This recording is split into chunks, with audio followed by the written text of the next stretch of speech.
fans, to the Phase 3 of Season 9 playoffs. We've got a great one for you just around the corner. Of course, all the action you've seen this year, all the action you've seen here today, and all the action you'll see for the rest of the year, powered by our friends over at Alienware. All the players, all production, us casters here on the desk using some Alienware gear. Top of the line stuff, and you at home can get on it as well. If you head on over to smitegame.com/Alienware, AWSmite09 is what you want to use for discounts on select Alienware gear. So thanks again to Alienware for being with us here in Season 9 of the Smite Pro League and continuing to be with us for the Phase 3 playoffs. And we'll need all of that Alienware power for our next matchup here today. But my name is Dolson Mifflin with me still on the desk. You're a desky boy today, Miff. We've got another good one here. The Jade Dragons and the Kings go toe-to-toe. Just prior to this, we had the Leviathans and the Titans. I don't think unfair to say that these could be some glimpses at actual World semifinals type matchups if seeding and standings and all that plays out in the way it has during the year. Yeah, I agree. And these are teams that I think we will seek to match up again, as you said. But as of recent, and I said it yesterday, I feel like the Jade Dragons have essentially got the counterplay matchup style into the Camelot Kings. It's this early game, hyper-aggressive team that is playing into a more withdrawn, slower, macro-based team. Yep. I'm excited to see it, but when you look at it historically, it's actually the Kings who've gotten the better end of this one. That's right. The Camelot Kings have had some success in the past. Can they find success again today and qualify themselves to Worlds? That's the question, because remember, this round in the bracket is all qualification games. Our match earlier on today, the Leviathans 3-0 over the Titans. Atlantis Leviathans, congrats! You are officially back to Worlds. We knew they'd make it one way or another, but now guaranteed. And so the winner of this one also qualifies to Worlds, but will play against the Leviathans on Sunday for first or second seed, depending on the way that one goes. Loser will end up dropping down, playing against the Oni Warriors tomorrow. So remember, tomorrow's matches, that's what's in the bottom left of the bracket here. Those are all double... Okay, can't say double with bracket. I've got to make sure I word this. You got it. They're multi-pronged matches. Elimination. What does that mean? Like a prong, like a fork. It's like I know what a prong is. The double-pronged matchup. One prong is it's a promotion game, and the other prong is that it's also an elimination game. It's two prongs, Miff. Man, we could have said this so many ways. Yeah, but if I was about to say a double something, people start thinking the wrong way about it.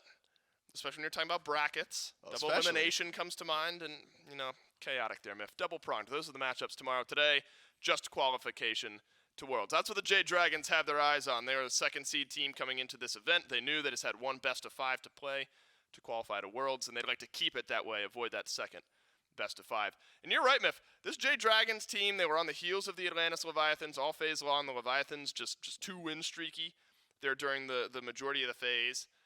But the Dragons seemingly have their play style figured out to a T. It's this aggressive dive style of composition, and they've got a lot of different ways to get it done. fineokay has added a variety of picks into his arsenal. The Runeforged Hammer type builds, it's all looked really, really good. And as such, fineokay standing by with J-Mac for the pregame interview. Yeah, thank you so much. I got the solo laner, fineokay, from the Jade Dragons here for the pregame review. Now, fineokay, you guys have had the day to watch some of the competition. You had an extra set today that you got to sit by and watch, where as opposed for your team, you got to sit a little while there. What's kind of the initial thoughts coming to this tournament? Are you guys worried all going up against the Kings, having a little bit of time off for yourself? Not too much. I mean, I think, it is a slight advantage being able to play day one and get into like the momentum of things and get a feel for the meta and everything. But I think the Bolts were kind of playing too unique for them to get a grasp of what I think the meta is. And, I think we're confident either way, even given the circumstances. Now, I think the desk sets up nicely. I mean, your team has kind of been identified as the run it down early, real PvP-centric style of early game, whereas the Camelot Kings are definitely geared a little bit more towards the late stage of the game. Historically, your team has not been able to win as much against the Camelot Kings, but as of recently, you guys have been doing really well up against them. Does going up against the Kings, even with the kind of this new meta, change how you draft up against a squad like this? I don't know. I think it's still pretty similar. I think that mages are kind of back in the meta, so that mixes up things. But we have Sprack, and I think he keeps saying that he's like on a 7-win streak against Genetics or something, that he owns him. So I don't know. I guess we have to believe him. Do you like having the confidence of a player like that in your jungle, or do you think maybe it's a little bit of an ego thing, and maybe at one point kind of hoping it gets toned down by a team, or are you happy to have a player with that kind of confidence? Oh, he 100% has an ego. I think he should go see a doctor or something. I swear, like, it might be a disorder at this point. But anyway, I think, yeah, I mean, it's also nice to have that on your team, and you just can't, like, let it get too far. Just so who was that? Oh, it was Stewart, just threw his beads, I guess. But yeah, it's good to have those kind of players on your team, and I think that it's an advantage, but you just can't let it get too far. Now, when we talk about this roster, I mean, you, PB, and PandaCat, you guys have been around the team for a while. You've had Scream, who's been in the league quite a few times, but you still have your rookie mid laner out here, Pegon. Kind of tell me about how your journey has been with this rookie player over into your mid for the year. Kind of tell me about his growth with the team as a whole. Daniel's been doing really, really well. I mean, he's carried a lot of our games. He can play a variety of picks. He's on mages. He's on assassins. I want to see him play more assassins, but I don't know if Sprack lets him. Going back to the ego thing, but yeah, I don't know. Daniel's been great. He's a great teammate. He doesn't, sometimes when there's like a rookie, they maybe will get a little bit stubborn and stuff, but he listens to everybody and learns and never really he's like stubborn about anything. So yeah, he's been great. Well, it seems like you and your team have been doing really well as well. FineokayTwig, I'll let you get back with the team. Thank you so much for coming by for the pregame interview. We'll throw it back over to the desk. Simple solution to if Scream is not letting Pegon play assassins. It's just you do what the Leviathans just did. You draft Morgan as well as an assassin in the jungle, smart. and then he just doesn't get to choose. Look, it worked out for the Leviathans, and every time Pegon plays an assassin, it seems to work out for the Jade Dragons as well. Now, we've set up this matchup, Jade Dragons versus Kings, almost every single time as a clashing of mentalities, a clashing of gameplay styles. And J-Mac brings it up in the interview there, Miff. Early on in the year, the Kings were doing really, really well, but then things seemed to shift after SMITE Summer Masters, where the Jade Dragons beat this Camelot Kings team. Always seems to be that these two teams find their way against one another late on in these tournament matchups. And the question is today the day in a tournament where the Camelot Kings are able to outpace, but in slower fashion, the Jade Dragons slow down the pace against a very fast-paced squad. Yeah, I'm curious about it because when we look at the Camelot Kings, they don't fall anywhere except for second, right? In these high-stakes tournaments. So if this is going to be the Camelot Kings' toughest matchup, maybe fortunate that they get to them before finals, right? So Yeah. The CaptainTwig curse, if you would, doesn't quite extend to this portion of the tournament. No, you're right. But the Camelot Kings and CaptainTwig specifically have been on an upswing as of late. They looked near perfect in their matchup up against the Olympus Bolts yesterday. Twig goes 2-1-7 in game 1, 5-2-6 on the Hunbats in game number 2.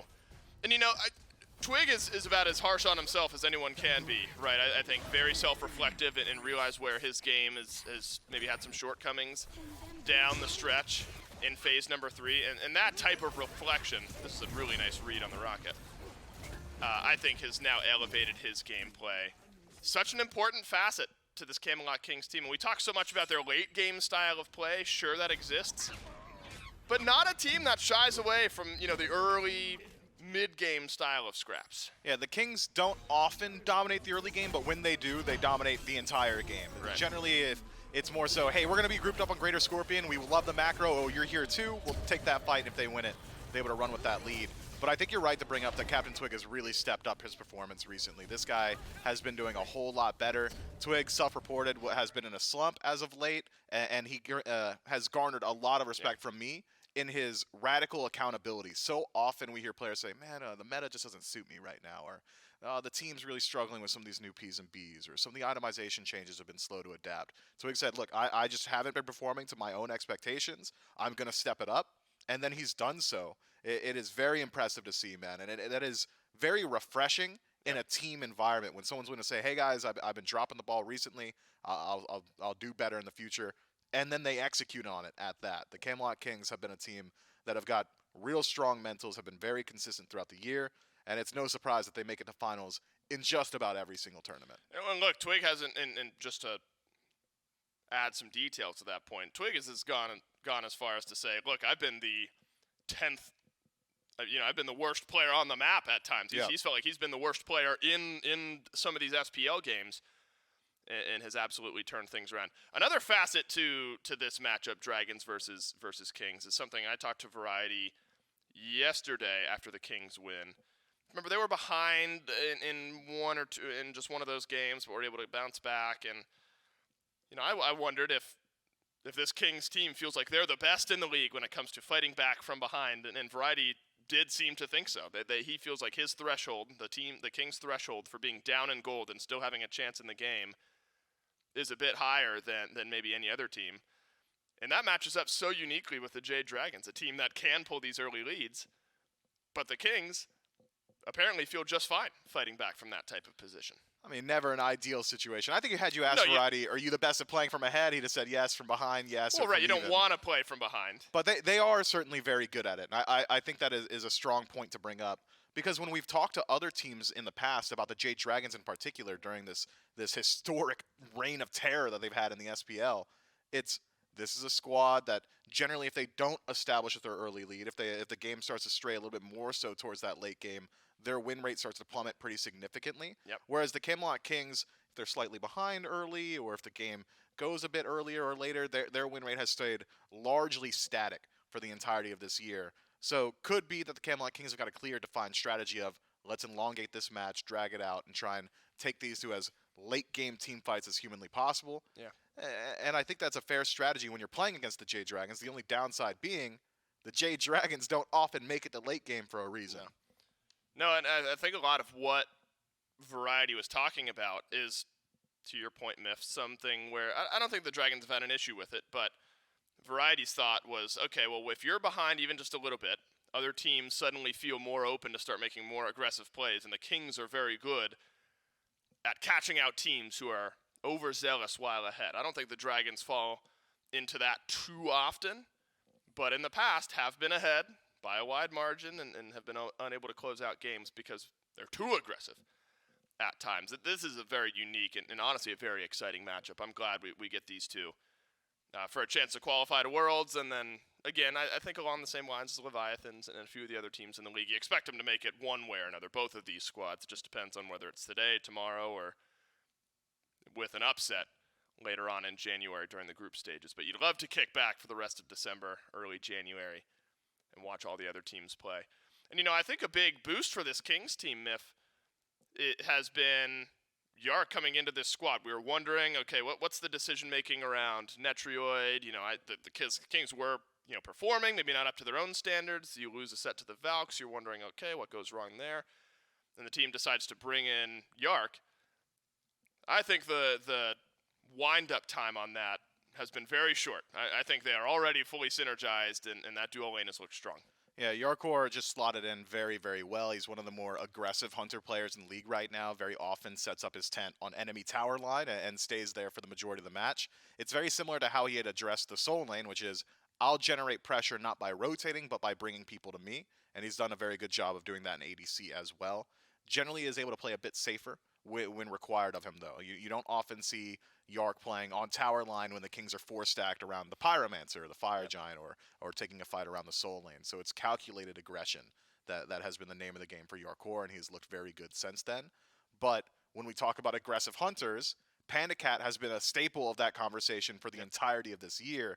I think in an ideal world, as a viewer, as a fan, myself, I would love to see a match at some point in this best-of-5 set where both ADCs are left on an island, and it's just plant themselves in the center of the lane and throw haymakers at each other. Lots of Ishtar from Yark, a little bit of Cupid sprinkled in there. Good luck looking back at PandaCat's last 6 games.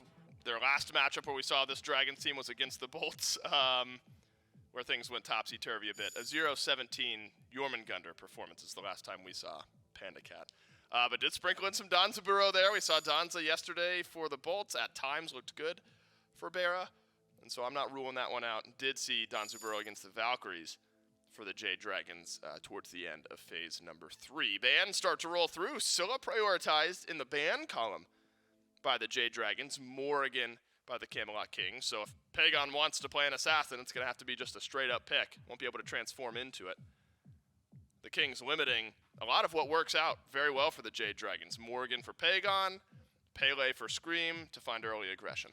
Yeah, I wonder, Pegon, I think, is a very good topic of conversation here. BigManTingz, I think, as well, but he was more likely to go towards standard mages in the past, really only straying towards the odd Neith mid every now and then. Otherwise, it's been largely in that mage tab.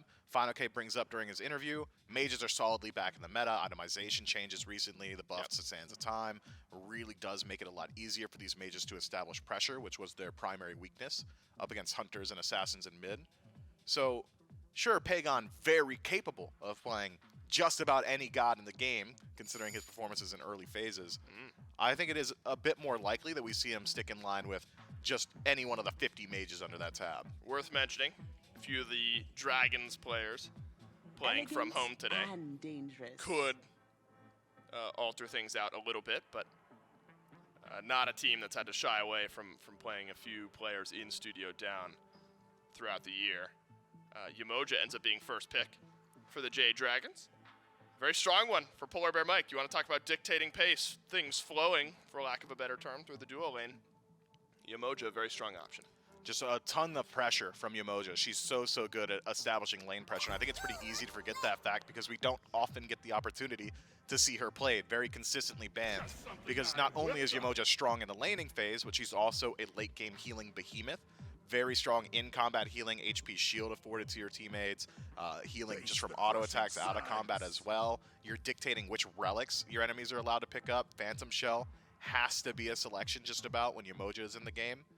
So I think a very strong selection for PBM early on. And I thought we would see more standard mages for Pegon, and it still certainly has that opportunity, but when's the last time we've seen Set anywhere but in the center of the map? I know. Feels like really good aggression possibility for Blades Pegon. of light, smite And the my rest of these foes. picks will obviously open up that door. Pegon hasn't played Set in the last 6. Scream hasn't either, though. I will provide clarification. I realize I just dropped the Dragons playing only a couple members in studio. It's health precautions for the Jade Dragons that'll have them down to fineokay and Mike in studio here today. So we'll see where that set ends up landing. You'd think Pegon, you'd think aggression straight through mid.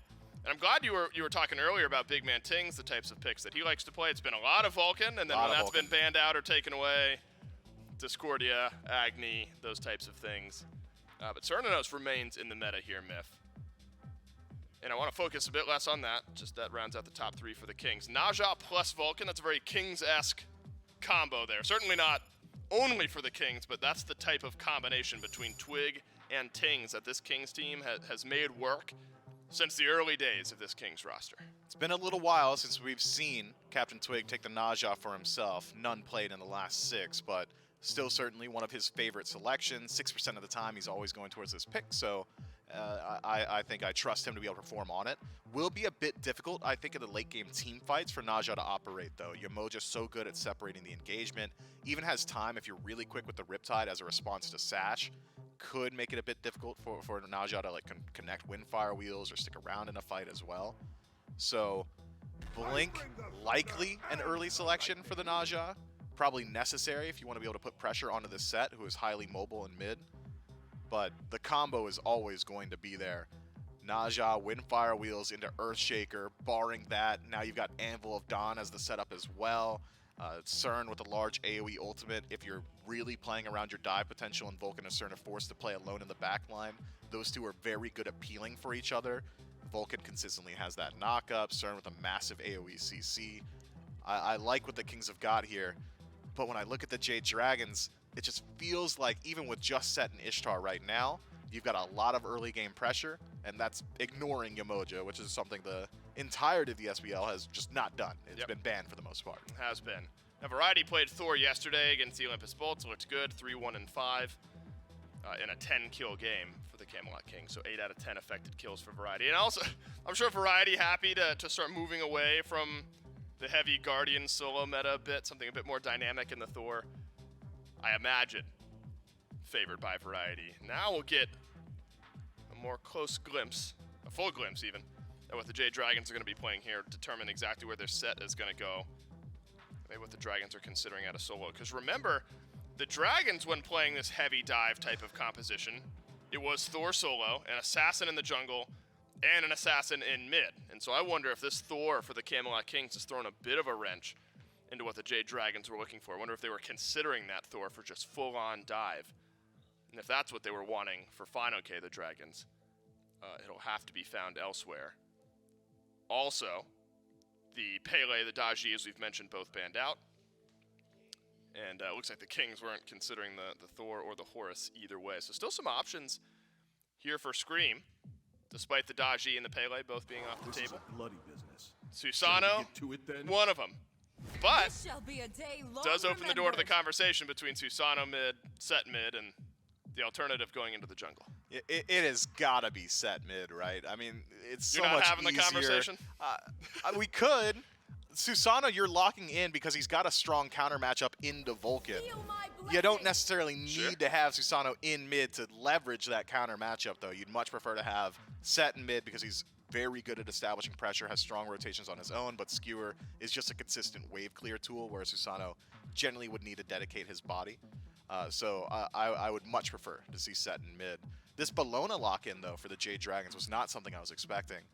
With the Thor taken away, which I believe fineokay really did want for himself, I thought maybe we'd see a Hades here to give your team a little bit more magical damage, considering Yemoja's the only one holding that torch as of now. But some of the changes to Hades recently, maybe the itemization not exactly favoring him as much as it once did, has dissuaded the Jade Dragon Soul Laner from going that direction. Yeah. But having Yemoja be your only source of magic damage, maybe not an ideal situation. She certainly got damage. She's got more than the majority of the Guardians in the game, Yep. but is just a Guardian. And Myth, I think the Jade Dragons actually get a lot of value out of the Ymir ban here. I know it's in the first three. We didn't get to talk about it much, but 4 out of the last 6 for Genetics have been on the Ymir, and Genetics has done something that a lot of supports in the league haven't been able to do. And it's only dying 0 to 2 times on the Ymir in the last handful of times that he's played it. And such a good look for the Camelot Kings, and especially when you pair it with the type of draft they've got. I'm sure they would have loved the Ymir, but the Jade Dragons take it away. Instead, you got to go to Terra, unfortunately, for Genetics, which is just so bad compared to the Ymir. No, Genetics really, really good on the Terra here as well. What do you think the Terra adds into the back end of this draft? A little bit more sustained for your team to match up what this Yemoja is bringing. A little bit of counter engage as well. Strong matchup into the Susano. If you can have your Terra just run down Susano in every fight, so long as she has one of her structures on map, half of Susano's kit just doesn't work. The displacement will not apply. So great gap close, great dive potential, strong counter dive as well. Will probably force out some anti-heal selections from the Jade Dragons, which they likely already had their eyes towards because of the self-sustain that Naja brings. But I love Terra. I love what she's able to bring to this composition.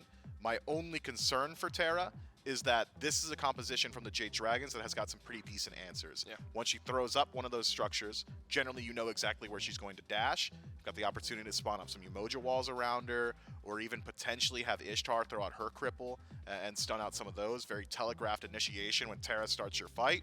The Jade Dragons might be able to stop that. This one been anticipated for a little while. It's the Jade Dragons, the Camelot Kings. A ticket to the SWC on the back end of this best of 5 will go to J-Mac and Trelly to kick it off. And what a fantastic game that we get to have for our second matchup of the day with the Dragons and the Kings, the number 2 and 3 seed respectively.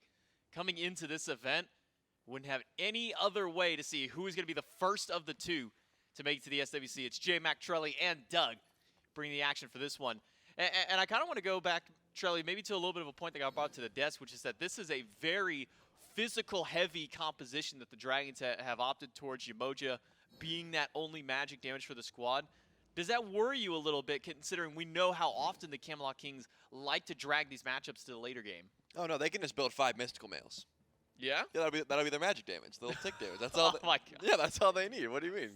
I want 5 physicals and full mystical mail just to ruin everyone's day. But in reality, I think the breakneck pace that the Jade Dragons are going to bring is hopefully going to counteract that, right? As long as they're fighting early, take a look at the protection so far from the Camelot Kings. You can see Genetics going into a possible sovereignty. Besides that, no one's really going for it just yet, and that's going to start to add up as BVM is going to spend a lot of time sitting back here with Genetics. Stole the minis away and made sure that PandaCat was able to solo up that purple buff, so will help out getting his ADC level 2.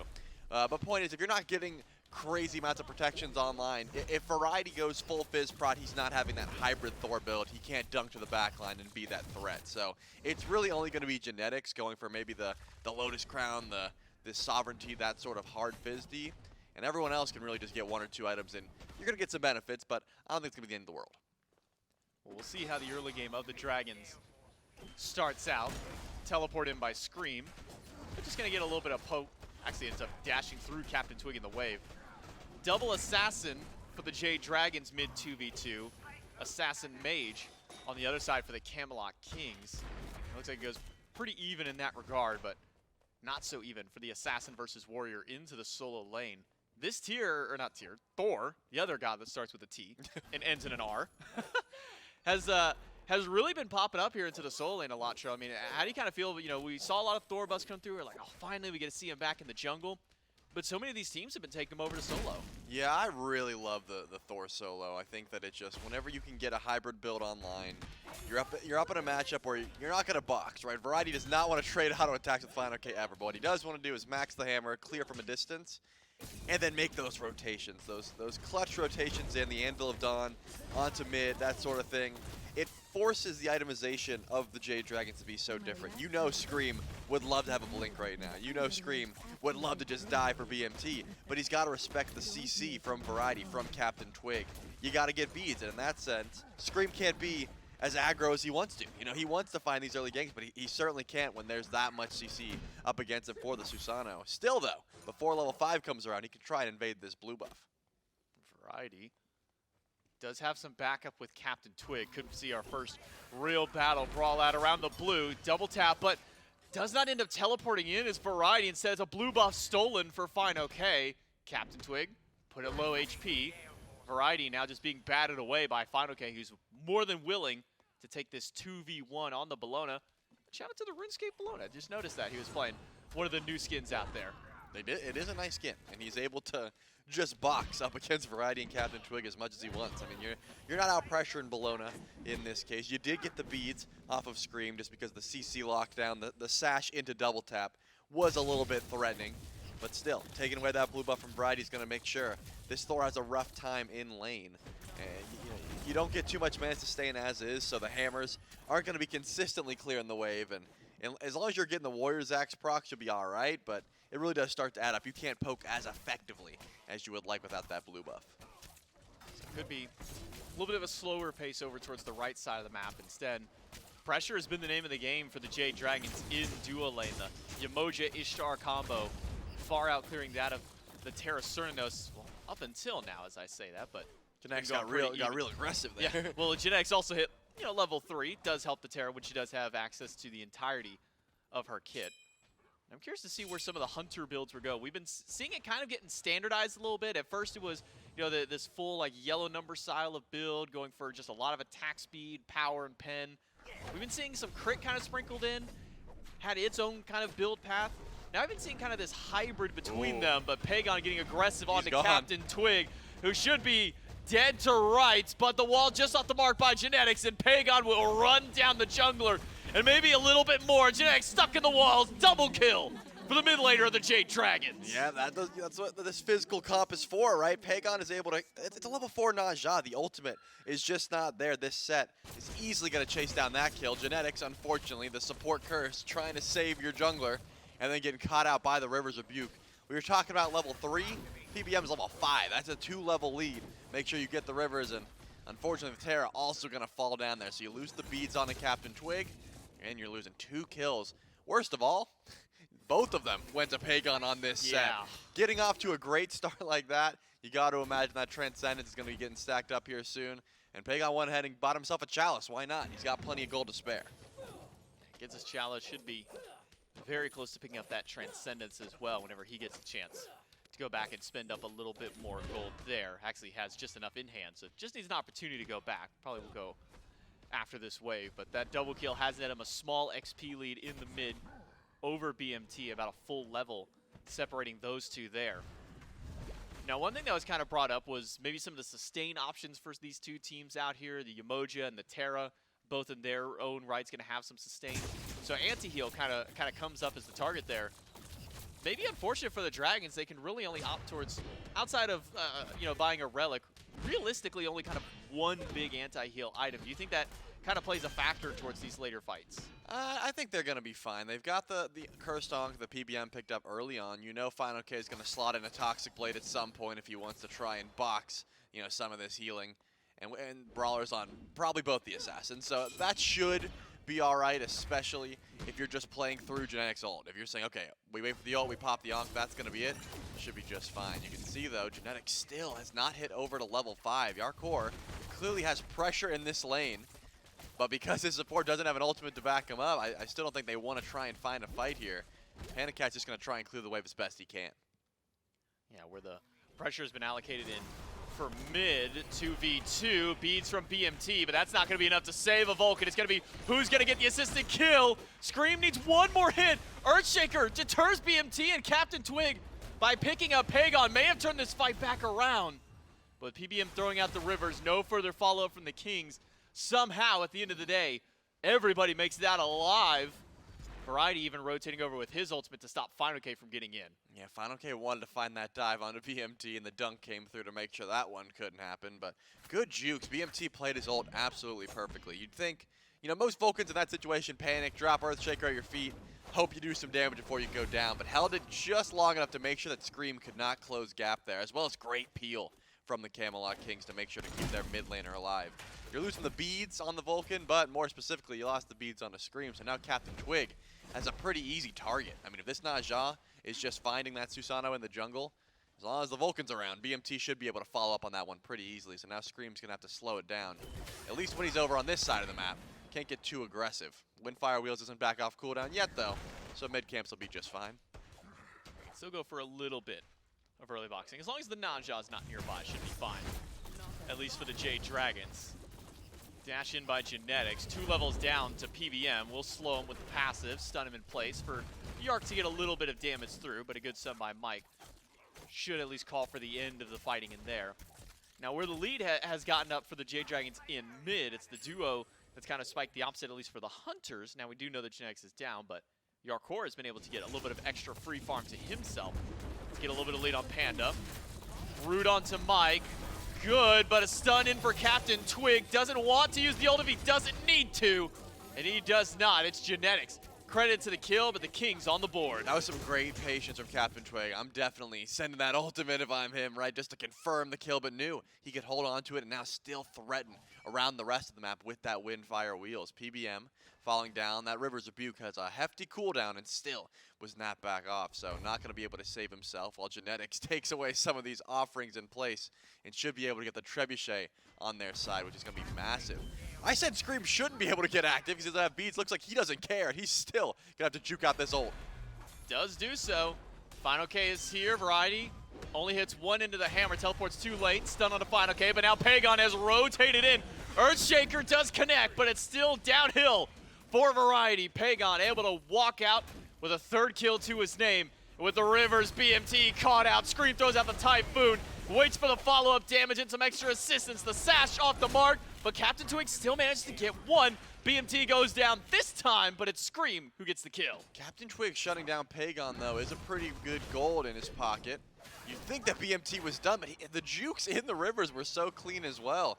Right when I saw PBM's ult go up, I assumed that Vulcan was going to be gone, but Vulcan can be so slippery, especially if that meatball is able to connect and just disrupt some of the CC that the Jade Dragons had. Not done yet, though. Scream's running out of some mana, and here comes Genetics. Will he be able to look? No. PBM is going to be the target. Not enough mana for Twig, though. It looks like if Mike is having the juke shoes, he should be able to get out here. It looked like he was waiting for a single Riptide. Good root into a stun. Sets up for CaptainTwig to pick up his 2nd of the game. fineokay rotates in. It's not going to have too much more than just a little bit of damage. Again, good patience out of the Camelot Kings. Nets them yet another kill. Have you been noticing that every time either Genetics or Mike dies, they taunt each other?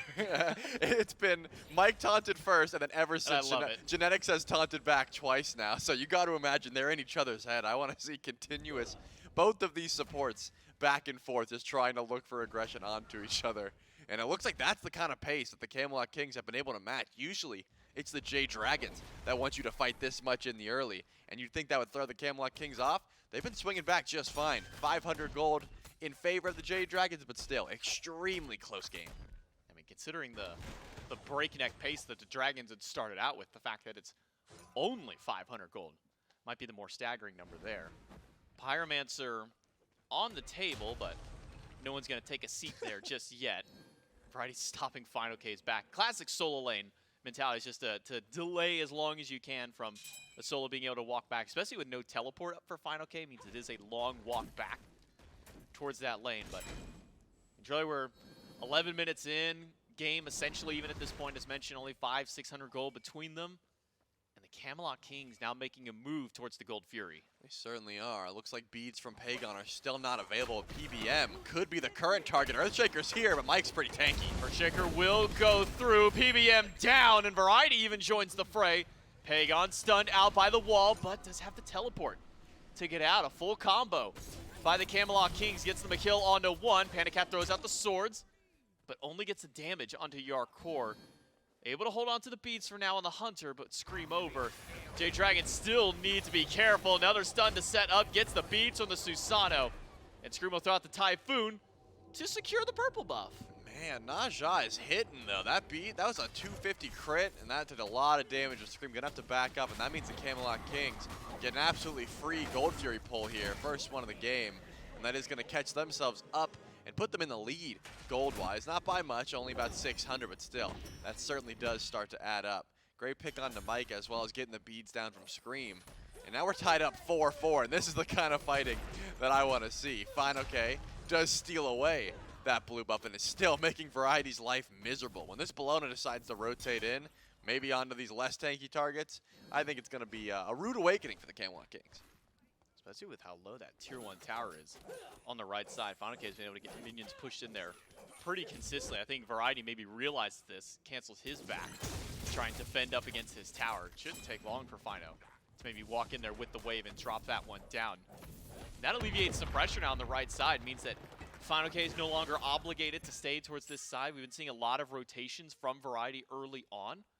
Now maybe we can start to see some from fineokay to get things going back for the Dragons, because momentum was in their favor. It was a nearly 4-0 start for the Dragons, but the Camelot Kings have answered back immediately. Yeah, and I think that also opens up the Pyromancer for the Jade Dragons. Having your solo laner have that much pressure on the right side of the map usually means that you can't step up that easily, and you can't walk over to defend that objective, just because Variety can't clear the wave as quickly. But take a look at this. Variety actually went for the Ankh as well, so a lot less survivable. This Thor only has the beads to try and live through the backline. There's a lot of bursts that the Jade Dragons are going to have later on that's really going to start to affect that team fight, but it looks like the anti-heal was just too much. I mean, they've got the Divine Ruin and the Shadow Steel Shuriken, but no Brawler's Beat Stick yet. Variety, he's been stuck on the Relic duty. Hopefully that's going to be enough to stop some of this healing that PBM's got.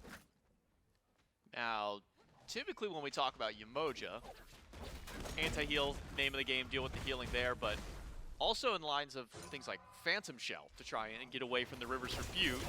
Jarcorrr probably wishing he had an Aegis instead of a Shell there. A little too much damage from Scream and PandaCat. That gets the kill. Variety up in the air. Will dunk down, just misses out on hitting Pegon. Stun off the mark. Double tap doesn't hit. Earthshaker off.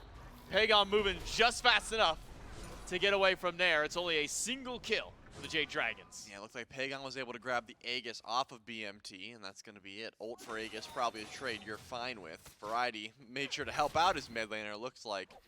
Was either trying to return the kill or at least apply some peel to the Vulcan, and that was going to be enough. And fineokay was also able to shut down the Camelot Kings, who were trying to sneak that Pyromancer all the while.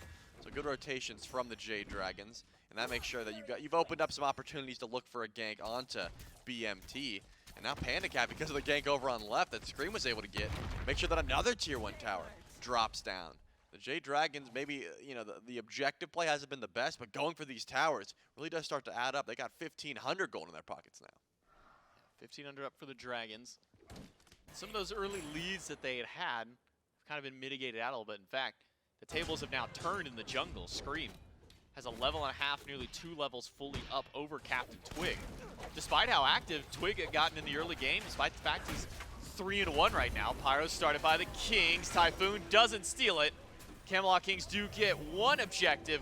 Scream now caught out of position. Wall is good. Earthshaker will miss fineokay because he jumps over the top of it to try and fight back against CaptainTwig, but it's only the tanks here on the Jade Dragons. Still, PandaCat has shown up. Pegon has arrived, but the Camelot Kings have bailed themselves out. Great wall by Genetics will completely cut off the path. Yeah, that was a good wall from Variety and Genetics, making sure that no one was able to chase that one down. The Camelot Kings do get the Pyromancer and lose Scream in the process. I mean, they get the kill on the Scream in the process. CaptainTwig also holding on to his ult so much. I saw Scream beads early, and I really thought that the Camelot Kings were going to be able to take him up, but didn't even need to. CaptainTwig holds onto the Windfire Wields to escape right when he saw Kingslayer from Pegon come through, and that means he can continue to get aggressive. Now PandaCat could be in some trouble here, maybe just the purple buff that the Kings are after. But once again, they're trading blows. The gold back in favor of the Kings. That is a tug of war with the gold right now. A tug of war just in these battles between these two teams, sitting at a 5-5, was just 4-4 in that last one, so a 1-1 trade between the two of them. With the Camelot Kings now with that slight gold lead, again, very minuscule at this point. The fact that they are going back and forth between the two of these teams holding on to it just shows how close this matchup is, and may have been one of the most anticipated matchups coming into this weekend, seeing the number 2 and the number 3 seed. Remember, earlier on in this year, the Camelot Kings more often than not got the advantage over the Jade Dragons. You look back at Masters 1, the Camelot Kings knocked out the Dragons to go to finals. Wasn't really until Phase 3 that we started seeing the Jade Dragons start to get some of those wins over the Camelot Kings with this knockdown, drag-out early style of play. This quote-unquote Jazzberry Jam play has really worked out for the Dragons up against the Kings in their matchups recently. Yeah, they do be Jazzberry jamming it, but at the moment, it's pretty even. I mean, the Camelot Kings have been objective-minded, as they always are. It's usually just genetics pull, drop the turret, we're going to go for clean burst, and then disengage. With the Camelot Kings having vision onto this Primal Fury, you have to imagine the Jade Dragons got to make their way over. fineokay and Variety, both in mid, but already this Primal Fury's been pulled and reset twice now. The Kings are looking for something, and CaptainTwig's found it.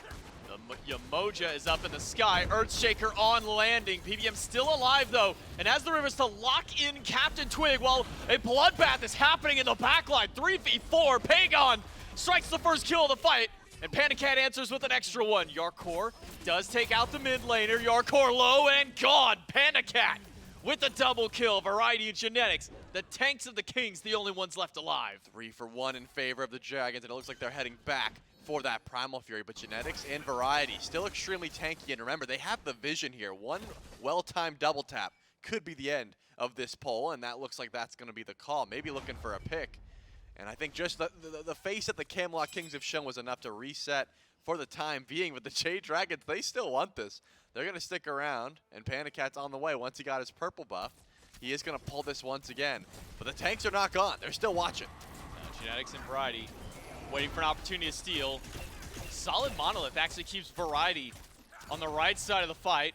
Wall stuns out PBM. Primal Fury getting low. Jade Dragons don't get it. It's the Camelot Kings to steal the Fury. And fineokay jumps in anger at Variety. There's 130 damage from the crushing earth out of Terra. Genetics able to steal the objective. The Camelot Kings maintain their lead. Man, that is rough. Because like the Gold Fury breaks those walls. You know, like if you just sat there and waited a bit. The double tap was down, so just extreme confidence, 130 damage, right? If that's what you're worried about getting outbursted, they're not making the same mistake twice. He did it again! He got it again! He did it again! He actually got it He's again. a menace. I lied. They are making the same mistake twice. I think I'd be a little bit worried about the Fire Giant pulls now with Genetics around, especially with BMT. You'd think Earthshaker a little bit easier to confirm at this point, but take a look at the Jade Dragons burst. It's Typhoon or a big skewer. Like, those are the options for trying to go for objectives with the Camelot Kings around. And I'm not liking those odds, especially with Genetics playing as on point as he is. Stealing Gold Fury or objectives with Earthshaker? Nah, that's 2020 mentality. We're in 2022, baby, where it's crushing Earth from Terra to do it twice. fineokay, ults kind of in place. Rivers Rebuke. Don't lock anybody in this time. The Earthshaker off the mark. Big Typhoon from Scream. But where's the follow-up from the Dragons? Everybody is backing away and has left Pegon to die. Now maybe fineokay on the death's door. He'll still live for the moment. Stun off the mark. Meatball misses this time too, but the double tap is there from Variety. And the Camelot Kings grab 2 more. Didn't love that fight. The Camelot Kings were ready for it, and all the pressure onto BMT. By the way, no relics. I mean, that was a great stun from fineokay. His beads and Aegis come up in 3 seconds, and now they are available. No great burst, but Vulcan still has the best confirm on the map.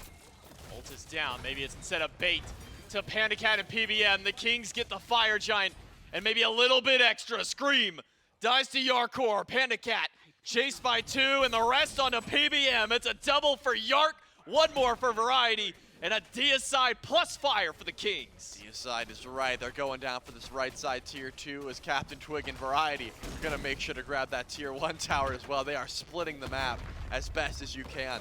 All off a fight that it looked like the Jade Dragons really wanted. Variety is going up into the sky, seeing who can find. Guess what? Pegon's on the opposite side of the map. You're not going to find anyone with that one. But this right side bird certainly is going to fall down. And this game is turned on its head. The Camelot Kings have all the map state in the world. Is this the same Camelot Kings that we've been talking about all season long? The late game will wait till 25 minutes to load into the map and just beat you in the late game team fights? Now they got Yark now. This is a new Camelot Kings, whether that be because Yark is now spearheading this early fighting, or whether it just be that this is their answer to battling against the Jade Dragons. The Camelot Kings are looking great in game 1, Trelly. Yeah, that's true. I wouldn't be surprised if Coach Biggie sat them down and said, you know what, guys, we've been playing for late game far too long. Tomorrow, we brawl. And so far, that has been the case. 11-8 kills don't look that out of hand, but the map state is all you have to look at. Towers and Phoenixes on the right side of your map, gone. In the mid lane, all towers are gone. The left side, coming soon. Camelot Kings are able to group up on that side of the map. And now, I mean, if you couldn't win the fight when BMT had no relics, it doesn't look too promising to try and win when he's got everything up. And I think the River's Rebuke a little bit off the mark. If the Vulcan got stuck, it's possible that they could have been able to find a kill there, but it just was not enough damage. And Pegon, unfortunately, got absolutely bursted before he could get anything off now. So tier 1 tower being looked at. Maybe a Phoenix could help out with DPS. You know, if you're trying to bunker down underneath the bird and hope that applies enough damage for you to win this fight, that could be the call. But the Jade Dragons are gonna have to play this one extremely calculated. But the question I'll pose to you, and maybe if you even get a chance to answer that with the Camelot Kings running down the Phoenix, is how good does the Phoenix defense look for the Dragons? Right now, it's looking all right with the River's Rebuke to lock in Variety, but Variety up to the sky will be fine for the time being. He'll dunk in on top of Pegon instead over towards the middle lane.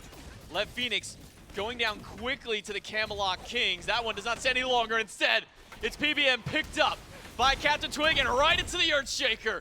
And the waiting arms of the rest of the Camelot Kings. 2 Phoenixes down, 1 left to go. They have all ultimates though. Jade Dragons, 4 strong, are gonna let this last bird go down, and you have to imagine that would be the end of the siege. Variety does hammer in though. He was trying to find a wall onto fineokay, trying to force that up. They're not running away, they're looking to fight this. No, this may just be game over for the Jade Dragons. fineokay walled away from his escape path. Eagles rally doesn't go as far as he may have been hoping, but he does make it back to the fountain. 5 versus 4 at the Titan. It's already at half HP. Not enough damage from Scream. It's all returned right back at him. CaptainTwig and the Camelot Kings erase PandaCat. They erase Pegon. They take down the Titan, and it's game 1 to the Kings. Genetics jumps up, and you know he yelled something at Mike. I wouldn't be surprised if that taunt that he gave to Genetics That was towards the an first IRL blood, taunt. that's all it was. I mean, that's what I'm saying. That might have heated up the Kings enough to start them off to this fight. And all off, I can't stress it enough, a fight that the Jade Dragons really wanted to take. That was a wraparound, an aggressive wraparound onto BMT, and the Vulcan they didn't have the burst damage. After that, a full Deicide, you lose fire, you lose a Phoenix, and the fight after didn't look much better either. Yeah, it really felt like the winds kind of kicked the wind out of the Dragons' sails there. I mean, the Camelot Kings have really turned it up in game number 1. I mean, this is a team that we always talk about. These guys want to wait until 2025 when they've got 3-4 items online, and then we're ready to fight. Then we're ready to start taking these. But the Camelot Kings at minute 10, they're pushing into red buff, trying to start fights for Gold Furies. Different look. Looks pretty good out of the Kings. We'll see if they can maintain that in game number 2 right after this. It's a passionate Genetics that we see standing up at the end of game number 1, and the Camelot Kings able to capture the game number 1 win. So things heating up now between the Kings and the Dragons, and things can be heating up for you at home as well with a nice Skulls hoodie. If you pop one of those on, you're going to be feeling great, you're going to be looking great, supporting your favorite SPL team here in this winter season. So thanks again to Skulls for our official gear sponsor here in Season 9 of the SMITE Pro League. These new hoodies awesome, great material, very comfortable, and of course, as I've mentioned, fantastic for the winter, I guess early spring season, especially if you're going to Worlds early in January. I think it's going to be a nice cool temp over in Arlington, Texas, and so I think a team hoodie, a fantastic way to start your year. shop.hi-rezstudios.com/SPL. SPL. I wouldn't have called you on it. I called myself on it, don't worry. Again, that's Skulls, and thanks to them for bringing us some hoodies here in this winter season. And as I mentioned, very passionate at the end of game number 1 there for Genetics, Myth, getting up, talking across the aisle. Unfortunately, it's just fineokay and Mike on the other side of the player booth. When you got the numbers advantage, the words start flowing. They just caught all of it from Genetics there. But you can tell how important this type of matchup is for the Kings, that, I think they want to prove it to themselves and to the fans and anyone who's been talking about them, and all the Dragons fans. We know there's plenty of Vocals Dragons fans. So many of them. Very important matchup here for the Kings, and they strike first. Yeah, and in impressive fashion as well. I mean, you'd almost set the stage perfectly during the initial death segment, Dave. Thanks. The Camelot Kings, self-reported, one of the best teams at playing from behind, and they do it once more. The Jade Dragons able to establish an early lead in this match off the back of some phenomenal rotations towards duo lane from Scream. PBM hits level 5 while Genetics is still at 3, sets up for another kill there early on as well. But that gold lead, the experience lead, never really extended out of control for the Jade Dragons. I think at most is around 2,000 to 3,000 at one of its steepest points, but otherwise the Camelot Kings were always within striking distance, and around that 18-minute mark, things really started to change up. Rotations from Variety were starting to strike home. Some of the physical defense stack, the individual or the double Witchblade pickup from the Camelot Kings was really starting to make it difficult for the Jade Dragons to leverage this quadra physical composition. Mike does not put out enough magical damage on Yemoja to really make the Camelot Kings concerned too much so about their own magical defense. The team fight starts to line up perfectly. CaptainTwig has a standout performance for himself, initiating so many of these fights, setting up for these Earthshakers from BigManTingz. Jarcorrr was having a great time in lane as well. And the Kings, their strategy is clear. Withstand that early storm and then bring the fight when you're comfortable.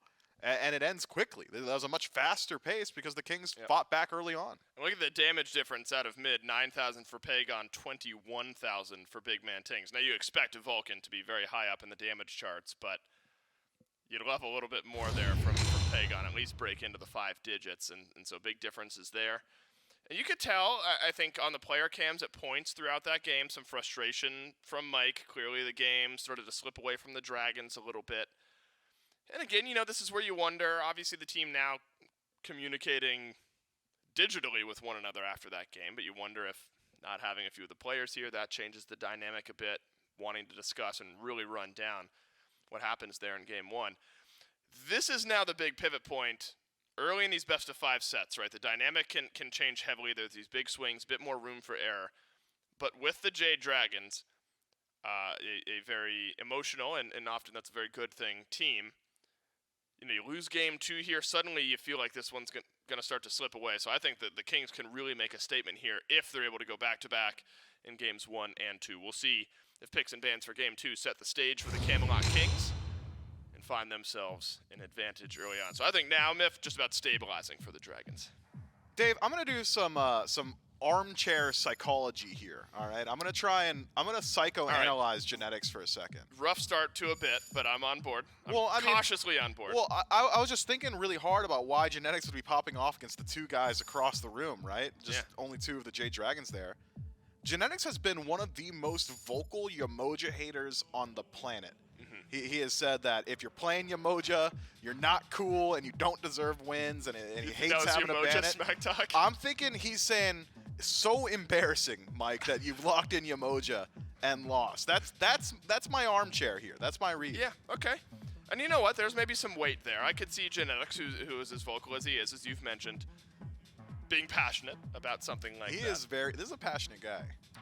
And you know what? It's kind of the kick that the Kings need at points, right?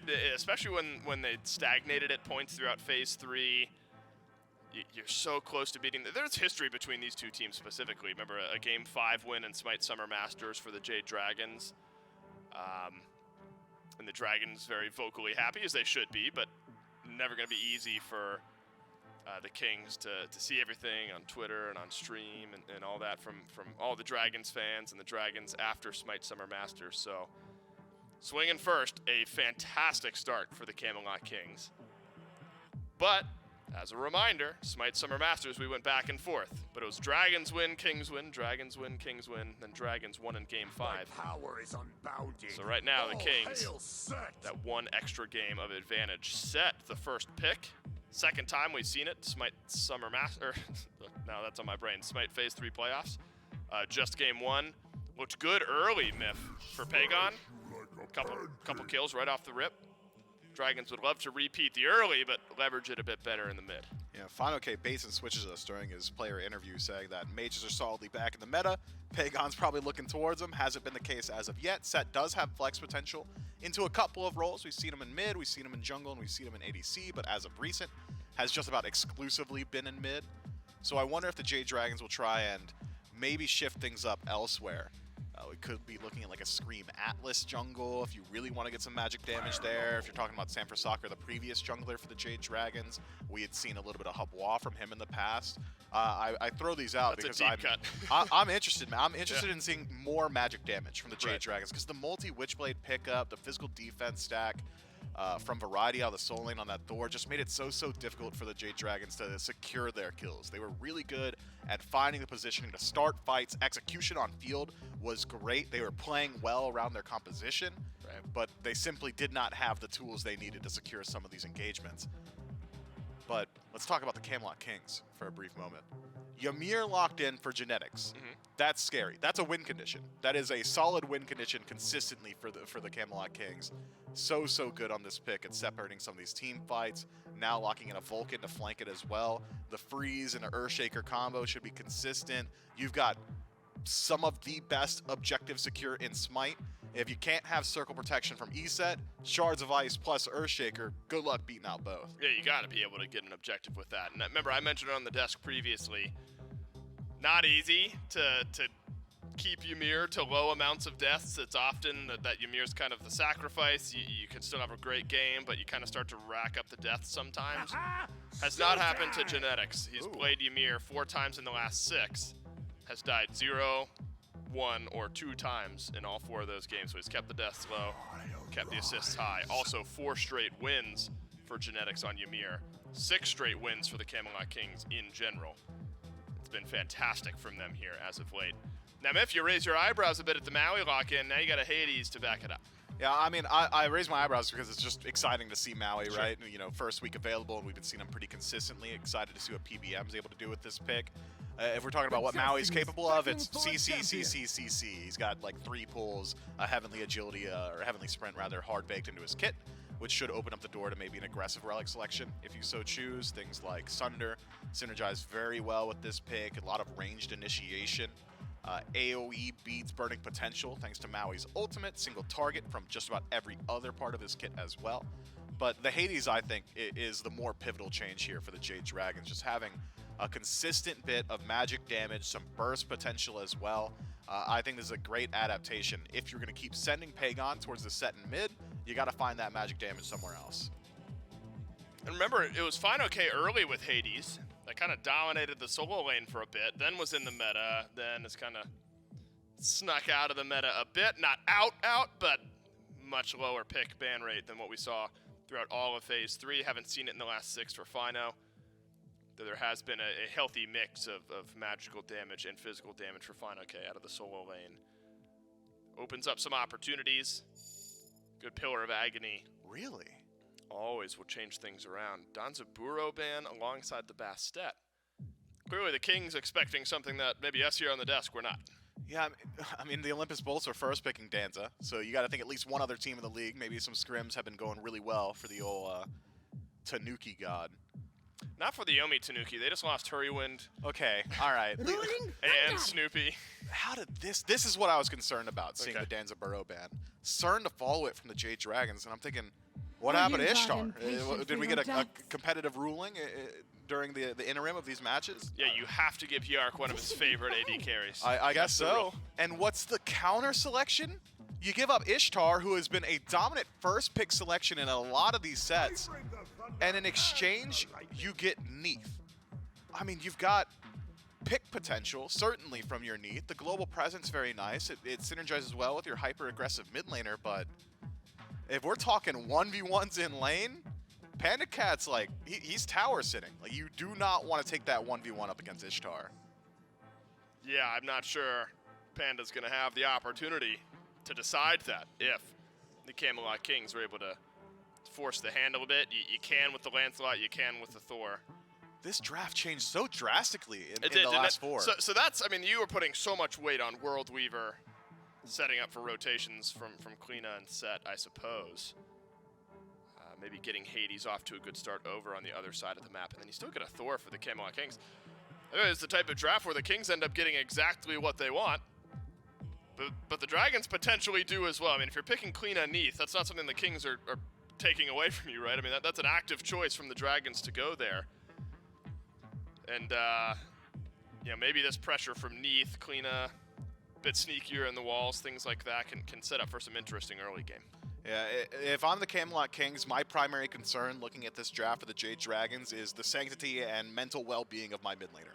Is BMT going to have even an iota of fun this game? Probably not, right? You're going to have Kleena lurking in your walls. You're going to have Neith crouched down, lining up her shot constantly as well. The dive potential of a Set in that 1v1, not fun at all. You're playing a largely immobile god with Vulcan. This is going to be a tough situation and a tough, I suppose, ask of BMT to survive and withstand this early storm that the Jade Dragons have cooked up in their mid 3v3 with that global presence out of the duo lane as well. Yeah. But if you are able to get through all of that, it's a similar trajectory to the previous match. I think the Camelot Kings simply outscale in the late game team fight. I mean, they've got a similar core to their composition with the Vulcan that looked great for BMT. And so if you're the Camelot Kings, and maybe CaptainTwig then, because we saw a little bit of it in game one, Myth, where Pegon on the Set was able to control some of that space on the Kings' red buff side of the jungle, got a couple kills rolling early on. Lancelot has been a strong pick for CaptainTwig, and I think you mentioned BMT not having fun. You figure maybe that's where some of the Jade Dragons pressure should go. We'll see how the Kings can juggle all of the chaos that joins us here. Game number 2 for the Camelot Kings. Will the Dragons bounce back? Will the Kings take the advantage? It was a fast-paced game number 1 for the Camelot Kings to take the win over the Jade Dragons to start out our set. We'll see. Maybe some of that similar pacing can be matched once more as we jump into game number 2. It's J-Mac, Trelly, and Doug back with you guys one more time. I guess the Dragons are going for everybody's got to try and get one of the new RuneScape skins in. Last time it was the Bologna. This time the Neith by PandaCat as he sets the fire down to kind of keep himself warm by the green buff. Yeah, if he's going to be camping under tower this Zoldal game, might as well stay warm. Might as well build a little fire there this time around with the green buff. But, you'll love to see it. I'm excited to see exactly how the Jade Dragons decide to play this composition. Remember last time on the desk, Myth highlighted, with a heavy fizz comp like the Jade Dragons had in game number 1, Hades could have been a decent solo laner. And it looks like fineokay may agree. So we're going to see a little bit of extra playmaking potential. It's not like the Bologna wasn't great. It's just the Hades does bring a ton more burst damage. And it's just an absolute menace in lane. So I'm excited to see exactly how fineokay decides to pilot this pick, especially up against Variety on the Thor, who has just been having quite the performance on this god. It didn't seem like his style at first, but he's really come into his own playing this Thor. Charlie, does my eyes deceive me? Did I just see PolarBearMike clearing a green buff with PandaCat? It feels like it's been so long since we've seen the support actually start with their hunter at the respective buff. But maybe some of the ward coverage has allowed Mike to get that kind of pressure to be able to go back there and actually farm up the camp for the first time in a while. And actually probably be able to pick one of his first early green buffs up in such a long time. Yeah, that just having your own buff, it just feels good. So now everyone's going to be able to just sit around the map with their little belts on, and it makes me happy. At least for the Jade Dragons. Of course, genetics, he doesn't get to, but he got to hit level 2, so that's also pretty dope for him. With the Interceptor fight, though, PolarBearMike would love to try and get in here and steal this away. It really helps the survivability for both these supports. Doesn't look like he was able to get it, but did dish out some damage to Jarcorrr. Beads gone from BMT. Swing from Mike, just to disengage from the potential trouble he got put in with Yark and genetics. Though Yark also getting the better end of that little trade, able to fight back against PBM. So beads maintained in the duo lane, at least for PandaCat and Yark, but with BMT missing out on those, could be an ample target if we do decide to see Scream make his rotation back towards mid, or maybe if we see an early rotation out of MITE. Yeah, I'm interested to see where exactly the Lancelot and the Kleena start to get active, because if you think about it, Lancelot's got a much better early opportunity to find some damage. You know, Kleena doesn't bring any overwhelming damage or overwhelming CC until level 5 when that ultimate is active, but there is a ton of displacement that can come from CaptainTwig. He's got the blink, he's got the dismount of the horse, so many different ways that he can try and make his presence known. But because it's the Camelot Kings, and because, you know, Twig's never been the early cringe ganker, that's not always his play style, I wouldn't be surprised if he's going to sit back and farm up the map, at least for the time being. Just keep your eyes on those oracles, though. At level 5, Pegon was able to find First Blood last time around on a CaptainTwig. And I imagine Pegon would like to replicate that once he gets Kingslayer online. I also kind of want to watch out for whatever PandaCat might build up with this Neith, because typically Neiths of the past, we've been seeing things like Mannequin Scepter early to get a Hidden Blade, you go Transcendence, this kind of full power pen style of build, but PandaCat's actually starting off his by going into Devourer's Gauntlet's very on. A change-up of the Neith build, but not necessarily a change of the Hunter meta build that we've become accustomed to, Trelly. No, that's the Blood Forge start and then into full burst damage. He's just spicy. He's just baiting. He's trying to get as much damage as possible from the World Weaver. But honestly, if you're picking Neith just for the ult, I see no reason why you can't just go a regular boxing build, play Neith as a regular Hunter would, and then you also bring that global presence with the ultimate that can help out if Pegon's trying to chase someone down, if Scream's looking for a gank, or just setting up for your team. So it looks like PandaCat may be looking to go something around those lines. Doesn't mean that the ult still won't be doing damage, but you're not going to get that half of a carry's HP late on in the game with that World Weaver charged up. You could tell that Scream was thinking about getting active in the mid lane there, but decided not to. Pegon hasn't went back yet either, so not too much damage coming from these assassins early on. And with how safe BMT's been playing this, I lied, they're not playing careful at all. Well, he was trying to play safe. Unfortunately for him, Pegon's willing to dive. It's a 1-for-1 trade in the mid, but Pegon shows, at least to BMT, that a tower does not necessarily mean that you're safe. So, as I was saying, Pegon doesn't care about backing. He just wants to ult in immediately and try and get as aggressive as possible. BMT's beads were not up during that skirmish. They had just came up after the kill went through, but that's going to be another kill there for Pegon. And he's going to be able to get that full-on Transcendence online. Transcendence up. Dive in by fineokay. Not much follow-up beyond there, though. Scream will instead help clear out the wave as Variety backs towards the tower. Genetics ulting the purple buff. Will be able to steal that one away from Mike and Panda, which means that it's going to be a little bit less experience going to the Dragons and one less buff. It's in our name. BMT It's almost dead again. I was say, he just got back and is already going to be TKO'd to base. He's been hit by a World Weaver now. Pegon does end up taking the puddle to go back towards PBM. But puddle. I'm officially coining it as the zoomy puddle, because you're not going to catch me calling it by its actual. I mean, yeah, it's like a little teleport, but so like the mystical allure or something like that. yeah, it's. I just want to know, like, when you're trying to teach casuals exactly. I always say, like, go in the water if you need help. Like that's how I type to them, to say, like, that's what happens. You know, you want to, if you need help, jump in the puddle. Scream needs some help, but CaptainTwig brought no water to this fight, just his lance. Couldn't get to the wall. That was where his safety was, but unfortunately a little too low in HP, and CaptainTwig puts up his second kill of the game.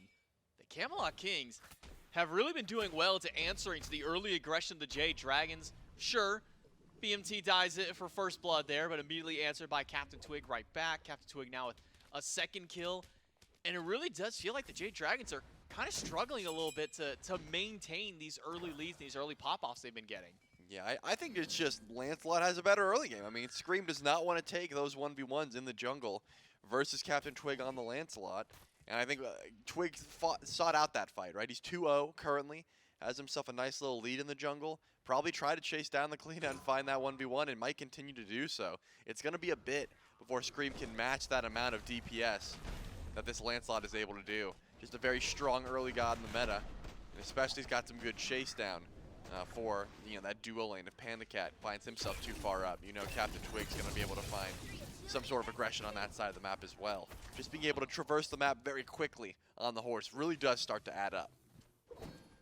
So far, the Camelot Kings have been able to, that's a small gold lead, about 200-300 gold up, even despite the fact that First Blood went to the Jade Dragons. That mitigated through. CaptainTwig in, well, a little bit of danger, but did have that Grand Joust available, so he's able to zoom his way out of the mid-camp team fight, get back to the safety of the Tier 1 tower.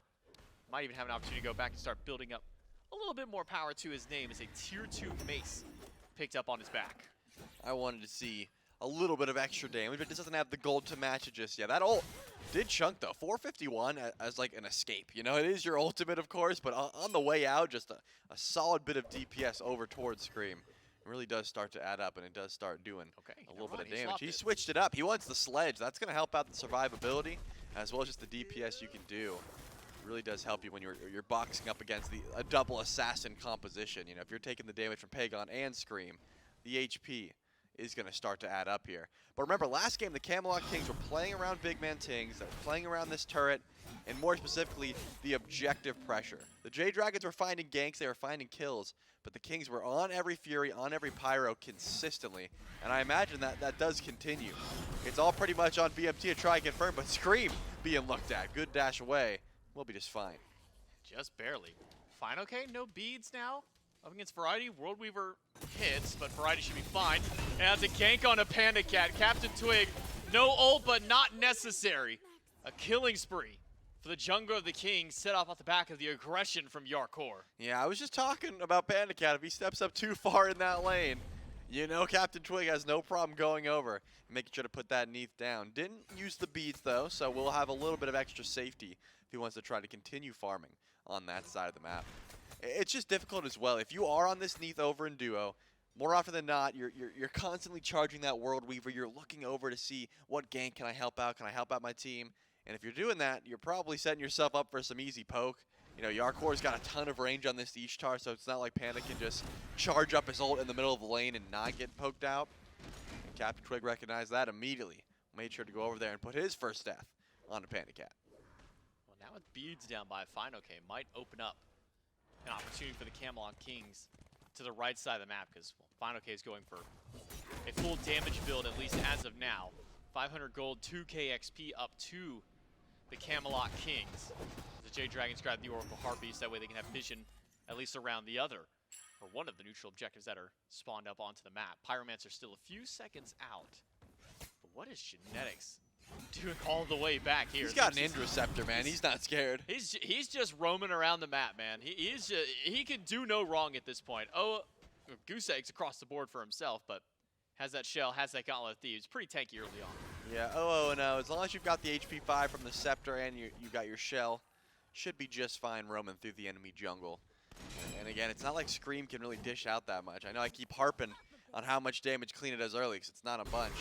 But you're not picking Kleena for her overwhelming early damage. You're picking her for the fact that she can half health a carry through the wall, completely untouched, late game around Fire Giant. Those are the kind of plays that we expect from Scream as this game will continue. And fineokay should be able to help facilitate that as well with the Bancroft's Claw, with the Book of Thoughts. So much damage coming from this Hades. You really expect a lot of team fight presence coming from the Kleena and the Hades as this game continues. But so far, the Camelot Kings have been controlling the aggression. If they want to fight, they'll fight. If not, they're going to be backing up. It was just that one kill onto BMT that Pegon was able to find, because Vulcan, not the most survivable and doesn't dish the most damage out. Whereas Set, he's got kill potential right at level 5.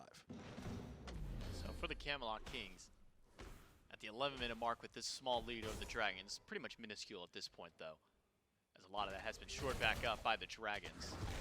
No real leads developing aside from about half levels up in the side lanes more than anything else. Jarcorrr able to get a small advantage over PandaCat Variety, about a half level over fineokay. So PandaCat charged up the ultimate, looked at Yark, but didn't really have any backup, any kind of real follow-up there, just seeing what he can do. Maybe some aggression towards PBM. CaptainTwig blinks past, jumps onto the horse. Grand Joust right back in, dismounts in with the damage after, and my God, CaptainTwig's damage output is disgusting. Landfall tries to pull Yark back in, but a good beads. Beads will not save you from the damage from Pegon. It's a 1-for-1 trade. Hunters both gone. Yeah, 1 for 1 so far, but Scream still trying to answer some damage back. You are going to be able to get the beads down from Jarcorrr and Scream during that engagement. Sorry, Pegon, not Scream. The set used those beads to try and get as aggressive as possible, but here it is. It looks like the Camelot Kings with that rotation from Variety. We're thinking about going for that Gold Fury. They had the Earthshaker to pull it off, but they're not going for the Fury. It looks like Genetics is still trying to invade this purple buff as Mike is sitting here. Remember, they had a little bit of taunts back and forth in game number 1. You got to imagine that doesn't just go away. You want to keep trying to find kills or invade buffs whenever possible for both of these supports. But it looks like it's the 1-for-1 trade, and the Camelot Kings still have their small gold lead. Love seeing some of the different tech that we get to see with some of these newer gods. You know, sometimes in competitive play we don't get to always see our gods put up to the fullest display right after releases. You know, Lancelot didn't have the great, couple of early weeks whenever he got brought back in. Saw a lot of bounce back between the two different roles of jungle and solo. But now that we've had some time to marinate with this god, seeing still some of the new tech that comes out with him. Obviously, dismounting horse blink and then mounting back up doesn't sound all that insane, but did allow for CaptainTwig to get a lot of that gap close to jump over towards PandaCat to set up for that kill. Yeah, and that's the thing. One backflip, a little bit too early, could be trouble. And Scream looking to make the pull on the Pyromancer here. The Camelot Kings, they know this is going on, and they're immediately heading over to the Gold Fury. Variety's nearby, so he knows and tells the team, hey, that one should be free. But Pegon is standing on a ward. Will he walk up and go for the skewer? No. He's going to let that one go down. So the Camelot Kings take themselves the Gold Fury, and the Jade Dragons are going to go for the consolation prize with the Pyromancer. A little bit worse for the Dragons, but hey, they're not going to get too far behind in that exchange. They're just going to let the Camelot Kings pull ahead a little bit gold-wise. Yes. Funny seeing the spike on the chart go up and then immediately back down. As far as an 800 gold lead is concerned for the Kings, still sitting around that 2k XP. They haven't really been able to break that barrier too much further just yet. Kings have been holding a very steady but small lead in that regard over the Camelot Kings. I'm curious where the next real big fight will happen. Well, apparently it's in mid. Ultimate hit CaptainTwig. Stun will dismount him from the horse, but we'll be just fine. No further fallout from the Dragons. Means that CaptainTwig will get to go back to lane safely. I was wondering if he was going to lazy back there. It seemed like Scream was like, can I chase this? I'm close enough to maybe I can get to that speed buff, but was able to get away there and probably it's a bit of a waste for the World Weaver, but hey, if you were able to find that chase underneath tower, I think the kill on the CaptainTwig would have been massive. That's a 4-0 shutdown that you get for just charging up World Weaver and looking over, unfortunately, for PandaCat. CaptainTwig's pretty tanky, especially with that shield on the horse. It's going to be just fine, but now PBM looks like he might be getting chased down here. BigManTingz, he's got the damage, and already Maui's getting chunked. Wall won't stop PBM, but unfortunately CaptainTwig will. That's a rampage for the jungler of the Camelot Kings. CaptainTwig, we've seen so many times where he's gone towards this Lancelot, and at first it wasn't working out so well, but these last few games that he's gotten this pick, CaptainTwig has looked nigh unstoppable. Yeah, Twig's been on point as of recent. I think a confidence boost that he desperately needed. He was saying in interviews that he was feeling a little bit lackluster, then he's been able to find some big kills, some big shutdowns, and that really starts to add up. You can tell he's feeling himself now on this Lancelot, consistently blinking in. 5-0. I mean, the rest of the team's got some assists, but these are mostly plays that he has been making on this Lancelot alone. Followed by some great walls from Genetics. They're going to get the beats down from Scream, but it looks like he's not even going to use any relics. Oh no, the cripple stopped Scream from getting in the wall.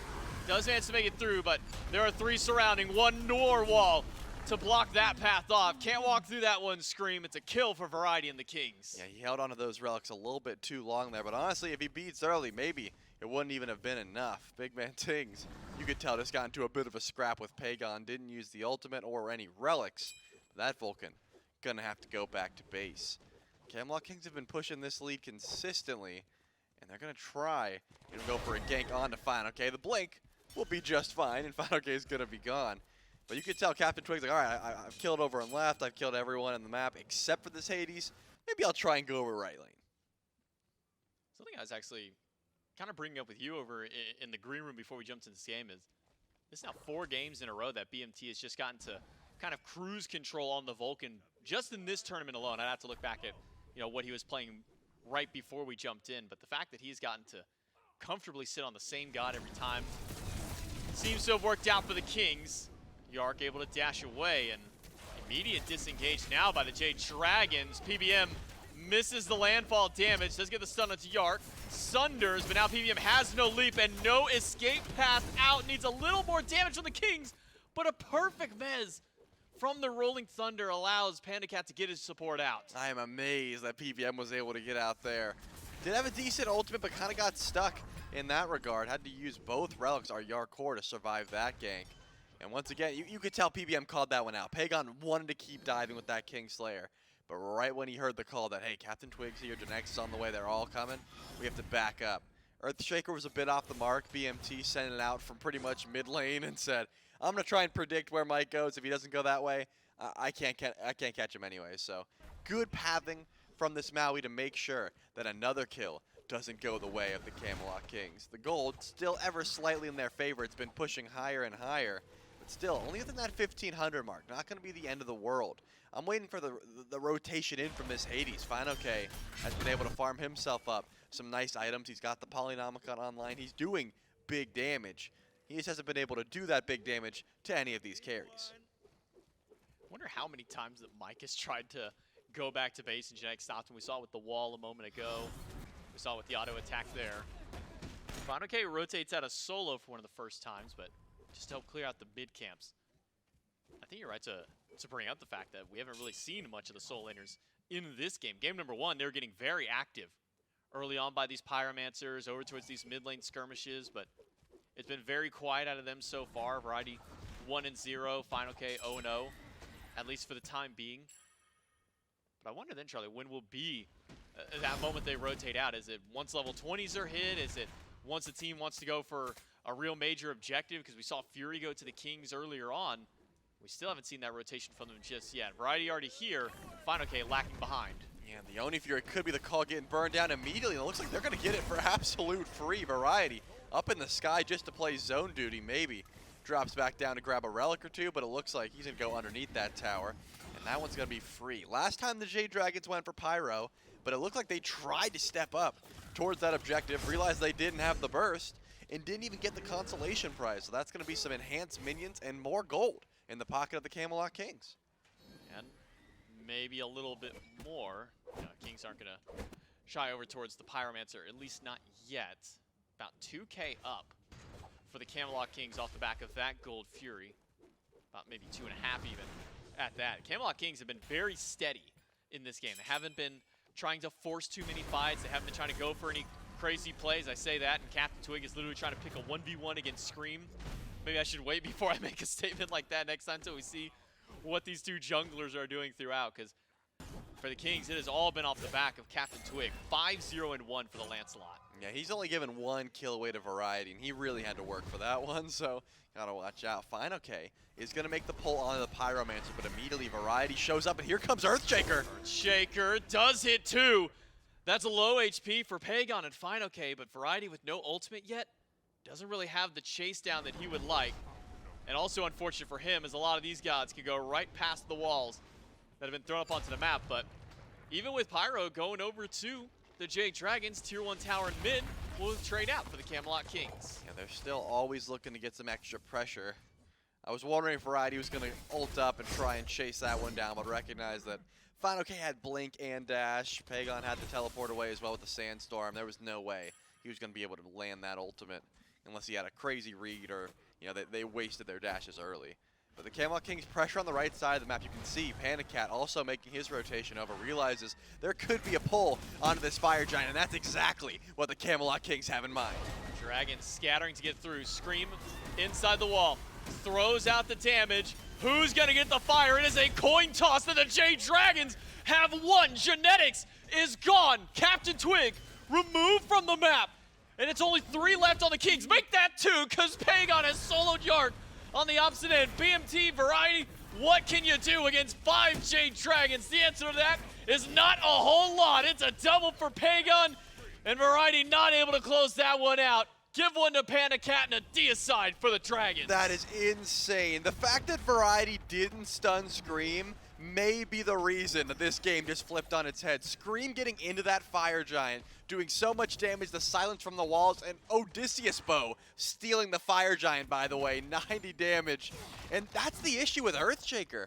BMT ulted, it looked like it was gonna confirm, and then it touched down well after the Fire Giant actually went down. Some Odido procs from PandaCat's auto attacks were able to steal that one away. And now the Camelot Kings, they got no right side bird. This gold lead is certainly in favor of the Jade Dragons.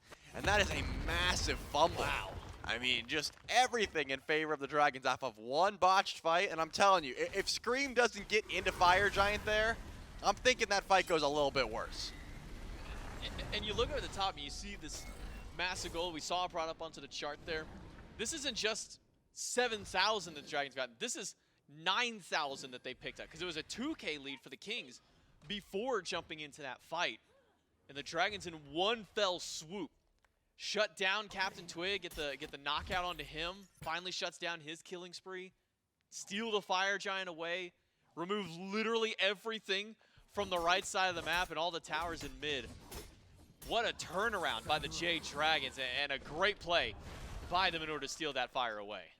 Yeah, now it's all Jade Dragons. What do they decide to do with the lead that they've just recently got for themselves? Seems like start on the left side of the map and work upward.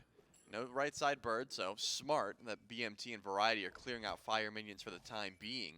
But fineokay stuck around here. He's on a ward, so I don't think he's going to go in for anything crazy. Even with BMT's relics down. 1v3, the Hades doesn't love those odds. So going to try and defend a bit, whereas the Jade Dragons can group up on the left side of the map and start working down these towers.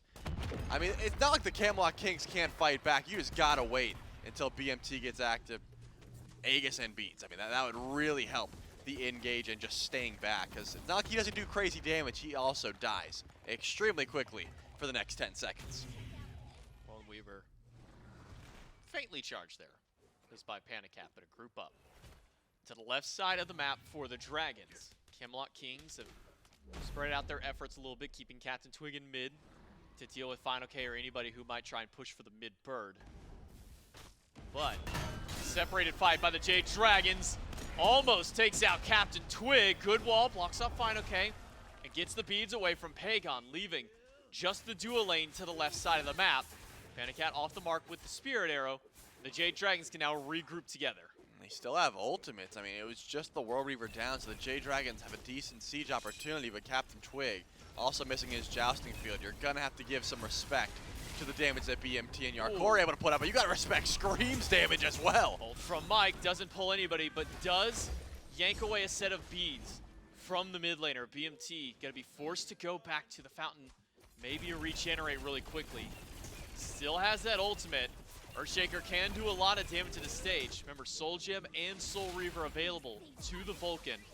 But the Jade Dragons unable to get the damage they want on the Phoenix. They will back away and head back to the jungle. Gold Fury likely in their sights. Yeah, they lose the Fire Giant buff in 1 second. You could tell the right side minions what they were waiting for, but did not get there in time. So the Camelot Kings didn't have to send someone over, which means they could stay 5 strong with the Phoenix defense. And that was enough confidence to make sure that they didn't have to run that one down. So essentially that right bird will be back up for Fire Giant. The Camelot Kings don't have to worry about clearing those minions out, but there are some last minute power spikes you know they would love to hit. Most notably an upgrade starter item for CaptainTwig. BMT just ticked over to level 20, was able to get that Pendulum of Aegis, the extra cooldown, as well as just DPS is going to certainly help out BMT. And I think even though the Jade Dragons just had a massive swing in their favor, the Kings can set up a defense at this Fire Giant, no problem at all. They should try, and they still have that crazy burst. It's just going to be, can you keep BMT alive long enough to try and go for some setup onto these objectives without beats for 80 seconds? That's what's going to be difficult. Yeah, that is a tall task for BMT to have to try and play this safe against this composition that the Dragons have built up. They're so not many defending. ways to lock him down. At that point, if BMT gets caught, Camelot Kings might as well just say goodbye to the Vulcan. Hope that BMT can get some extra damage out before he does go down. But the Kings are going to be the one to answer back. Taking a tower left, Dragons will push up right. They've still got a fire minion wave. It's only Variety here to defend. BMT will now go back to base, maybe recognizing that this isn't the most ideal play that they could be making, giving up another Phoenix, but if they can trade a little bit more with it, we'll be fine. Tier 1 and Tier 2 left gone, but Phoenix once again removed. Yeah, I was wondering if we were going to see a base race of sorts, but that's not going to be the call the Camelot Kings make. They're already back. They lose that right side bird once again, but that was a worthwhile trade for them. They decided to get the Tier 2 and just let it go down. They're going to set up a full defense underneath mid and possibly left. But the Jade Dragons are going for that same split they did previously. It was PandaCat over and left with PBM, but now 5 strong in the mid lane. They have much more time to play with. They can wait for fire minions if they so choose, but PBM going to start this one off by trying to hook in BigManTingz. Did grab it, but a quick meatball breaks that connection. PandaCat charging ult, fires it onto BMT, who will immediately back himself away. Is still living fairly nicely for himself, but beads are gone again now from the Vulcan. A dangerous position to be in for a majority. Camelot Kings wall does hit Mike. Double tap So good, tanky. but the damage from Scream starting to add up. I mean, PBM is tanking this like it's nothing. Consistently gets hit by the wall into the double tap into the meatball, and it doesn't seem like Maui is even feeling that damage. I think it's just the compassion, the spirit robe really starting to add up here. But now fineokay's pushing in those fire minions, and that's going to split the defenses of the Camelot Kings. Mike doesn't grab anybody, does get stunned out. But Earthshaker misses everybody. Variety up in the sky. Pegon junked down in the backline all by himself. Variety finds the double dunk. It's a joust in from CaptainTwig. The root is good, but fineokay will lock down 3. Heals through what he can, but the burst and the fight back from the Camelot Kings have repelled the Dragons. Yeah, now it's time to chase down. CaptainTwig does have the horse, and it looks like a good wall from Variety. Catches out PandaCat, but Screammmmm is also in the wall, dishing out a ton of damage. Genetics almost gets bursted down. But a good puddle down from Mike brings PandaCat and Scream back together along with him. Now the Camelot Kings have defended their middle Phoenix. Right one still down for a little while, and Fire Giant still a minute and a half from falling off the waist of the Jade Dragons. This means that even with this win, it doesn't feel that there's too much the Camelot Kings can do except try and strip away some of the farm in the jungle. Yeah, I think Pegon unfortunately dives pretty far into the back line there. He didn't have the backup. You know, fineokay saved that Pillar of Agony until well after that Phoenix siege ever went down. It seemed like the call was, hey, we're going to go for the Phoenix and we'll let Pegon die. They didn't get the Phoenix, and Pegon did use double relics to stall out as much as he could, but still ends up falling there. So the Camelot Kings are going to chalk that up as a successful defense, because once again, that right side bird will be spawning here shortly. I said they could defend last time, and I did think they could, but this time around, you can't be giving up EFG. There's no way the Camelot Kings split push once again and just give up Enhanced Fire Giant. This late in the game, when the goal lead is not so out of sorts that you can't mount one of those defenses. I think that now the genetics is a bit tankier as well. He's got that Shoguns online working towards even more protections. He can frontline a little bit easier in these jungle fights. So the Camelot Kings are going to group up, get as many buffs as they can, and then head towards the jungle, towards this Enhanced Fire Giant that's going to spawn in about a minute 10. Advanced home, remember, this is a best of 5 set. And this one is for the second team to qualify to the SWC. No elimination from this set. Still rolling game 2 of what could potentially go to at least 4 if the Dragons can keep up their same pace. But a good fight back from the Kings in mid. They have delayed this game just a little while longer. Right side Phoenix about to respawn. The final of the Fire Minion waves likely to spawn in immediately right after. So the Camelot Kings no longer have to worry about that bird, though it is still weak. We did see them split their attention last time, Charlie. It was Camelot Kings, everybody but Variety over to the left side, took 2 towers. The right side Phoenix did get pushed away by the Dragons. But it seems that both teams are now ready to try and fight around EFG. Yeah, fire minions have been dealt with, and there's a mid-trebuchet coming through for the Jade Dragons that the Camelot Kings will eventually have to deal with as well. But they've got plenty of vision. Remember, the Camelot Kings rolled up to this jungle a bit ago, and they got wards down all over, aggressive wards, towards this Enhanced Fire Giant, whereas the Jade Dragons have no vision control. They've got the vision on their side of the map, but that's about it. So map state-wise, the Camelot Kings don't hate this position. You always got to be looking towards the skies, wondering if Variety's coming through. or if there's going to be a nice wall from genetics that just ruins the start of your team fight. But the Jade Dragons still do have that gold lead, still do have that confidence. They are going to step up and start getting those counter wards down. So now all the work the Camelot Kings did getting their wards down is pretty much undone. Variety going back to base. That opens up for, okay, a World Weaver to CaptainTwig. Question mark on to PandaCat. Variety is back though as he teleports into the ward.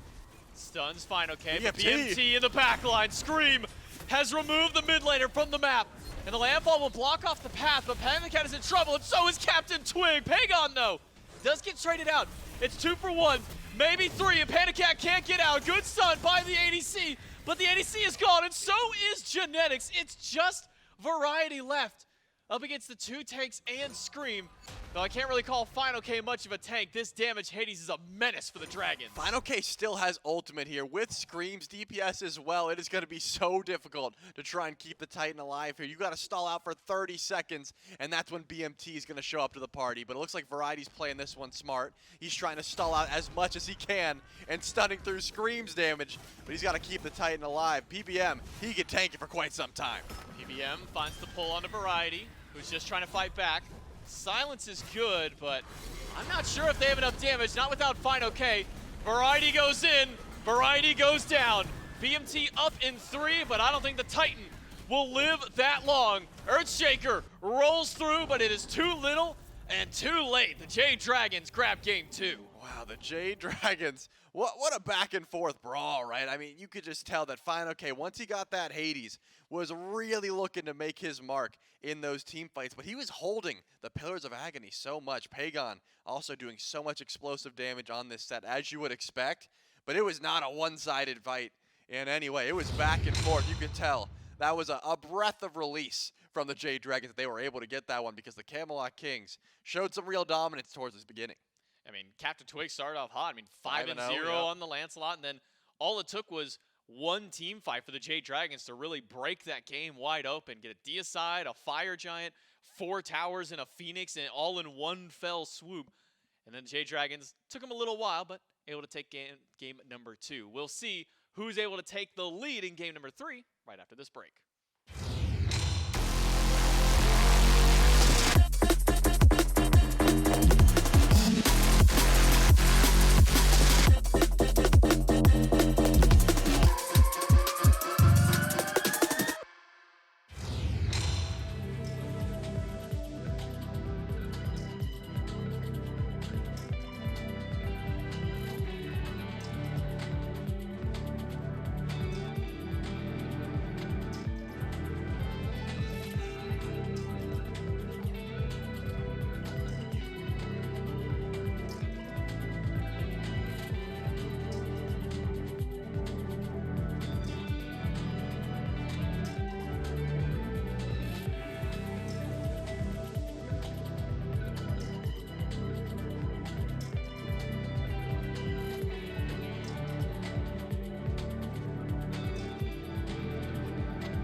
guaranteed game 4 now as the Jade Dragons have tied up this best of 5 in game number 2. For a little while there, it was looking like the Camelot Kings are going to be the team that are going to run away with things in game 2 and send us on to a game 3 up 2-0. But no, we'll at least get 2 more. Remember, at the end of this, a team will qualify to Worlds, and at Worlds, there are going to be some fantastic matchups. But also happening at Worlds is our 9th annual cosplay contest, live on stage at the esports stadium in Arlington.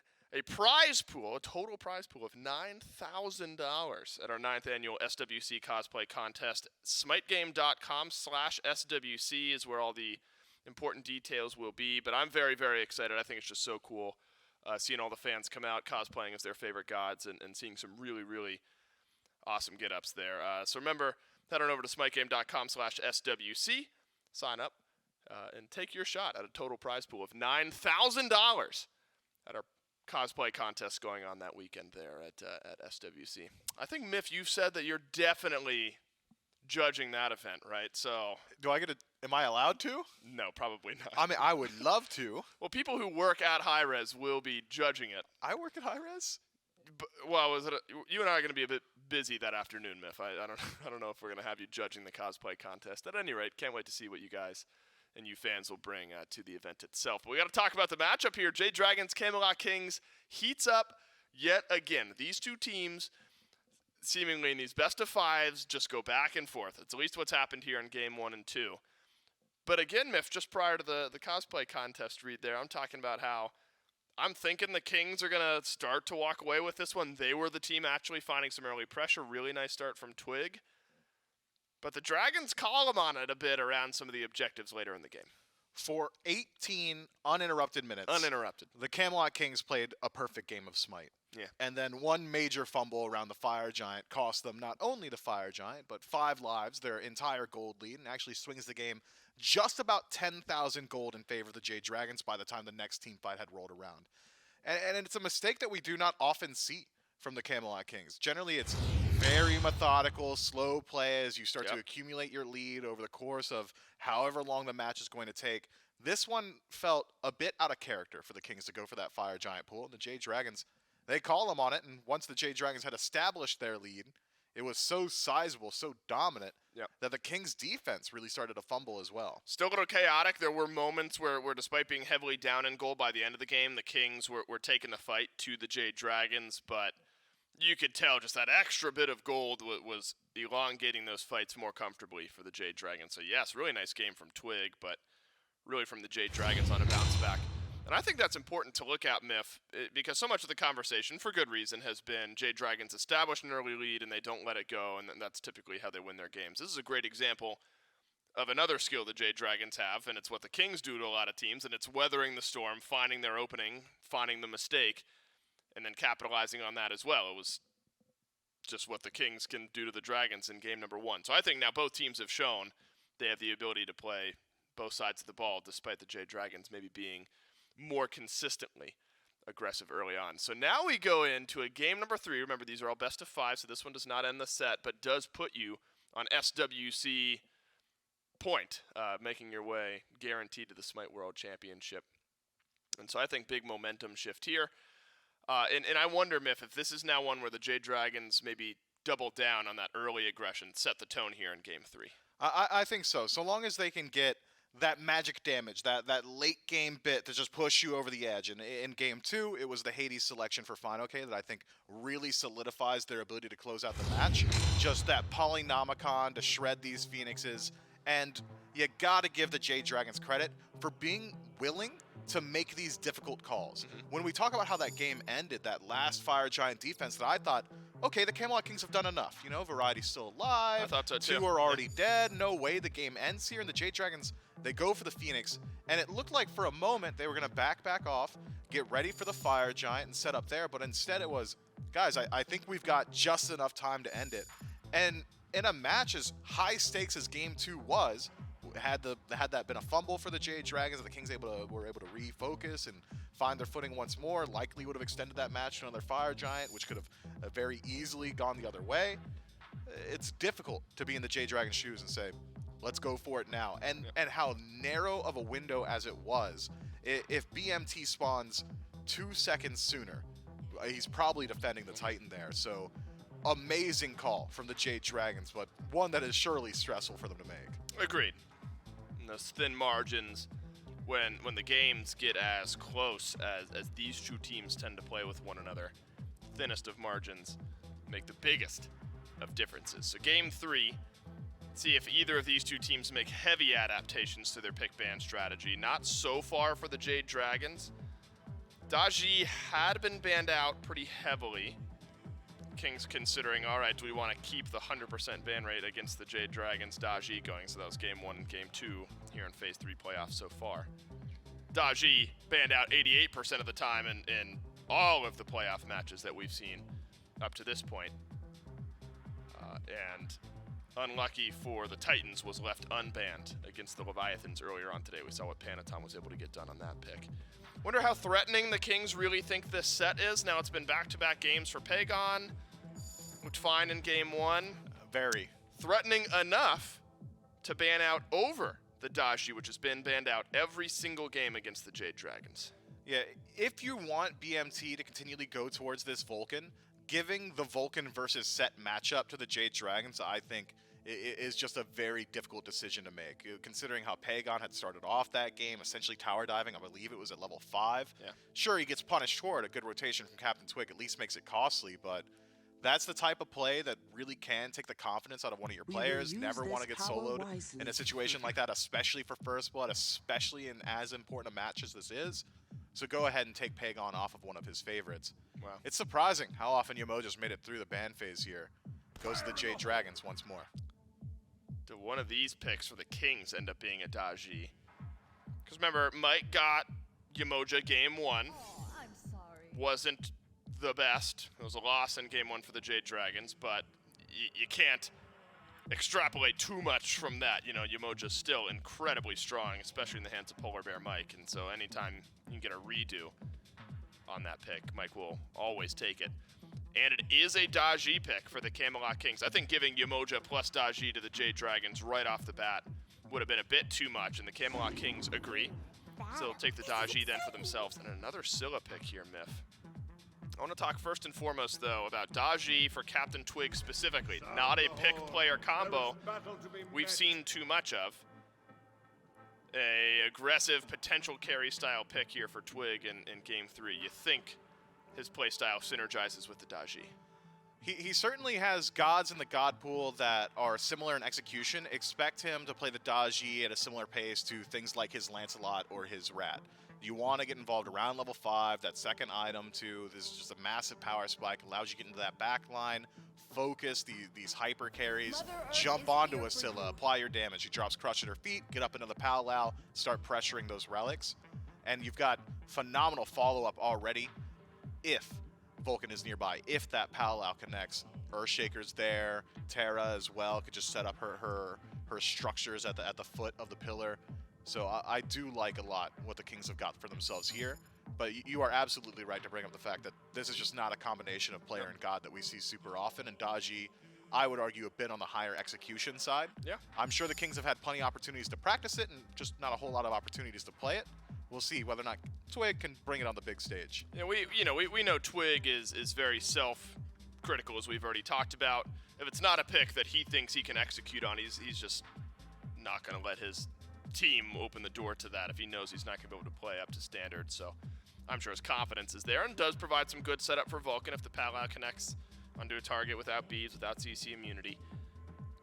There is follow-up potential then from BMT. Now on the flip side, a Scylla plus Thor for the Jade Dragons. You might think Scream Thor. You might also think fineokay Thor out of the solo lane. So a little bit of flexibility there, and the Camelot Kings aren't going to throw any swings towards solo lane bans, but will take away the Bastet. Maybe give an indication that this is fineokay on Thor solo. Or at least just hedge your bets, Hedge right? your bets, right. I think you're right to say that it is likely to be fineokay on Thor. Generally, when the Jade Dragons take it, it heads over to the solo lane, and they love playing around that, what is normally going to be a 4 versus 3 in mid, so long as Thor is allowed to make that rotation, and only really needs to get so far as like the Pyromancer, and then you can get involved just about anywhere in that mid lane. So a little bit of global presence for the Jade Dragons could go a long way, especially considering the pace of game that they generally elect for themselves, which is very early on. Once fineokay gets access to level 5, that Anvil of Dawn, he's got phenomenal setup for this Scylla in mid. I'm a monster off the back of just an AoE stun, always going to be very strong, poke potential as well. I expect a very heavy bruiser style of build. Yep. But now with Cupid locked in for the Camelot Kings, you've got a pretty aggressive kill lane in the duo. It's starting to establish itself. Terra can line up the stun, Heart Bomb to follow up, and just infinite lockdown afterward between the Root and the Fields of Love. I think now the Jade Dragons need to be concerned about where their anti-heal is going to come from. Scylla can apply it somewhat. Crush is maybe not the best applicator. It's pretty avoidable in some of these late game team fights without the setup. And up against now a Cupid and Terra. If the fights go long, well, the healing is going to really, really be a thorn in the side of the Dragons. Osiris can help you a bit there, but again, the unique hunter picks for the Jade Dragons was Neith last game. That seemingly worked out after a big turnaround from the team. Now an Artemis. And Artemis was at the forefront during full attack speed, Silver Branch type meta. Tusky, still a very solid pick. What does Artemis tell you at the end of the draft for the Dragons? It's a strong counter matchup in a Cupid. Vengeful Assault, that second ability of the stim for Artemis, giving over movement speed and slow immunity, means that you don't really need to concern yourself with Cupid's ultimate.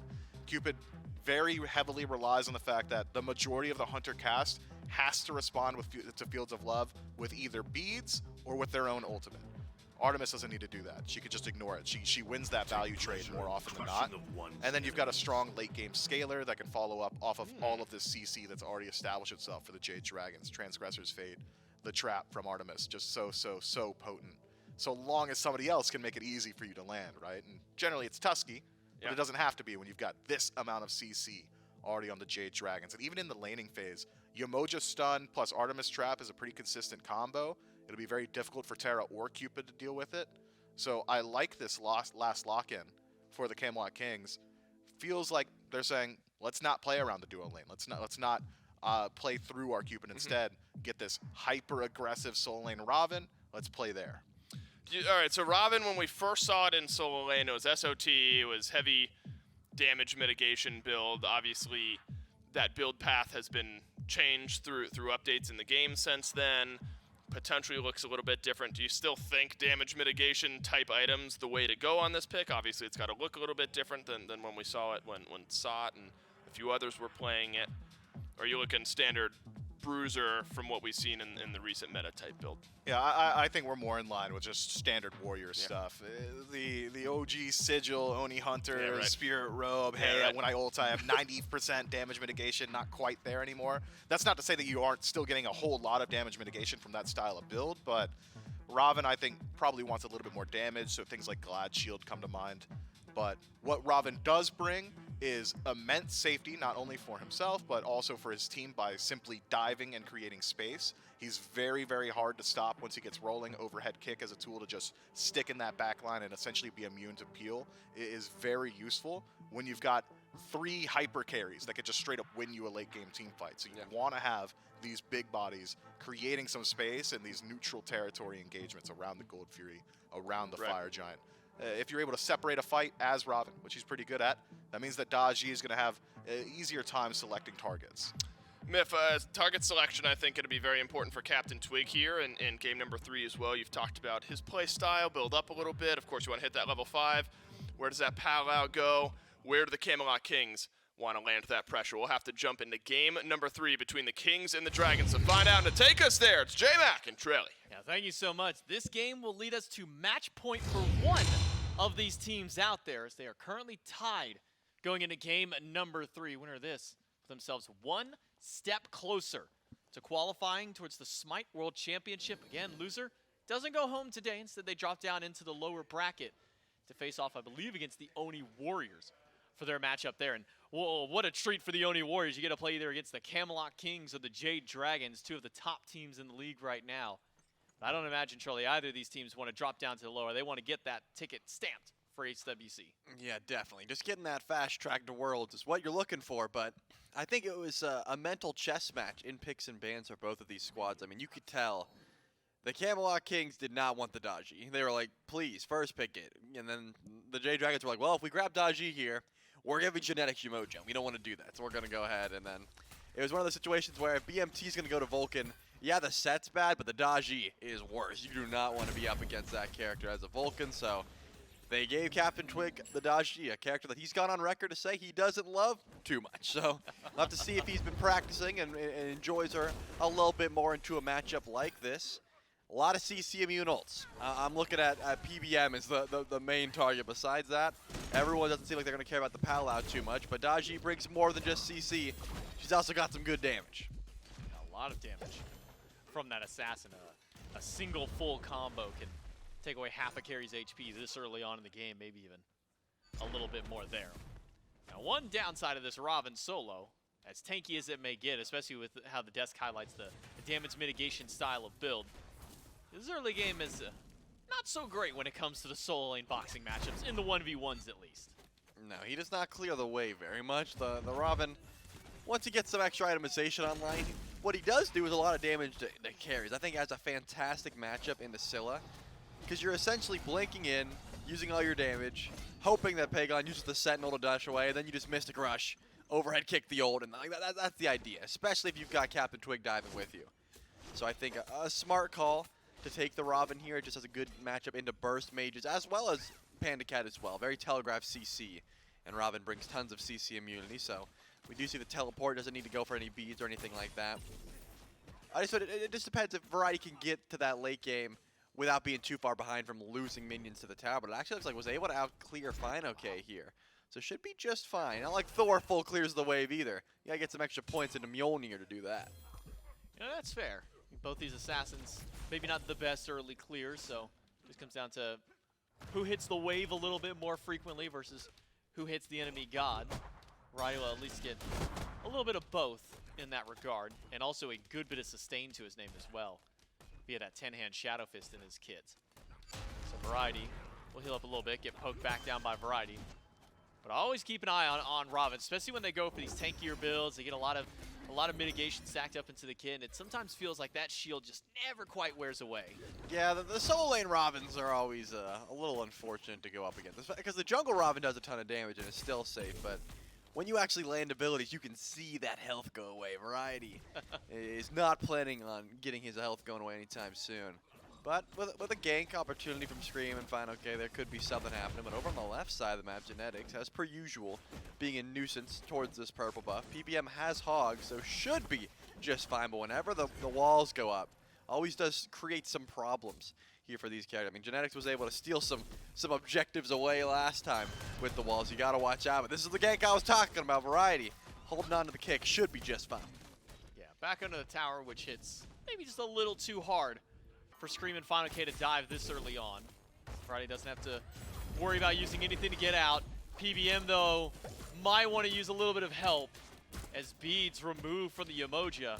Maybe now opens up a target for CaptainTwig in the duo. Certainly does. And who's on the way but CaptainTwig right now, looking for...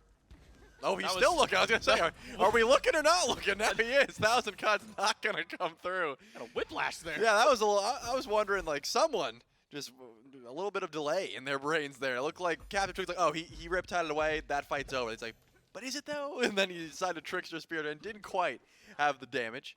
Either way, the beads are down and Palau is not available. When CaptainTwig hits 5, maybe wants to head back over to duo lane, but take a look at the right side of your map. Blue buff, speed buff, back camps are all on the way back, so you really can't spend that much time over on duo when there's farm to be had on the right side of your map as well.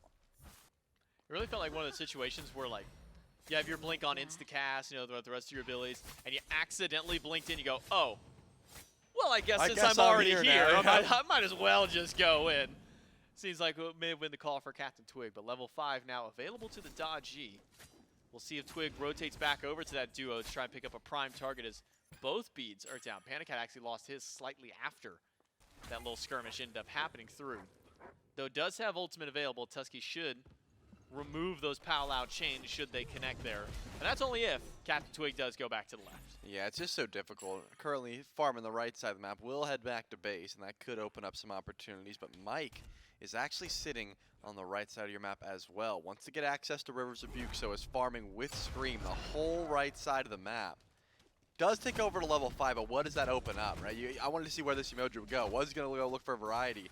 if you can force out Mystic Rush, Light River's Rebuke could definitely catch out this Robin over in solo lane, but looks like PBM's more so looking towards mid, gonna try and farm up with his team.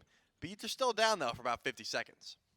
Variety finds Scream in the jungle. This 1v1 is not going super well for Scream. Does get a stun. Double tap in. Mystic Rush from Variety, but stunned instantly on landing by fineokay. Should spell the end of the fight for the Camelot Kings solo laner, and Scream probably thanking fineokay for the assist there. Yeah, I'm a little confused. Variety, he plays a lot of Osiris. You know, he's been playing it for years, so you got to assume he's got that tether stun down in his head. Save that overhand kick, kick the stun, ult the ult, free kill on a Scream. That's what I was thinking, but it looks like the pressure from fineokay knowing that the wall was there and just didn't time that stun effectively. This means you're going to get the overhead smash down. Should be just fine. But Lord of the Afterlife, that's what you're trying to get down. And Scream doesn't have it for a bit, so a little bit of extra pressure around the map open up for your team is saying, hey, if Scream shows up, he doesn't have ult for a bit. Opens the door to maybe a little bit more safety for the Camelot Kings. Beads back up for PBM and PandaCat now. So dual lane may be slightly out of the question for CaptainTwig to find a gank, though Twig has not been very active this game. Did make that early rotation towards duo. Ended up getting a little bit of damage out there, freed up some of that aggression for Genetics and Jarcorrr, but outside of that, it's been a very quiet start for CaptainTwig, which is the complete inverse of what we saw last game. I mean, by this point last game, Twig already had 1 kill on the board, working on his second, but maybe also a little bit of this is deterring CaptainTwig from playing quite that way. Yeah, and this is sort of what I expected, you know. I truthfully believe this dodge G pick was to take away from Scream, which does mean that Twig is going to play a little bit further back, sort of wait for late game when you can just be that overwhelming one-shot burst style assassin that dodge G can be. And it looks like playing slow is going to be the call. Scream is going to be able to find Twig in his own back camps. Does get the Palau down, and it doesn't look like he wants to use that ultimate, but the chase is coming through. Good stun from fineokay, but that's all the fight going towards CaptainTwig. Yeah, with the Stonewall Variety on the way back to the fight, CaptainTwig should be just fine. In fact, teleported into PBM there for just a moment. Not going to find anything more than there. So we approach the 8-minute mark momentarily. Camelot Kings and Jade Dragons still sitting dead even. About 150 or so gold maybe between these two teams at this point, kind of bouncing back and forth between this point. Doesn't seem like either team are really getting an advantage anywhere. I mean, everybody's pretty much dead even in levels. It's like a half behind for BMT at this point and a half up for Variety. So since that's where at least the experience is mitigated. Maybe we see Scream try and play aggressive on this left side as he picks up the Scepter. Pegon rotates over as well, but still nothing. The Jade Dragons really playing this slow game early. PBM, though, will be able to confirm the obelisk. That's a big win. That's a dub. Able to grab the And he's trebuchet out. for themselves. Of course he was out. What? You think they're going to fight? No. Not yet. That's too scary. I mean, that's a level 10 Vulcan. So you got to be running away and riptiding out. Well, I'm fearing that level 10 Vulcan. I would be too. I mean, he's the highest XP on the map, tied with Variety and Pegon respectively. So everyone else looking around, the side lanes just aren't getting that much farm just yet. You know, these mid laners, they've had it too good for too long. They just keep running around farming all sorts of camps as quickly as possible. I wonder where we will kind of see that first real fight kind of break out. Typically, it's around these Pyromancers, around these 10 to 12 minute Gold Furies. We start to see, you know, some of the action start to break through, but at the moment, it doesn't really feel like either team have a leg in this race towards either of these objectives. I mean, with the game as even as it is, as close as we are, 9 minutes in, do you think that for the Jade Dragons, this composition, I mean, they've got a Scylla that'll scale to the late game, they've got an Artemis that's going to scale well in the late. Do the Camelot Kings have a similar composition to be able to scale up with the Dragons? Yeah, I mean, BMT is a playmaker, Pegon's a playmaker. They're both on characters that can completely sway a team fight with their ultimates, right? I mean, a big Earthshaker changes the game. I'm a monster getting a reset could just absolutely shut down a team fight as well. So I think both teams are fine just letting their mages farm up and, you know, playing for these objectives, that sort of thing. I would say that PandaCat has that same ability to hard carry a game, but I think as of recent has been more so playing back, you know, playing safe. not the same aggressive taking 1v1s PandaCat that we usually see, you know, diving towers early on, going for crazy Hou-Yi ricochets, that sort of thing. He's been very more reserved, maybe realizing, hey, this is the set that sends us to Worlds. I'm not trying to step up too far and get myself open to a gank. I'm trying to sit underneath this tower as Artemis, farm up, and don't worry, I'll see you guys at level 20.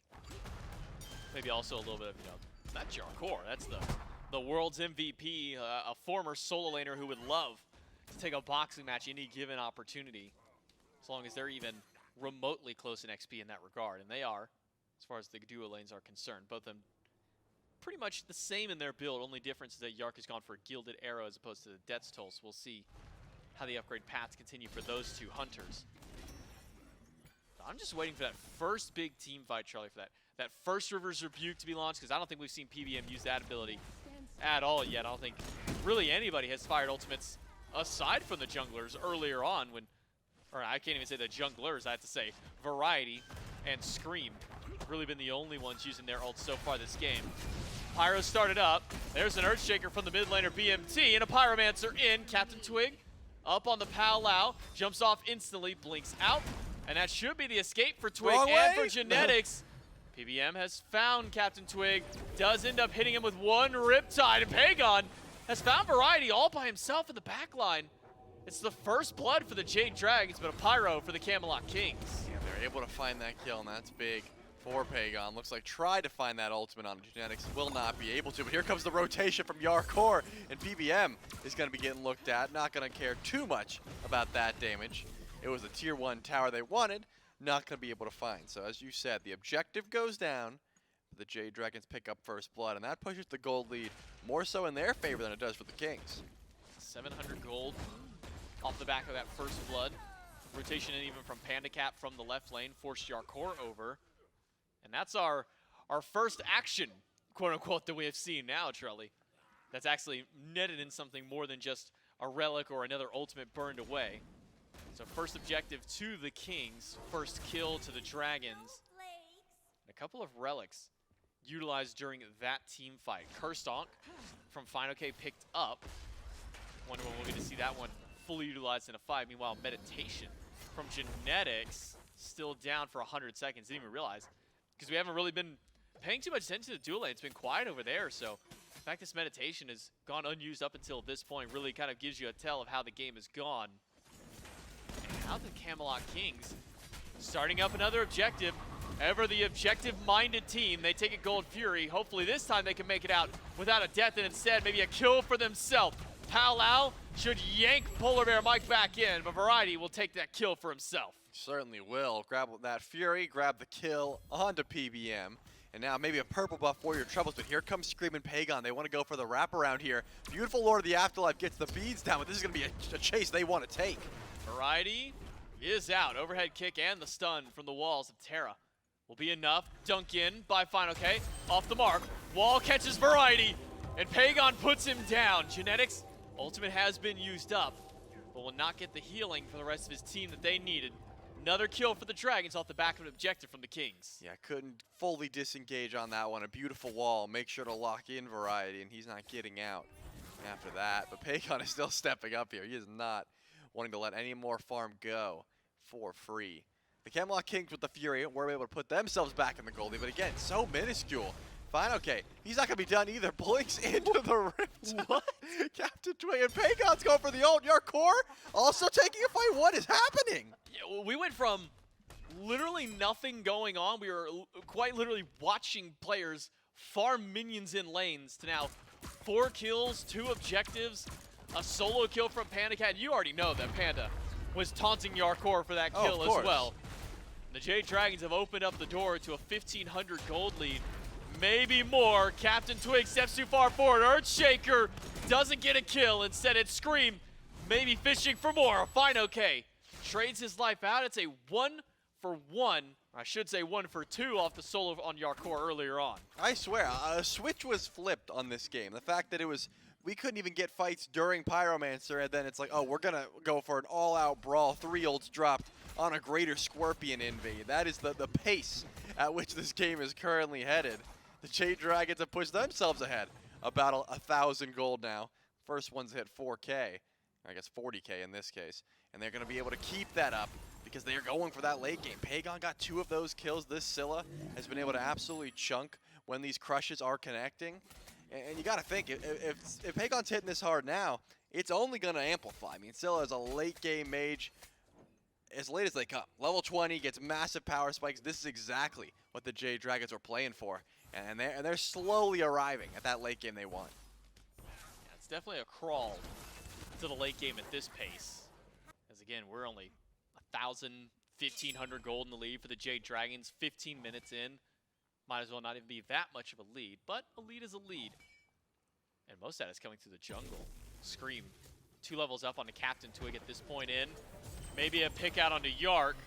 Has the beads from the stun. I'm a monster Aegis away. Dunk in by Scream. Feels the love. Will not lock down the Osiris, but the damage will be good from the Camelot Kings. A pick onto the jungle means the Camelot King to maybe now push forward a little bit more. Yeah, that seemed a bit greedy to me. I mean, Yark used his relics perfectly, dashed away just fine. The Aegis for the I'm a Monster. BBM has beat, so he should be just fine as well. But Scream going for the Lord of the Afterlife there when everyone was surrounding Jarcorrr. He still had his ultimate, the Fields of Love, all of those different tools to stay alive. Just seemed like getting both relics should have been win enough, but that means the Camelot Kings are able to make their pull on Pyromancer. No one to be seen to steal this one away. I can see fineokay maybe wanted to step up, but was underneath his tier 2 and did not want to channel that ultimate. I think Variety has been getting the better of this lane thus far just because of this Ravana and its overwhelming safety. But once the team fights come around, that's when the Thor really starts making his mark on team fights. So we go from 10, 11 minutes into the game, no kills either way, to an explosive 7 kills immediately afterwards between now 3 objectives that have been picked up. Pyromancer fell for the 2nd time this game, and for the 2nd time to the Camelot Kings. Gold Fury about a half a minute or so from spawning in, but it's the vision around the pit for the Jade Dragons this time. So, advantage to the Order team as far as vision is concerned around that objective. The Camelot Kings, though, ever present as to knowing how they want to deal with these objectives. I imagine they want to find a group up, maybe find a pick before they try and go for that gold. Yeah, definitely the call, or at least try and force something out. CaptainTwig is going to Trickster Spirit in, trying to force something out of Scream, knowing the beads and the blink for that Osiris are down. But a level 14 Daji is not very threatening to a level 16 Osiris. He's not going to force anything, just the tether, and then sort of just stare at you. So still a steep hill to climb XP-wise for the Camelot Kings if they want to try and step up, but you know, I think just getting Twig some extra itemization does go a long way here. You want your Daji to be as threatening as possible so that those relics, those ultimates can be forced out for things like that, but it's not quite in that situation. Variety has made the rotation out of lane towards the Oni Fury, whereas you can see Scream is still over in right lane, so if the Camelot Kings wanted to make a pull, now would be the time, but they don't know just yet that the Osiris hasn't made his presence known on the left side of the map. They're not knowing yet, but Scream has rotated back towards mid. We'll go for the Greater Scorpion. Variety eats a bit of CC and poke from fineokay and Pegon. Now CaptainTwig has spotted Scream, recognizing that he was trying to take away a little bit of that farm inside of the jungle, try and steal one of those neutral objectives away. And that's given PandaCat the opportunity to pull the Oni Fury. Has some lifesteal in the build, but maybe not enough to sit there and solo tank this Fury up. We'll rejoin the rest of the squad, and now we have a 10-man group up on this left side. Yeah, the ward coverage was down for the Camelot Kings. They had eyes on everything. All ultimates, all relics are back up at this point besides the Bracer, but Scream is taking a lot of damage here from Variety as well. And he's got no care. He's going to send a Sunder out towards this Osiris as well. You can tell the Camelot Kings aren't afraid to fight this, but also they're waiting for that perfect moment before they decide to go for a pull. Scream. Still, Variety in the middle of 5. How tanky is this Ravana? The answer might not be enough because he's had to ult away. fineokay dunks down. Finds only Variety in a River's Rebuke to catch out 2. Variety rooted by the Sikkim. But up on the Palau is CaptainTwig. Will he be able to pull anybody in? It's 2. And a big ultimate through, but PandaCat had the Aegis just in time. And with all the ultimates used by the Camelot Kings in that fight, they'll back themselves up and regroup.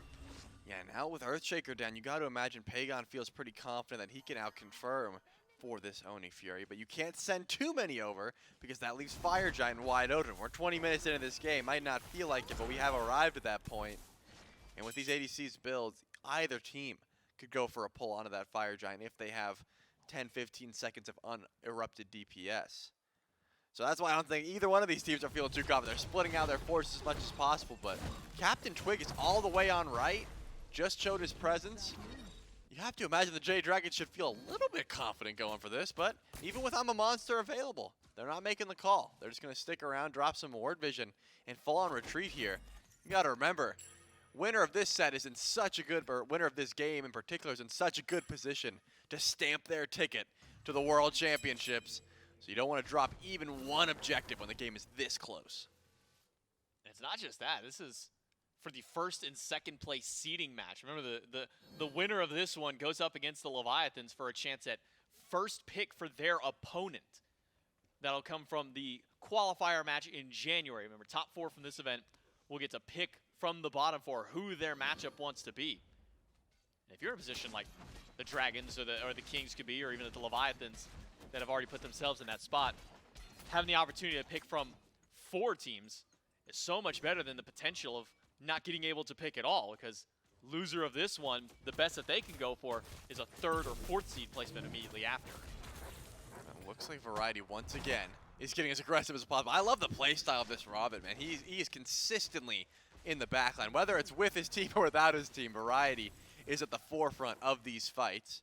But Pyromancer is up, and you know the Camelot Kings got no problem dropping the turret and trying to burst that one down. Well, Variety plays zone duty, and it goes down for absolute free. But we might just gloss over the Oni Fury at this point. It's a 5v5 grouping towards the Fire Giant, and anyone could get caught out in this situation. BigManTingz, path towards mid lane. You can see Pegon and Screammmmm saw him do so, but with the bead still available, would have been difficult to try and lock down a kill onto this Vulcan.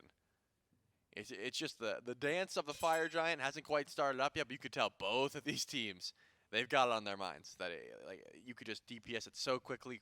Crazy mage burst as well. Can't let this objective out of your sight for a second. The Camelot Kings have been able to take every Pyromancer that's spawned onto the map so far.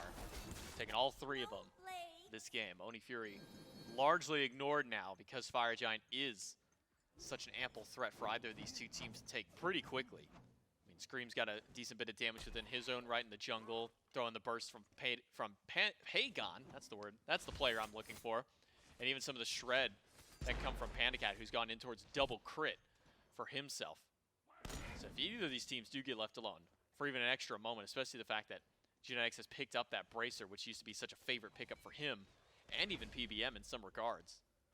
Now these teams want to give up the positional advantage around this objective, but so far for the vision control, that goes to the way of the Kings. Certainly does. Screammm is just...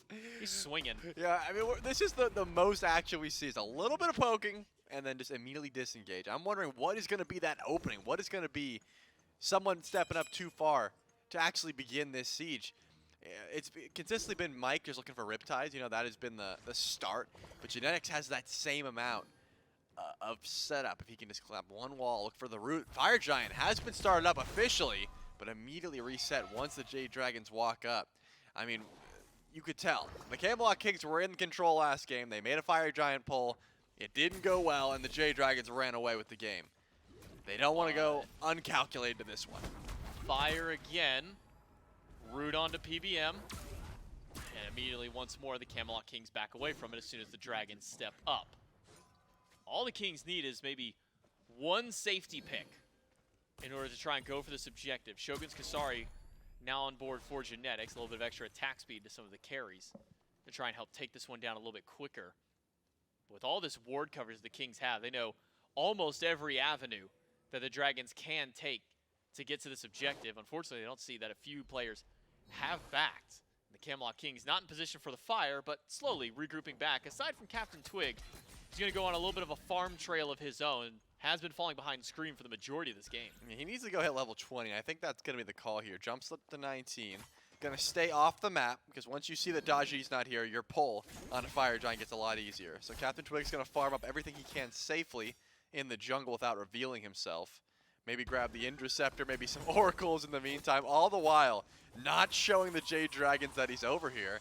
And that means that he'll be able to upgrade that starter item, join the fight, and just be so much more effective. Oracles as well. Might as well. Let's just follow the journey of this go to the Dodgy, because mid-harpies. Lord knows there's no more fighting happening on the right side. Both of these teams. It's extremely cautious, but it's calculated. They are still looking for poke. They are still setting up for possible engagements. Hey, there he goes. And finally, he hit level 20. That's how easy it is. Just go do all the camps on the left side of the map and don't show anyone where you've been for the past 2 minutes. Yeah, quite literally was just hit level 19 when he was starting up the red buff, and ends up by going red, purple, scepter, oracles, and then green to finally finish his journey. The odyssey of level 20 for CaptainTwig is now complete. And we jump into the next chapter of this book. I'm just imagining Scream was paying attention to the build and was like, wait, he was level 18 last time we saw him. What did he do? Where did he go? Where did he gain 2 levels? There's the Whoa. go button. Scream jumps in. The Rivers only have BMT. Earthshaker going to do a decent bit to fineokay. CaptainTwig, how many can he pull? The answer is none. It's a 1-for-1 trade. Camelot Kings and the Jade Dragons. Scream wants to make it 2, but CaptainTwig is out. It's solo for support for the Jade Dragons. Yeah, but look at the relics from both of these teams. I mean, Pegon and PandaCat, untouched. They both have relics up, but BMT, he's got nothing. CaptainTwig also nothing, and that means Fire Giant will be started up here. Variety's got Mystic Rush, but that's the only tool for this fight that could go well. Yark, no ult. Variety does have his. He's the only one alive that still has an ultimate, and that might be just enough of a threat up against the Jade Dragons. BMT finally starting to get his damage online now that he's hit level 20. Has full access to his upgraded starter, that Soul Reaver as well. But with a 1-for-1, we went from 11 minutes of no action to 5 minutes of fighting to almost another 10 or so minutes of no action. It's another Pyromancer. To a 1-for-1 to a 4th Pyromancer by the Camelot Kings. Everything starts and ends with a Pyromancer, Trelly. That's just the name of the game for the Camelot Kings as they grab their 4th one now. Wait, it's the Pyromancer again? Wait. Always has Oh, been. Fury. Wait, Fury. That's a little bit of a new one. That's how the first bit of action kicked off was Pyro, a death, and then Fury, and then a death. Well, now it's Pyro and a Fury, but no deaths this time. I'm wondering what genetics is commanding at this moment. He was throwing his hands up. He could clearly say, this is what we're going to do. This is how we're going to do it. But it doesn't seem like anything's going to net from that. Someone's going to have to clear out these Oni minions, and you know the Camelot Kings have that on their mind. So if they're not trying to pull this Fire Giant in the next 30 seconds or so, they got to send someone over to left. And look at that. It looks like BMT might be the one to do so. He's going to grab green buff and red buff in the meantime. But I guess the Camelot Kings are confident the Jade Dragons aren't going to be able to go for anything just yet. They don't have the information we do, but they know that Scream is not anywhere here because of the vision that they have currently. So they're able to just reset and go towards this Fire Giant. But Oni minions and a Trebuchet, that's going to add up. That tier 2 tower over and left is not going to be staying up for long. No, with that Trebuchet there, enhanced minions as well. We'll need to send somebody to deal with that soon. If you're the Camelot Kings, Variety probably the best person as he does have a teleport, doesn't have an upgraded yet. He might have to go back to base a little bit sooner than he bargained for. Does have a little bit of sustain up by the way of this Terra. And plus some of his own sustain into the kit, but good poke onto the Soul Laner to start things out. It's definitely a great way for the Dragons, but it's not just the Trebuchet in left, it's Trebuchet in right. But unfortunately for the Dragons, this one not going to get them too much. Instead, they all eat a Sunder. That came from Variety. Yeah, Variety been consistently Scream, taking the 1v1 versus CaptainTwig. Winning it, dominating that one, and jumps over BMT's hold. That's a perfect start for the Jade Dragons. But a River's Rebuke doesn't catch anybody. Instead, it only cuts off the path for the Camelot Kings to go further. And now it's a power play for the Dragons around the Fire Giant. Yeah, you could tell CaptainTwig was winning that fight for a bit, but when you go up into the power, you got to stand still for about half a second, and that's plenty of Manic and Scepter ticks and lots of damage that was going to come through and make sure that CaptainTwig goes down there. So now the Camelot Kings are going to have to try and defend this Fire Giant, and it's going to be enhanced. I mean, you got about 25 seconds or so if this stalls out, and already some DPS heading towards PandaCat. Tusky used by Panda. Ultimate now down for the carry. Yark under fire. Yark in the dirt. Scream puts down another member of the Camelot Kings. Maybe he can find a third one as this fight goes through. Genetics, rooted. Pegon putting out some good damage on the Scylla. But Fire Giant is going down. The Jade Dragons have started. Their confirmation is in Pegon. But can Pegon secure this Fire Giant? Enhance it through. Earthshaker over the top. Camelot Kings seal the Fire Giant away. And Scream goes down. A perfect trade out for the Kings as it's Yep, once I knew again it. I knew Terra. it. Stunned from Genetics. This man is a menace. I knew it, man. I didn't have confirmation, so I wanted to wait to see exactly what it was, but I was pretty sure it was Genetics once again. BMT. Can't let him get away with it. fineokay zoned BMT as well as you can, but you're zoning the wrong guy. Who cares about the 1400 from Earthshaker? It's the 118 from Crushing Earth, man. So important. That's what's gonna get you. Oh, no. And turns out, all you gotta do to get Enhanced Fire Giant is let CaptainTwig get picked. It's so simple. It's just that easy. It's simple math, Trelly. We don't need more people. We just need our one guy to be alive. Kill the carries, who cares? It's all about Genetics at this point.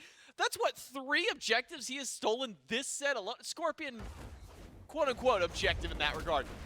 But he's stolen a Gold Fury and a Fire Giant by himself in this one set alone. Yeah, he's a menace. I don't know what else to say. Ban the Terra, dude. I don't know what to say. Like, Yeah. ban Terra. Clearly, and again, I got to give props to fineokay because he made sure that BMT could not step up to that objective. The ult came through. He killed Scream with the Earthshaker, but it was too late. You can't be going for objectives with Genetics around, and now the Camelot Kings have Enhanced Fire Giant, and they're going to run down the left side of your map. Looks like tier 2 in mid, still something they got to worry about.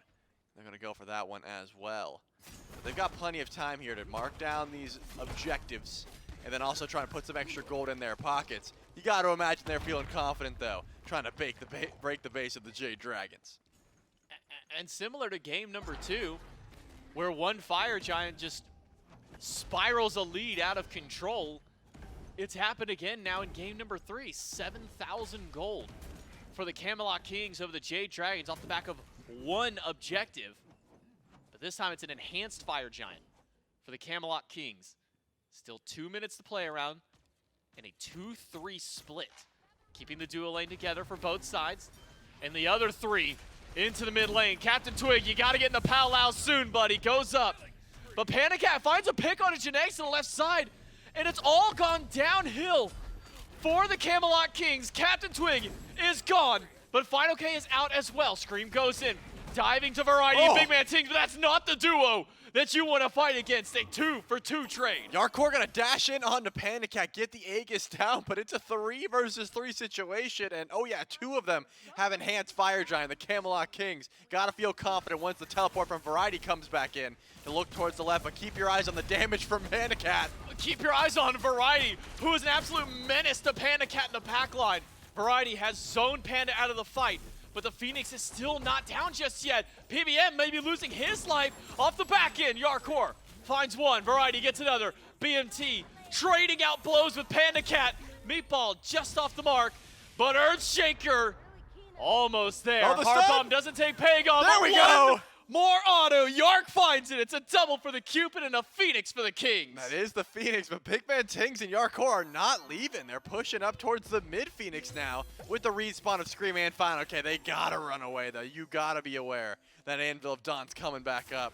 What a back-and-forth brawl, though. PandaCat stood his ground. I saw him crit Variety for 87 at one point, but still felt confident, which is insane. If I started hitting a Robin for 80, I'd be running so terrified. But also, Pegon goes massive there. So much damage out of this Scylla to make sure that that fight actually goes in favor for the Jade Dragons for a bit. But once Variety teleported back in, I knew that left side bird had to go down. I mean, it's just so difficult to try and defend for that long against an Enhanced Fire Giant push. Maybe the one benefit from the Dragons there was that Yark was the one player that didn't get the Enhanced Fire Giant. Yep. Otherwise, that Phoenix may have gone a lot faster, and that could have been a much more disastrous fight, one way or the other. The Kings have now lost that buff. Fire Giant going to respawn in about 40 seconds or less. The Jade Dragons only losing the one bird. They can push up that lane pretty far, but Look at those consumables. man, we are looking at elixirs of power already at this point. We're 35 in. BMT has just popped his. And I Jarcorrr believe also Jarcorrr has popped also his. consumed one. That means some big damage coming from the back line of the Now Camelot BMT's Kings. one-shotting. Yeah, for sure. I mean, Scream God, went it's to like the back line so confident, and then Backfire came through, and he's like, oh, I probably shouldn't be here anymore. Like, he got absolutely deleted. But you can tell, Scream's on the left side of the map. fineokay did walk over a ward, and PBM is clearly on a ward. Trying to defend this enhanced fire giant without your jungler can't be easy, but someone had to deal with those fire minions. Now the Camelot Kings are going to start it up, but look at Variety. He is so far in the back line. fineokay to the sky. Might want to be paying attention to the fire giant that's gone to the Kings. He'll dunk down in the middle of 3, teleports out and away from Variety, who soaks up the I'm a Monster like it's nothing. Scream, though, doesn't have that same luxury as the Raven. It's EFG for the Camelot Kings, this time on all 5. Yeah, they should be able to heal up Variety here with some HP, as well as just some sustain from the Cupid and from Terra.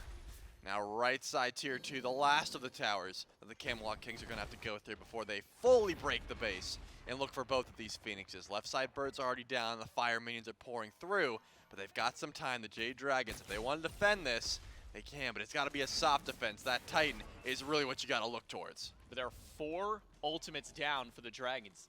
It's only PBM still holding on to his. Meanwhile, everybody but CaptainTwig has their ult on the Camelot Kings. But they have divided their efforts once again, leaving the dual lane to push up one side, putting everybody else back to the middle. CaptainTwig goes to clear out a buff instead. Variety will eat a couple of shots from the Phoenix. BMT gonna try and do some damage to the Phoenix, but man, that crush hits him for about 800. That's gonna keep the Vulcan back. The Camelot Kings, though, will now attempt to regroup, but Genetics and Yark just keep going back and forth between the lanes. Yeah, it looks like CaptainTwig's going to deal with the left side fire minions and try and push those towards the Phoenix as well. Once that left side bird goes down, it'll open up some doors here for the Camelot Kings so where they can split the map of the Jade Dragons, so they have to defend all lanes at once. And it looks like that is going to be the call. Variety's here as well. And I don't think Scream's going to be able to stop this one, but he blinks in anyways. They want to fight this. CaptainTwig makes it to the powwow. Can't pull fineokay, and he's to the sky. Can't pull Pegon. He's not a monster, but CaptainTwig tries to turn the fight. Earthshaker doesn't get the damage that they were hoping. Pegon still alive. It's only Twig who has gone down. Mr. Crush is short from Variety. He whiffs it entirely. It's Scream who goes back in, and a stun onto Variety will keep the Kings pushed back for now. Ultimate from Mike, doesn't find anything there. But the left side bird was removed, but it cost them CaptainTwig to do so. Well, Variety really predicted the juke back, and Pegon's like, I'm gonna just run to base, bro. You can overthink all you want. One Phoenix down. Camelot Kings are trying to decide, do they still want to push in here 4v5? And it looks like they're a little split on the decision. They know that someone's going to have to defend left, but you got to imagine ultimates are coming back up. PandaCat has Tusky, and Pegon's real close to I'm a Monster. So right side Phoenix is where the Camelot Kings want to siege here. A man down, but they still are going to step up slowly but surely. EFG for another minute and 10 seconds. And that Aegis from Pegon got so much value in that last little fight. Immuned out the damage from Twig and the Earthshaker from BMT. But Earthshaker's back. Aegis is not. Jade Dragons still have to play careful around this Vulcan and around the rest of the Kings. CaptainTwig has respawned, but unlikely that he'll make it here towards this fight anytime soon. Yeah, sure, they back up. The Camelot Kings were able to grab the left Phoenix earlier on, but I'm not sure that they can grab anything else now. With only 40 seconds left on the buff, it seems that their call is to get themselves out as quickly as they can. Yeah, I'm thinking CaptainTwig needs to just ult earlier. Scream is clearly getting it so much damage off on this Osiris before the Pala goes up, and then your options become so limited. You can't really try and blink away, because if you hit someone with your Pala, you're definitely going to be doing that extra damage, and you can't blink after. But he still was able to find tons of damage onto Pegon. I mean, even at 1 HP there, that Daji was able to almost 100 to 0. That's Scylla. If it was just for the Mystic Rush, if you could just find one tick of that ultimate, Variety would have been able to put Scylla down, but just could not find it. So now the Camelot Kings get the same Phoenix down once again, 40 minutes into this game, and we're going to see the full-on reset. I mean, pretty much full build at this point. You can tell that PBM working on one more item. He wants a little bit of extra Yeesh. CDR and damage, but besides that, oh man, even more elixirs of power here for the Camelot Kings. I'm expecting to see a lot of damage coming this way. I'm surprised Variety went damage over defense at this point, but He's got a lot. he just wants to chunk, clearly. Look, man, he just wants to brawl. Give him a little bit more power, we'll let him do so. But not only him, once again, BMT and Yark have some to refresh their timers, because remember, it has been a while since they popped those initial elixirs. I believe it's around the 34, 35-minute mark, so those should be coming back up off of their timer cooldown soon. Is that 15,000 gold in elixirs? I think if I did my math Yeah, right, that's I'm pretty sure. 15,000 of their 106 have been spent on just elixirs. That doesn't count regular red pots either that have been used, upgrading relics, which almost all of them are finished up. Just a couple of Aegises for BMT and a beads for Jarcorrr. And now a bubble away from PBM. That's 70 seconds till that's back up for him. Yeah, probably the call here just to wait until those left side fire minions push in. None of the Jade Dragons are stepping up though. Usually in this position, the team with the bird down tries to get aggressive, but it looks like they are going to stall this one out, which is perfect for the Camelot Kings. They are fine with letting someone go over to the left side of the map and clear, or it looks like the Genetics is trying to find Screammmmm, and he ults in?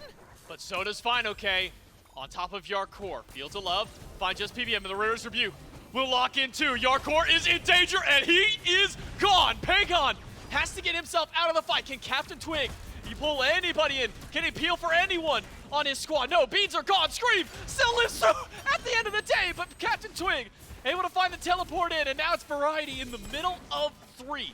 Will dash his way out, but that is a 1 for 2. The dual lane gone from the Kings, but just as soon as that Phoenix respawned, Pegon not able to get back in time to save it from going down again. Yeah, it's real unfortunate that Pegon backs up there because he was doing so much damage. He got out with 1 HP, but PBM is going to tank this one up, and PandaCat is going to start the DPS. Has double crit, so you know BigManTingz and CaptainTwig need to get in now, but fineokay, he can't stand up that easily. Huge Earthshaker onto Pegon. Pegon teleports out. PBM walks out as fast as he can from the Fire Giant pit. Maybe not nearly the level of damage that the Dragons were hoping for. 42 minutes in to try and take this EFG. And instead, it's now the Dragons going back to base after attempting to take the objective. Great heads up by CaptainTwig and BMT, recognizing that fire could have been a threat. I mean, with the amount of damage that BMT has with the Elixir of Power, you got to assume selling Soul Gem for something more beneficial would have one-shot Pegon there, you know? Like, I feel like that probably would have helped out, but not going to be the call, as once again the Camelot Kings are stepping up to this enhanced Fire Giant. Scream was clearing off some minions from his own Titan, and then will be able to join the fight after. BigManTingz has Earthshaker, and fineokay goes up into the sky to watch this Fire Giant not be done. Dunks onto Twig, but Twig is out and will be fine. Holds on to the beads as well. So Twig should have this for the next fight.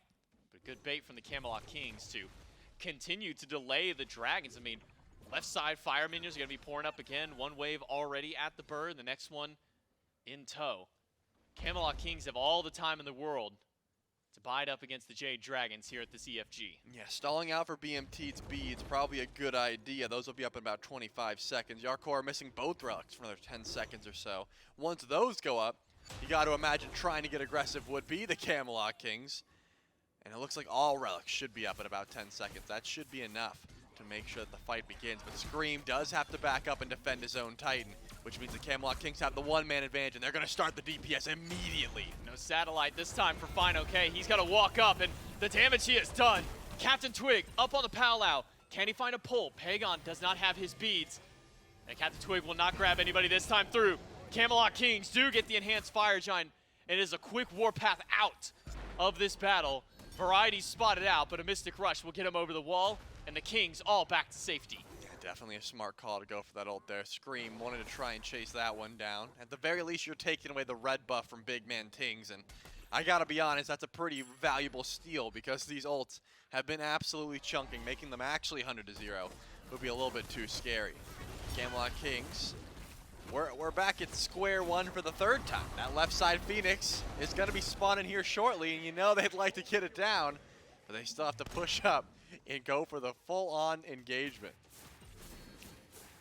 CaptainTwig realized that he was dying pretty quickly. Yeah. Elixir of defense in pocket for him, Mm-hmm. as opposed to power for everybody else on that. Twig realizes he's got a lot of damage in kit, but He just wants to get up into the power. I mean, right, that's he's all like, he wants. He's like, I just gotta live for an extra 2 seconds, man. So that way I can actually use this ultimate or maybe get one more ability off. The Camelot Kings, now with their enhanced fire giant, once again start marching up mid. It's like 18,000 now. They just keep going. All their gold. All that investment. Yeah, man. they're investing into their potions, and those potions are paying lots of damage for the Camelot Kings. Once again, that left side Phoenix should be the target, but it looks like the Camelot Kings split up.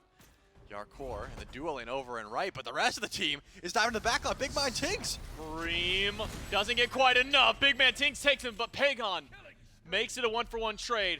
I'm a monster used, but not fired off. It's now 4 versus 4. As once again, the siege for the mid lane Phoenix, the Camelot Kings await their minions. Yeah, they're losing a lot of ultimates there, though. Variety still has that Mystic Rush, and PandaCat and PBM, two of the best ultimates you can have underneath this Phoenix, are still available as well. Tusky with the Rivers would really start to add up, but it looks like Jarcorrr does get stunned down, takes a ton of poke as well. Variety and CaptainTwig for the pincer maneuvers from the left and right. Left Phoenix gone again, thanks to the efforts of Twig. Right Phoenix being dealt with, but mid is gone. Genetics and Yark able to finally take that one down. Rivers Rebuke expended, and a Riptide off the mark. Camelot Kings have gotten more than just the left Phoenix for the first time in a few of their sieges. Now the mid one joins the grave. Yeah, PandaCat did use that ultimate on Variety, trying to go for the solo kill. Was close, but forced out that Mystic Rush and made sure that the Kings have to back up. They've got EFG for another minute and 19 seconds, but they're not going to be going for that right side bird. It looks like just grabbing the Pyro and another full-on reset. We're at the point where I wouldn't be surprised if pretty much everyone on the Kings is like double stacking elixirs. Yeah. Like they're going to have damage and defense for like 700 seconds at this point. It's going to start to getting to the point where the Camelot King should just be winning outright because of that. But the Jade Dragons have been full build for a while too. They're able to save up and get that damage online. It's all map state now. Playing through these fire minions, left and mid is your advantage, and the Camelot Kings are running it down right. They got EFG for 38 more seconds, and they want to fully break this base.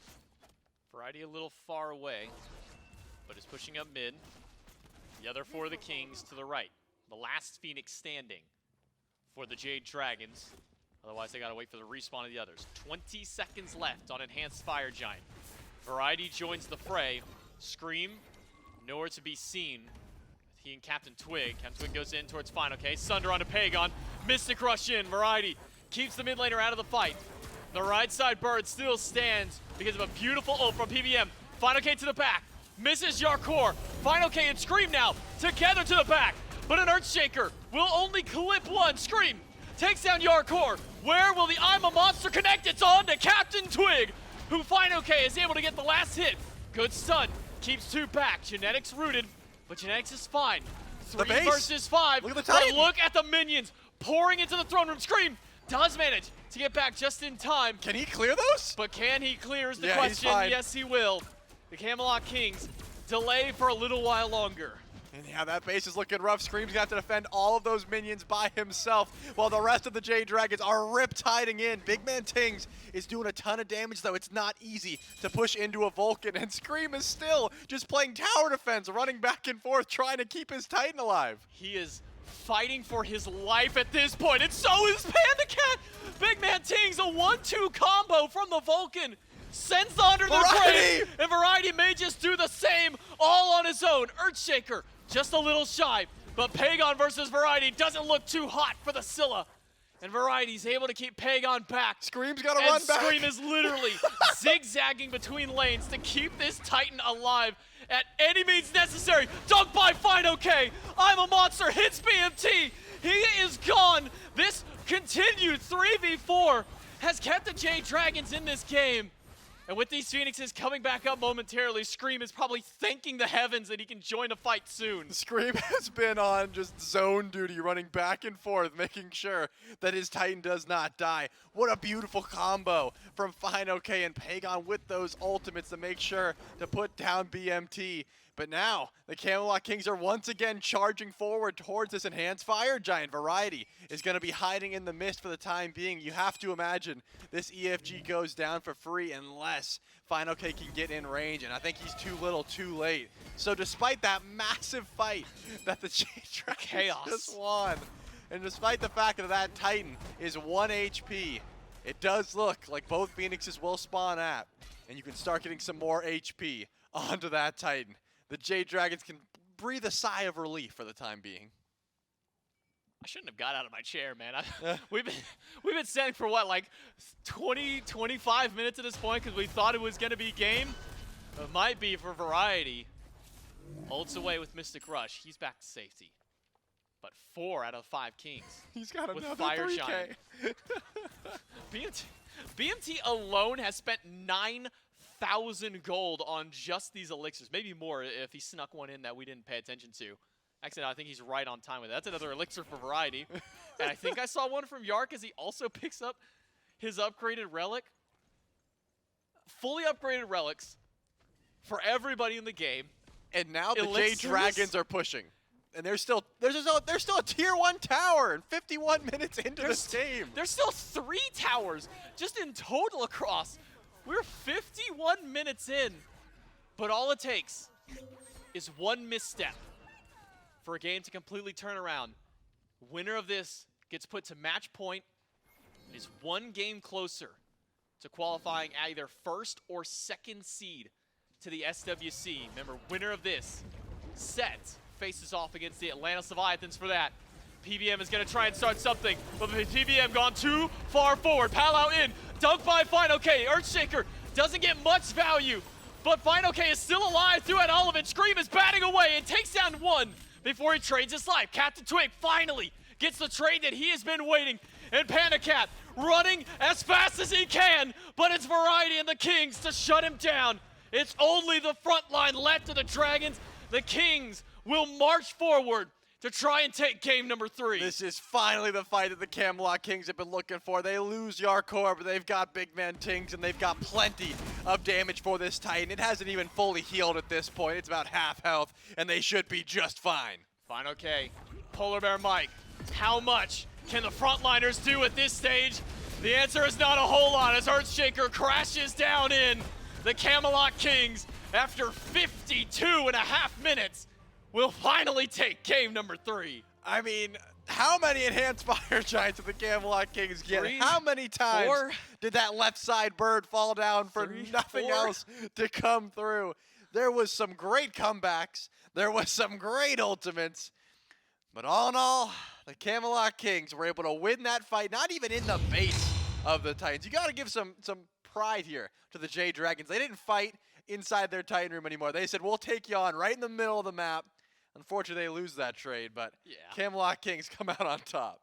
Maybe they should have waited Yeah, until they got back to the maybe base in the base. to try and take that fight.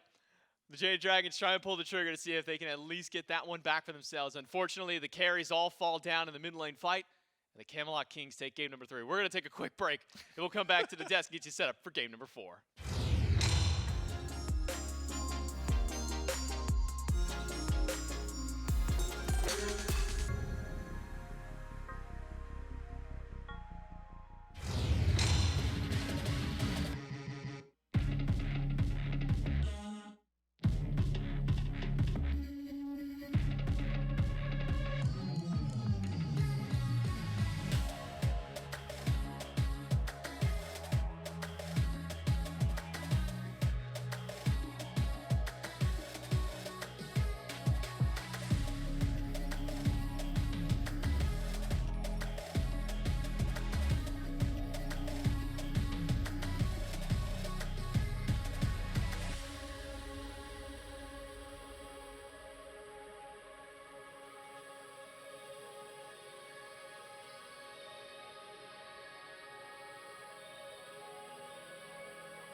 back and forth we go here with a trip to Worlds on the line. Now, of course, the loser of this match will have a chance to qualify tomorrow, but now it's the Camelot Kings who take their advantage in game number 3 and are now officially on SWC point for the next couple of matches if we require a game 5. Now, I also have a super secret fun bit of info to drop on you, so lean in close or turn up your volume, whichever one you want to hear.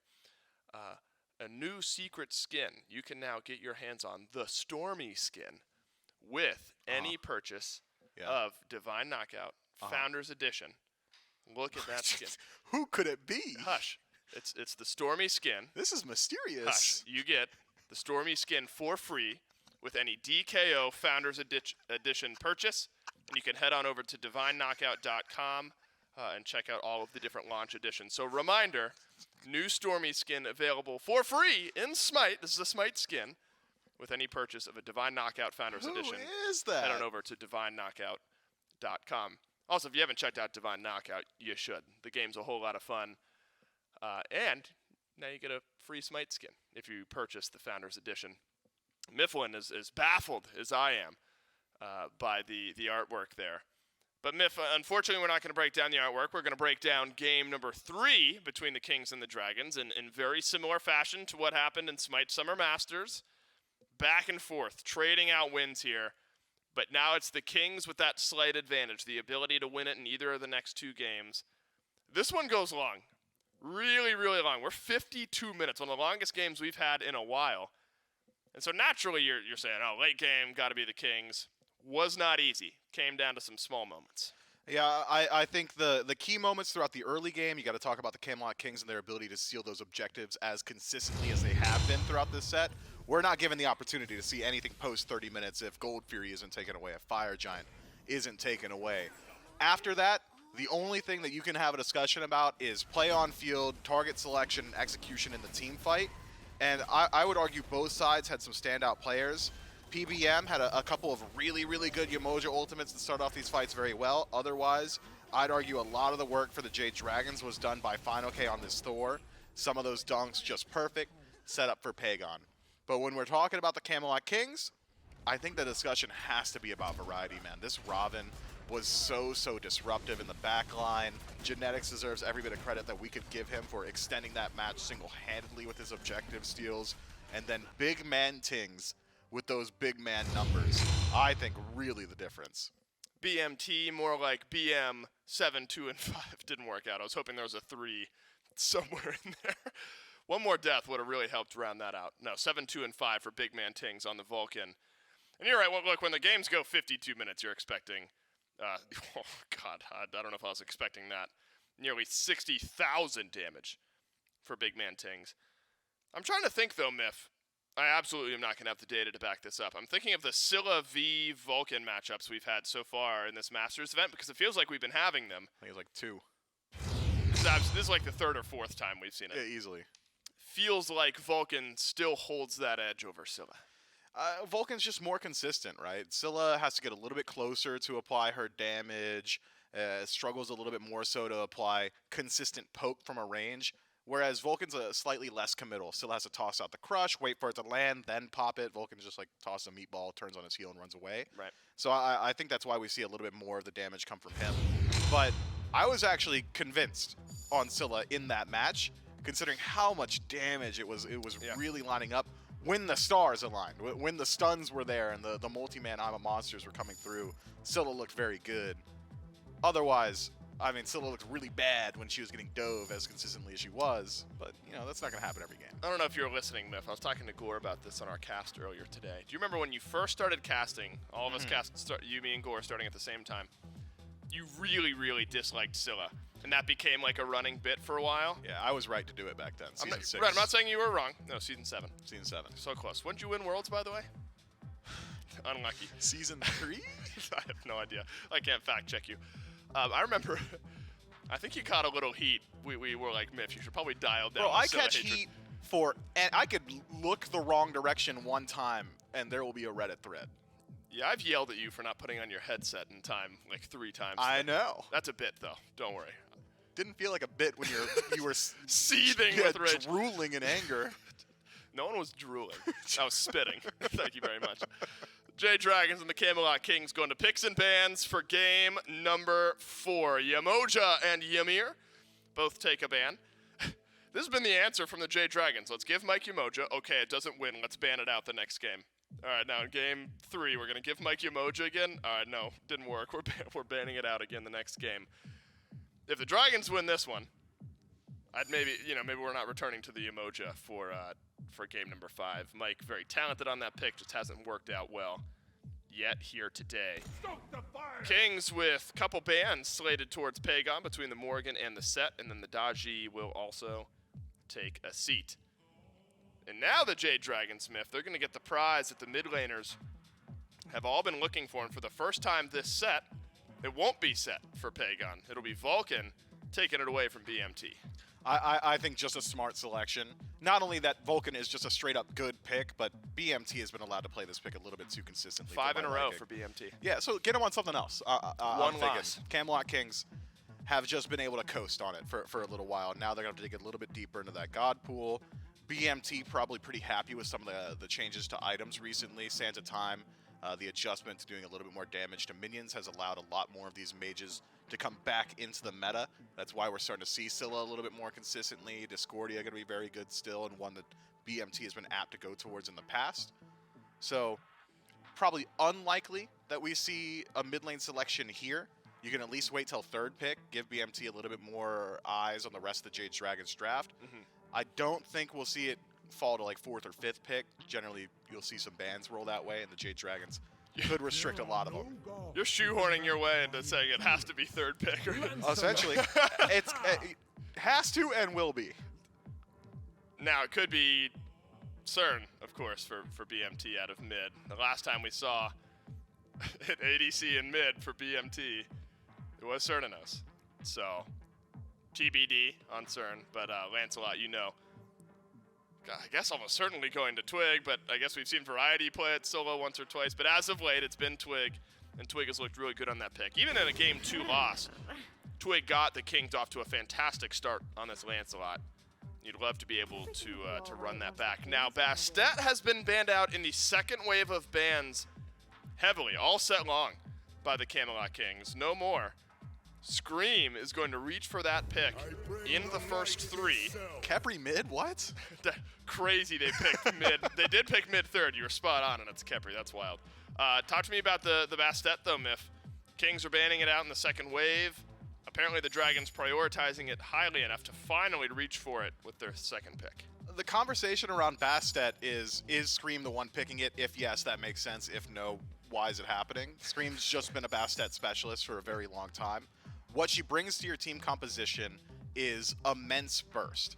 The ability to just pull someone in, leap on them, hit them with a 3rd ability, and then if you need to, claws to finish off a lot of these kills is very strong. Really good poke in late game team fights.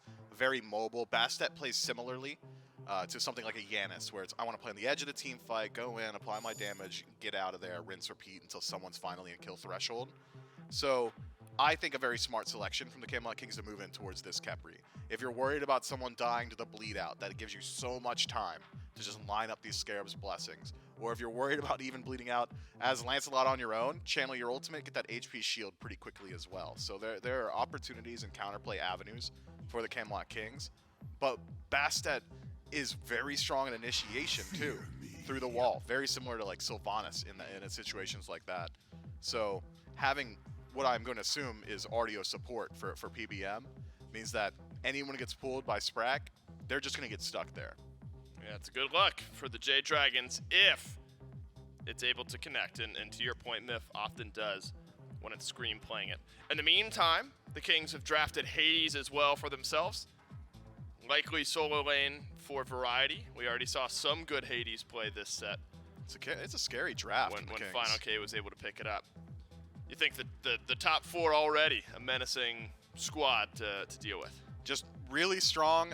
Khepri, plug and play into every composition, but we talked about it a little bit earlier. Really good counter matchup into the Bastet. Even Vulcan, for the most part, is going to be looking at like one person getting caught by Earthshaker. So if Khepri is playing on the outskirts of the team fight, should be able to line those up relatively easily. But the Hades in the Bastet is something else I want to talk about, in that you leap in, all you need your Hades to do is auto attack, press 2, she's stuck there. It's a 2-second fear. It lasts an incredibly long time. Or even just apply that silence, and all of a sudden that ripcord of, okay, there's some damage coming my way, I'll leap out, is lost to you. Or even play on landing and use Pillars of Agony there. I love the composition so far from the Kings. I feel like the Jade Dragons have got a good draft, but it's much more difficult to play than what the Kings have got for themselves. But the Jade Dragons not a team to shy away from high execution requirement types of compositions. Still, we're presuming looking for solo and ADC, though the Artio could be a bit flexible. The world is no barrier to me. Again, we'll go back to the Neith. Justice awaits. And we were a bit curious about the Neith pick, but the Neith pick did work out for the Dragons in game 2. I mean, it was 1, 3, and 8 for PandaCat in that game. But some of those World Weavers and a bit of the damage he was able to put up was helpful. And then also tier. The Dragons have been heavily banning out the tier. But Myth, what do you think Neith plus tier changes about this Dragons comp, if at all, at the end of the draft? Yeah, I wasn't expecting Neith here. Neith made more sense with the previous compositions that the Jade Dragons had played because it was with a set in mid. You've got someone who's going to be diving on his own, establishes pressure, and you want someone to set up for that initiation. Now you've got Vulcan in mid. I mean, it's still a stun from Neith, so maybe Earthshaker a little bit easier to come by, but it's not the same style of play of, hey, this is this one lane that we're going to funnel all of our pressure through, and Neith is just going to make it easier from across the map. Vulcan can play through pressure, I suppose, so long as jungle and support are constantly playing there as well, but as far as execution is concerned, conceptually this one is a little bit different than the last time we had seen Neith. Unfortunately for you, Myth, now that the Ishtar's locked in, Cern, the mid lane pick, was the first Khepri. pick. You're just avoiding a Reddit thread at this point. Redditors, crack your knuckles. Myth gets it wrong God, again. man, those keyboards are clacking. Gets it wrong on the desk yet again. No. You would figure, especially given how game 1 of the set went for Yark. Went 4-3 and 6 on Cern and a win. You're figuring, and I'm right there with you, that the Kings are just going to run that back in the duo lane. Ends up being Ishtar for Yark.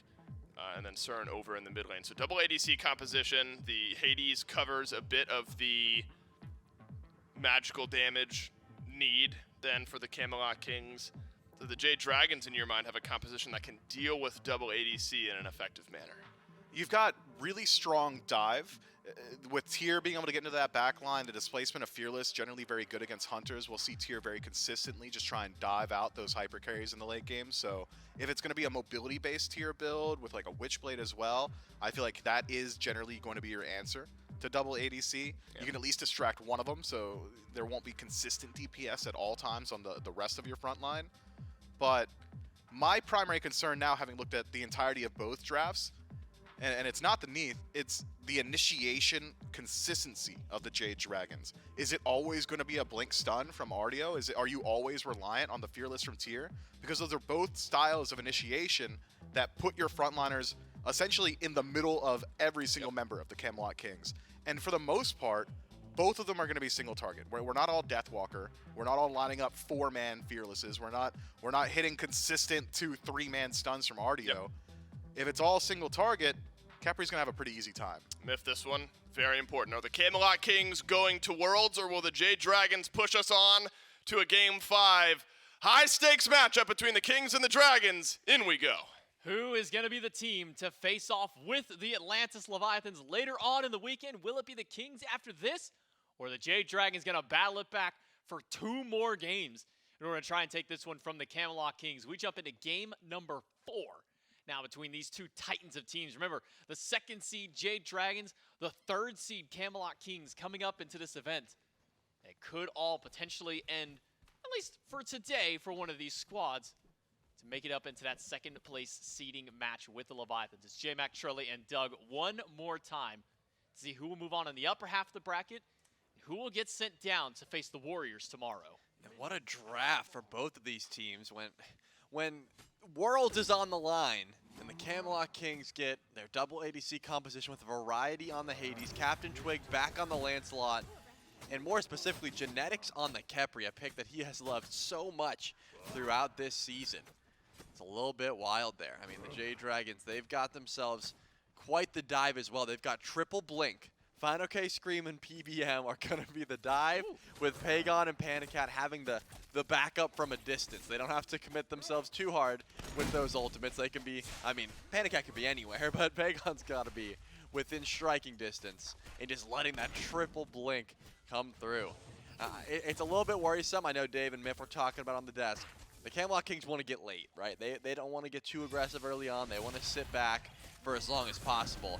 The Jade Dragons, their relics are telling me that's not the call. They want to fight right now and pretty much follow Scream. Wherever he goes, that's where the action's going to be. Yeah, so where will Scream dictate the early game for the Jade Dragons? Will it be try and find some picks in the duo, maybe punish Genetics for going without a beads for his first relic? Will they take it over towards mid and try and put some pressure onto BMT? That seemed to work really well for the Dragons in the last couple of games. May not have found the success in game number 3 to find the win, but definitely put the pressure on BMT and kept this Vulcan at bay for quite some time. And now the Vulcan is on the other foot. For the first time in 6 games, BMT has to play something besides that mage. We'll be piloting the Cernunnos, which is something that he and other mid laners in the league have really liked bringing up into this matchup. Kind of messed up, man. He only has 1 foot. All right. You said he's on the other foot. He's yeah, the 1 foot that he's got. Yeah, so I'm just saying the play on words was not there. CaptainTwig forced into the beads real early on. That's a lot of damage coming from Pegon. And you at least get the beads down. So now Scream has some follow-up potential. Will he try and get active with that Hunters of Vast towards the Lancelot? Well, he's got to get 2 more levels to find out. But this is the breakneck pace we were expecting from the Jade Dragons when they're in a position like this. Just consistently looking for damage wherever possible. And at the moment, it seems like mid lane's where they're going for. Yeah, mid lane, BMT finally being able to kind of fight back against Pegon. I mean, remember to dial it back a couple of games to games 1 and 2, and it's Pegon consistently diving BMT in the mid lane to try and keep at least BMT pressured out, to try and get some control in that mid, set up for the rest of his team, allow for Scream to maybe make his way and get some damage. But now BMT finally has some decent clear to kind of match up against his opposition. So maybe we'll see a little bit more, at least out of BMT. Now dial back 2 games for CaptainTwig on the Lancelot. A 5-0 start for the Camelot Kings jungler. Then everything fell apart with just a single bad team fight around the Fire Giant, where it was a near 3K gold lead for the Kings, swung to a 7,000 lead for the Dragons in what seeming like the blink of an eye. So I'll be keeping my eye on CaptainTwig to see if he tries to get some of that early pressure back up for his squad.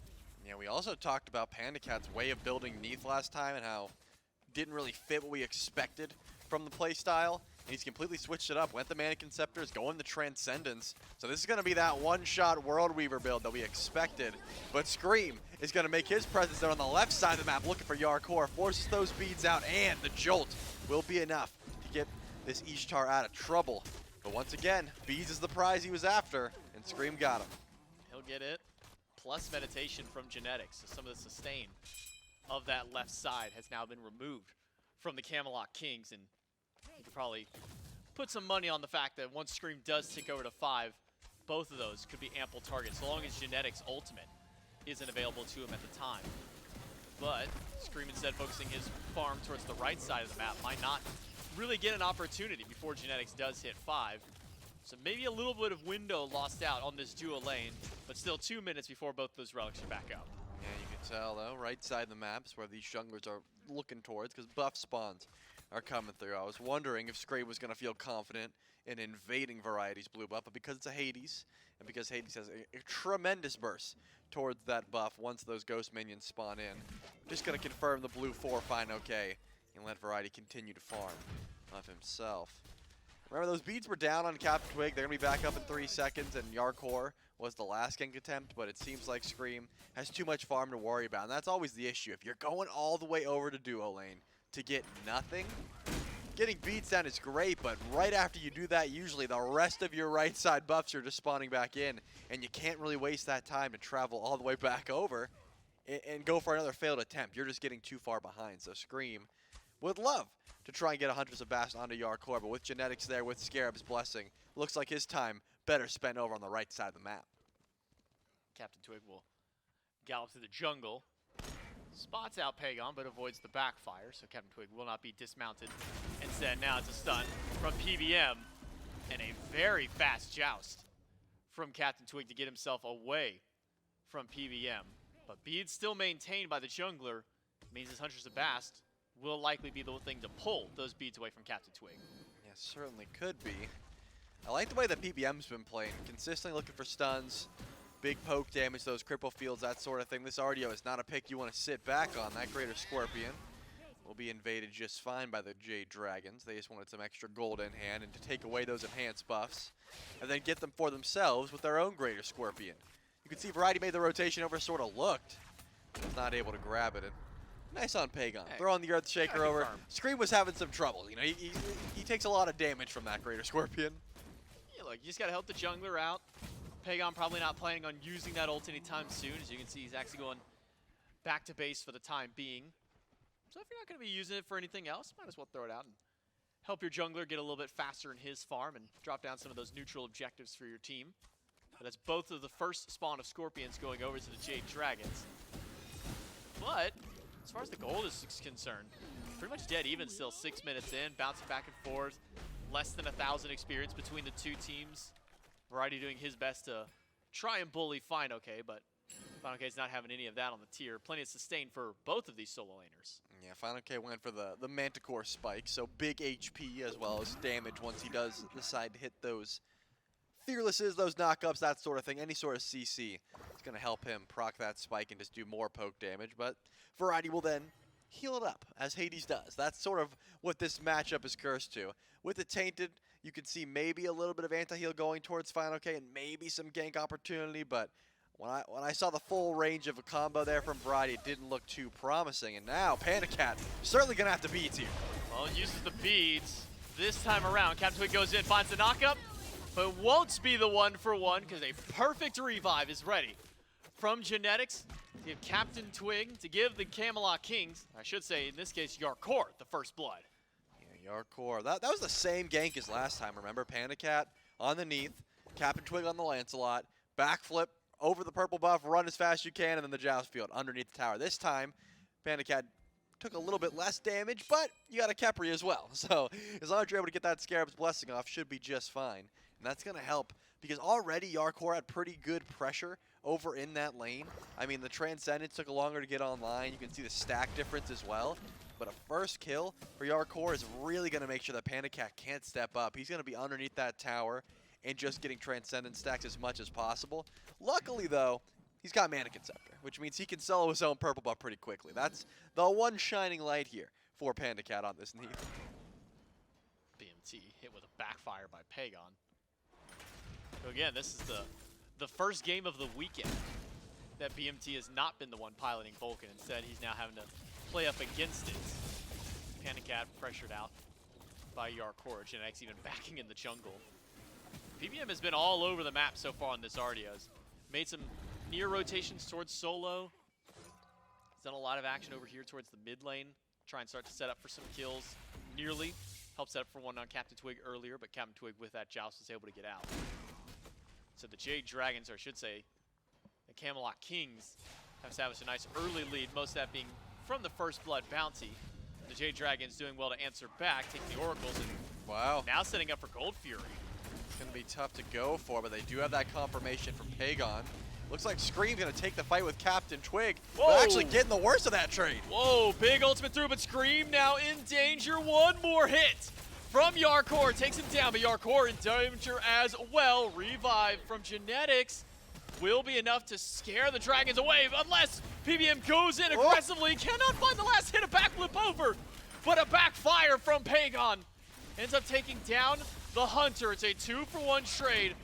Maybe a little bit more. CaptainTwig is back on the way. Finds the double horse, double dash in. Misses the knockback from the shield though. Pegon needed one more hit.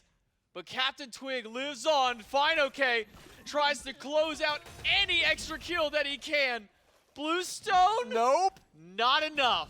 Genetics out. What a rotation in from fineokay to get nothing. CaptainTwig also almost able to find that kill onto Vulcan.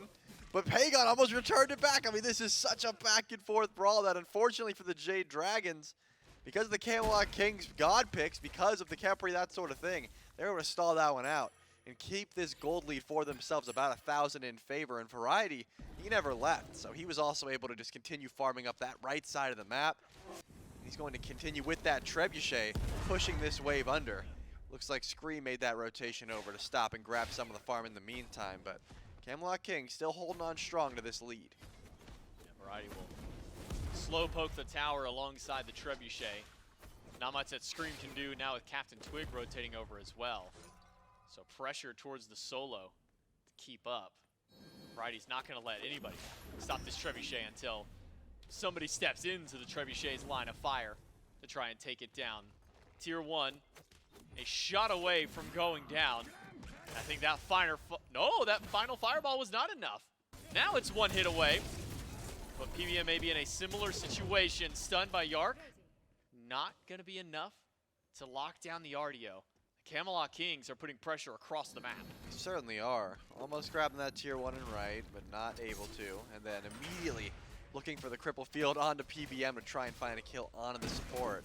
I mean, I like the fighting through Jarcorrr, though. I mean, he's sitting 2-1 on the Ishtar. He's got crit over PandaCat, who really just has a stack transcendence to his name. Trying to fight through duo lane definitely seems like a smart call here, and they've got tremendous objective shred.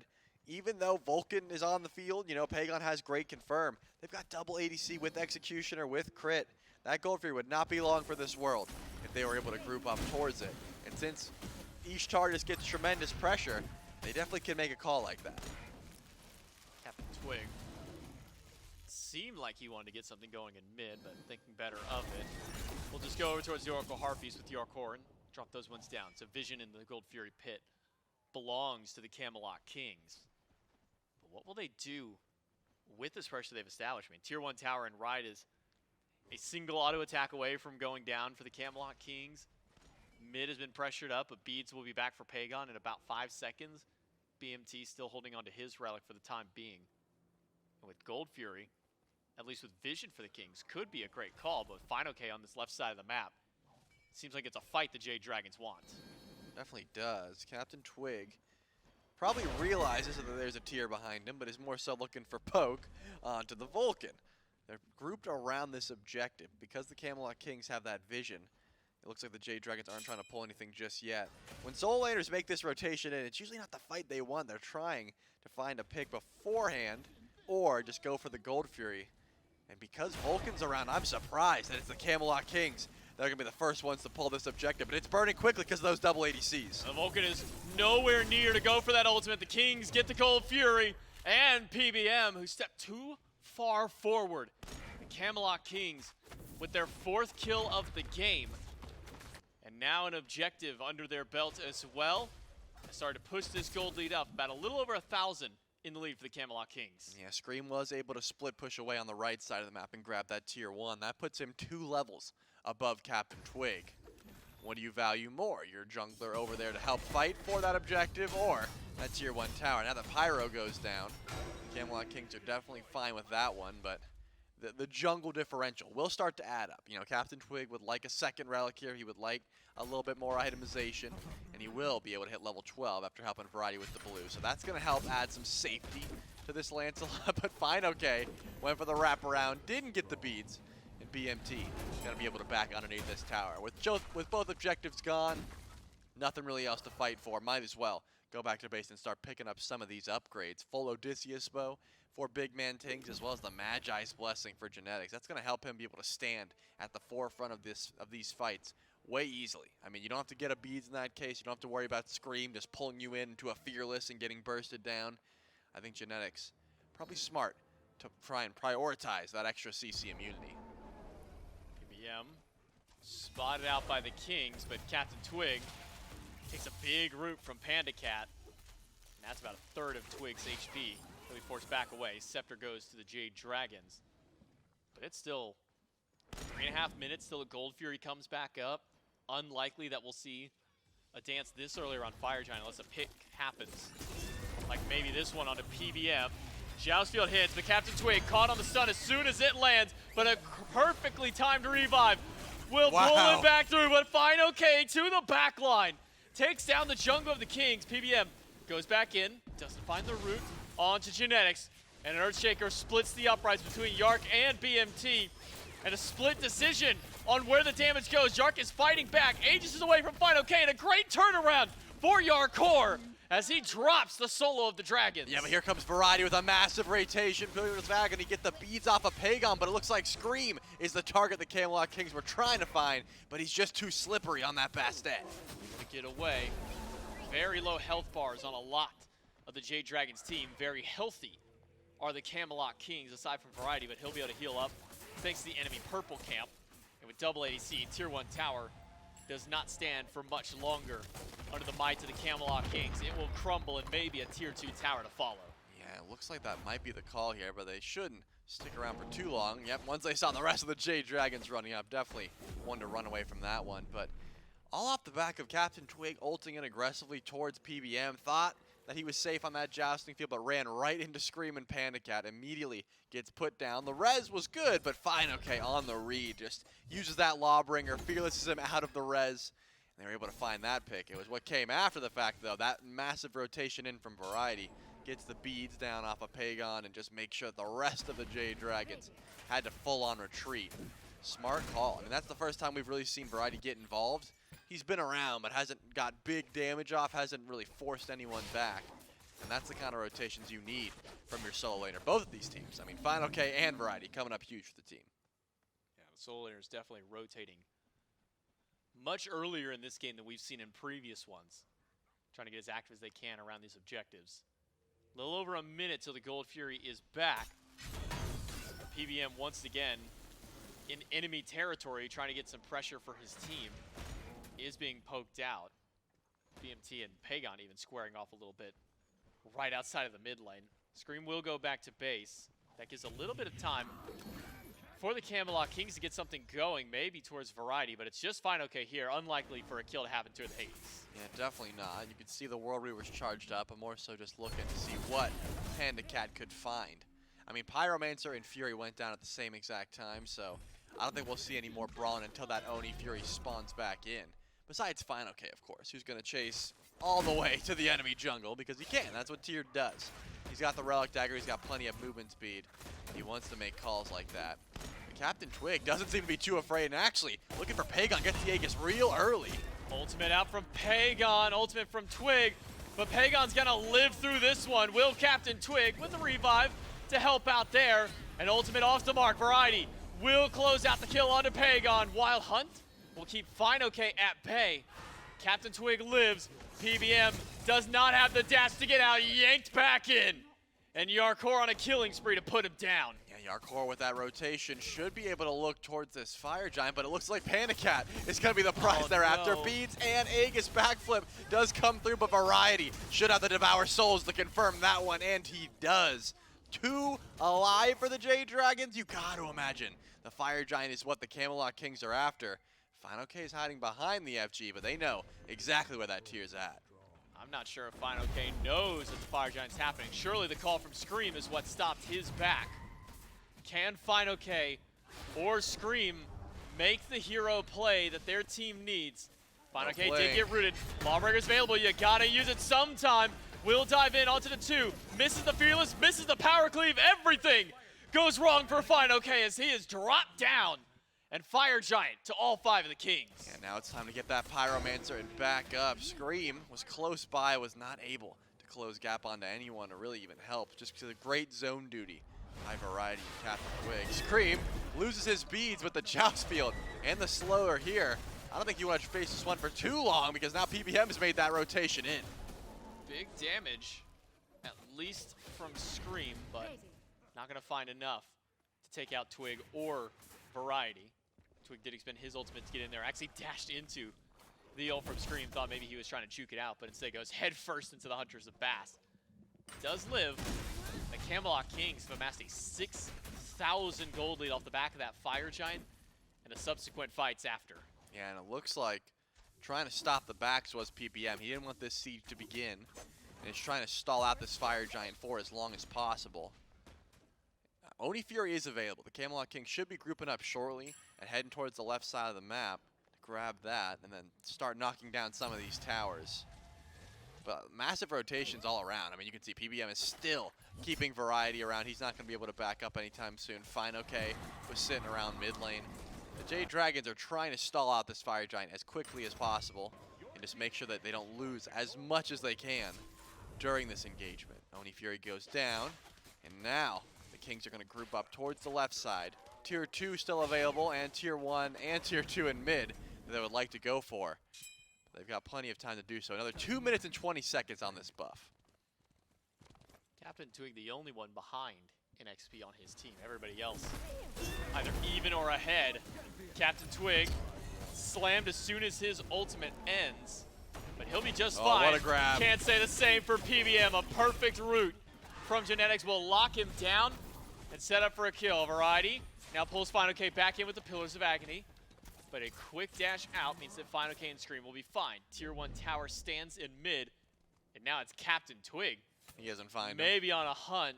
Doesn't realize fineokay was backing at the speed buff, and instead it's the Kings to take the Tier 1 of the Dragons. Yeah, I thought maybe that was the call. CaptainTwig is still trying to chase down Scream on the right side, but it looks like Pegon gets found out. He's going to have to use everything to get out of this one. First, the Aegis. I don't think it matters. Oh. BigManTingz gets credit for that one. And it's just a rampage from the Camelot Kings. They're taking whatever they want, and it looks like now they want this mid-Phoenix. fineokay's hiding, though. He wants to go for a wraparound play. Into what damage? It's just Panda here. Panda the only one up at the moment. Scream by the blue. Ultimate onto Mike. Will separate the fight out a bit. fineokay trying to walk in to 4 Camelot Kings. Make it 5 now with the Lancelot rotating in. Blink by Scream. Doesn't get much except for a little bit of damage.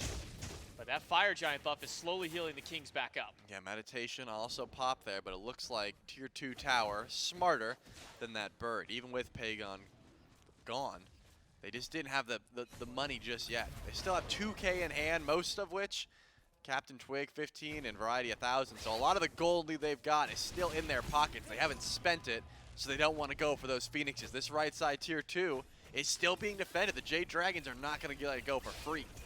fineokay could have the wraparound, but he's spotted by Variety. No chance that the tier gets into this fight unscathed. Maybe the same question for Variety as well. Eats a good poke from Pegon. Variety still has quite a bit to his name. Ultimate expended. CaptainTwig goes to the back and will immediately ult away from everybody. Tier 2 tower falls. Variety and BigManTingz go in. fineokay almost locked to the Pillar of Agony, but does have the Lawbringer to get back out. The Kings take the Tier 2 and will back away now the Fire Giant buff is faded. Yeah, definitely a smart call. They still have so much gold that they need to spend, but CaptainTwig could be getting caught out here. Beautiful body blocks. Where is that ult? There's not going to be one. Genetics was not close enough. I was wondering if Scarab's Blessing could make it, but Twig stayed way too long at that speed buff, and now PBM going to try and chase this one down. No blinks available, but tons of range.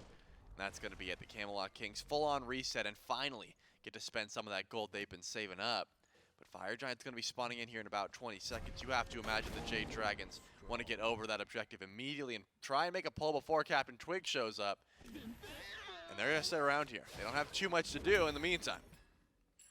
Camelot Kings only have about another 10 seconds till Fire is up, but with all towers up on, or not all towers, all Phoenixes up, the Jade Dragons aren't as pressured to having to send somebody away to deal with any kind of minions. Still a tower in the left lane.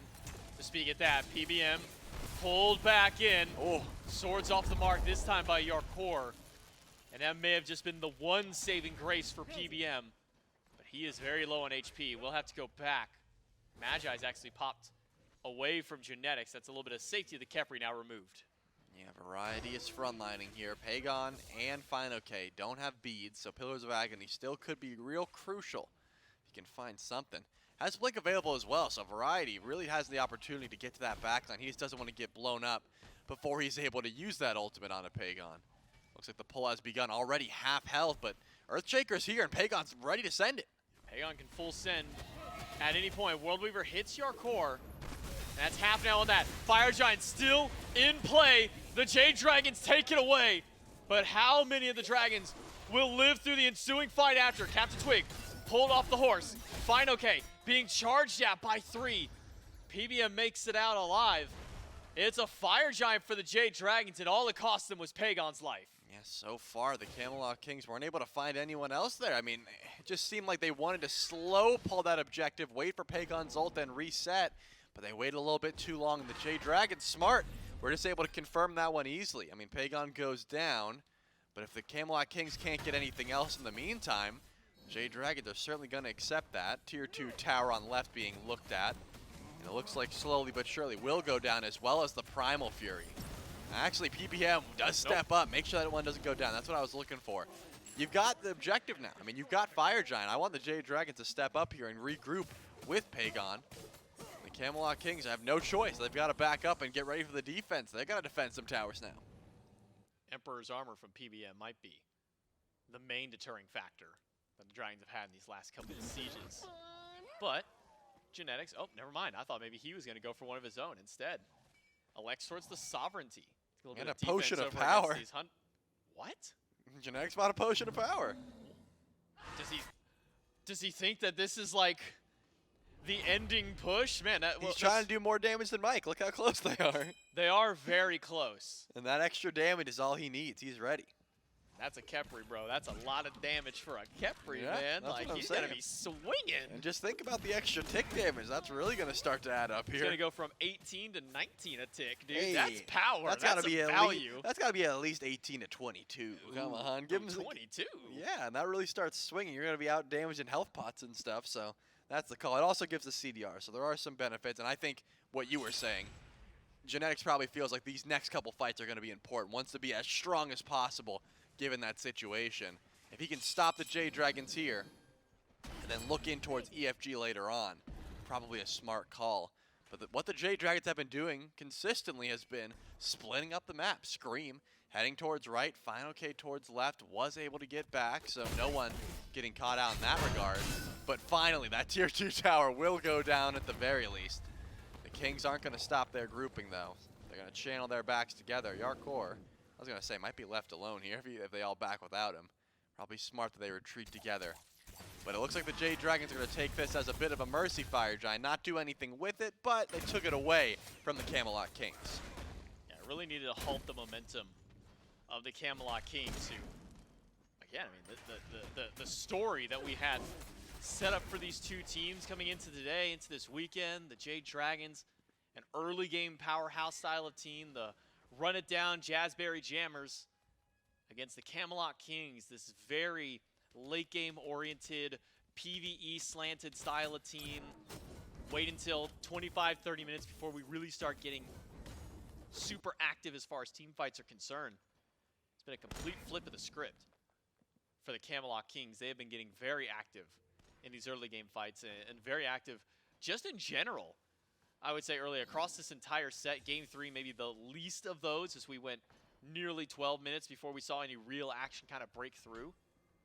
The Camelot Kings have answered back to the aggression of the Dragons with aggression of their own. Certainly have.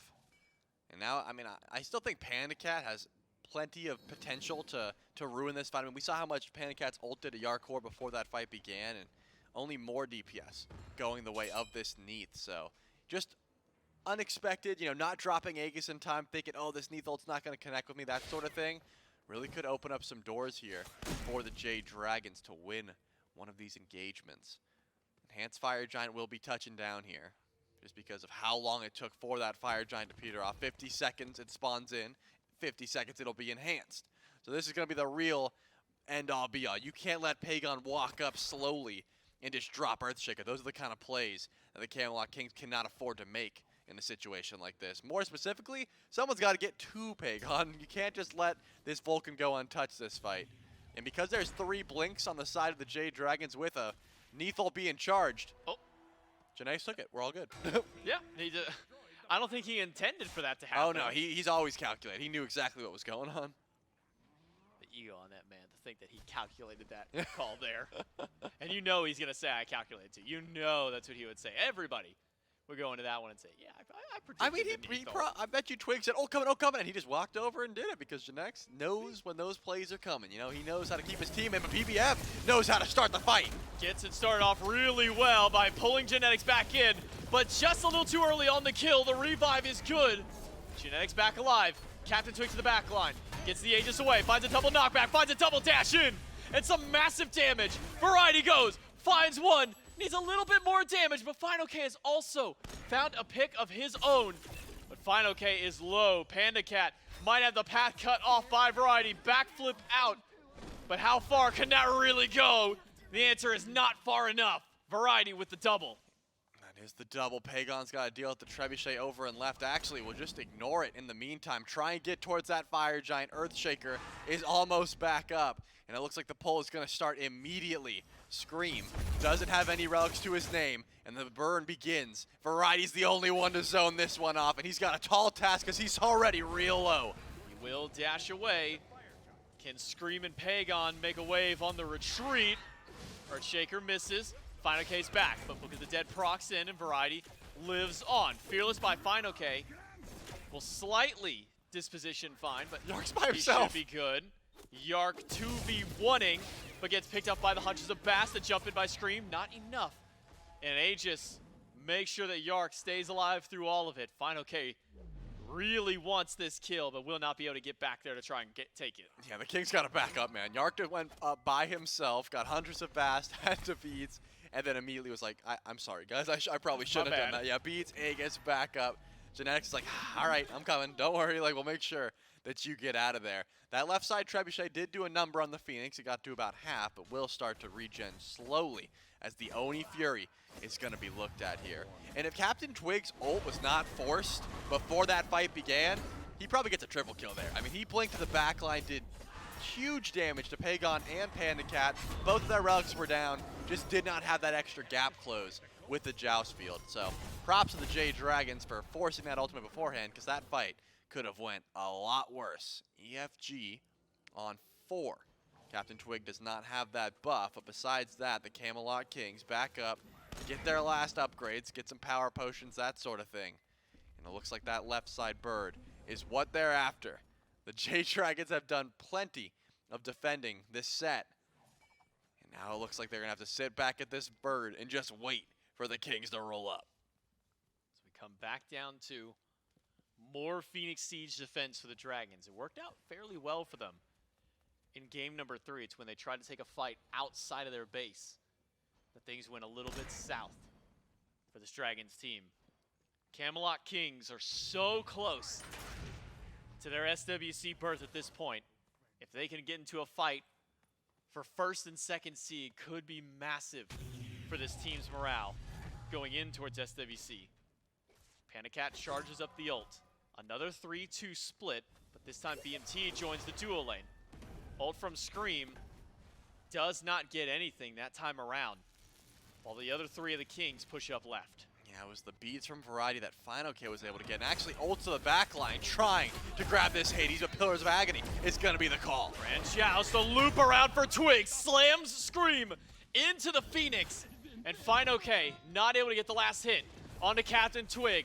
Left side bird, still standing. The 2 hunters not able to get the task done just yet. They walk in and grab that one while Variety takes away the middle bird. Only one left standing, and Scream still down for another 40 seconds. Yeah, Variety would have been able to heal up Twig if they grouped up on the wave, but it looks like Twig had to go push down right. The rest of the team wants to get this last Phoenix. I think that's definitely a smart call. Scarab's Blessing still available here. They have 1 extra life. How they choose to use it, up to them. This bird's going down fast. Pegon, no ult yet. A few more seconds till that's back. Variety dealing with PBM, but now all 3 Phoenixes gone. Genetics walking forward, but not going to grab anybody yet. The Jade Dragons have kept the Kings at bay at just the Phoenixes, but now with all 3 birds down, the task that Scream was left with in the last game has just gotten even more difficult for the Dragons. Yeah, definitely a smart call to back up there. Scream was rotating in after being just killed off towards that mid Phoenix, but 3 birds down. I mean, the Jade Dragons are almost in Hail Mary territory, right? Where they got to group up, try and catch someone out. Maybe chase BigManTingz to a red buff, that sort of thing. But I think BMT saw them out, right? Surely he knows that he's getting ganged up on. I don't think he does. Hasn't checked his back, and here comes fineokay. Does he have beads and Aegis? He does, and here comes the World Weaver as well. Oh, the World Weaver does go through the beads. 3 ultimates used to try and kill BMT.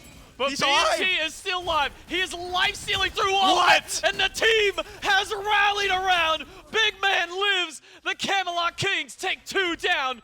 But Scream able to remedy that problem. BMT now away, but that was a lot to kill the mid laner. That was a lot, but now Scream is stuck in the enemy base. This is going to be the escape of a lifetime, but actually CaptainTwig getting real low, forced into that Scarab's Blessing early on. Scream is going to try to find a kill here. CaptainTwig still alive. Genetics is Titan, keeping it look at away, this but Titan. look at the Kings keeping the Dragons busy because the minions of all things are going to be That's what it. sends the Camelot Kings to the SWC. Give some props over to the Fire Minions, boys. They've earned you a spot at the World Championship. PandaCat is not able to go back, and that's all it takes. 3 birds down. You got to go for a Hail Mary play, but BigManTingz surviving underneath that tower for so long. The rest of the team going to save him as well, and those minions are going to stamp your flight there.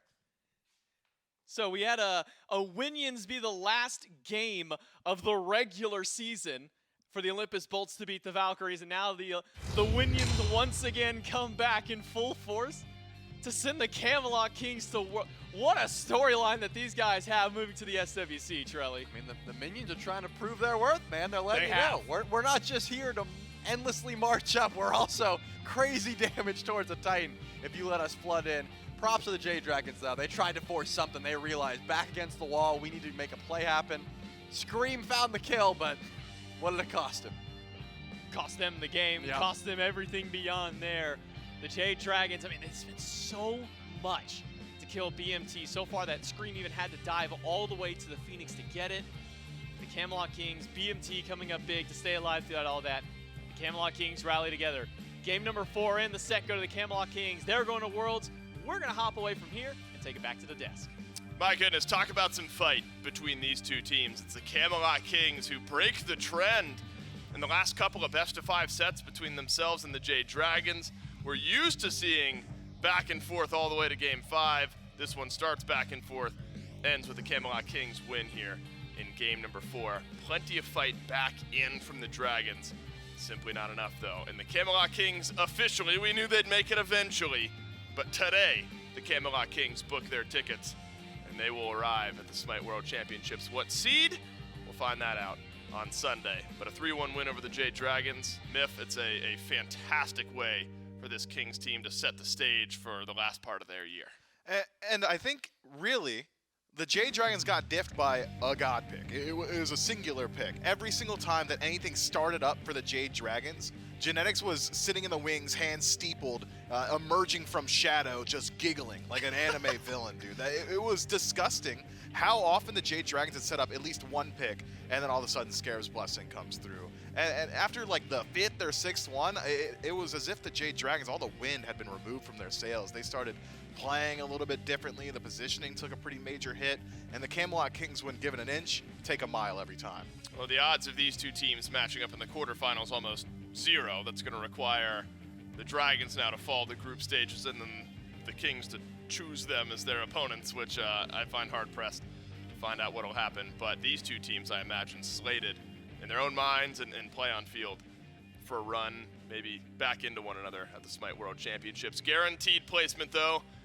It's been all but guaranteed, but now guaranteed for the Camelot Kings at SWC. And you said he was cackling in the hand steepled, yeah. hand steepled, That's the big part. cackling in the brush. You could tell how much it meant to Genetics. Only after game number 1, I imagine feels great. But take his word for it. Genetics standing by for the post-game interview.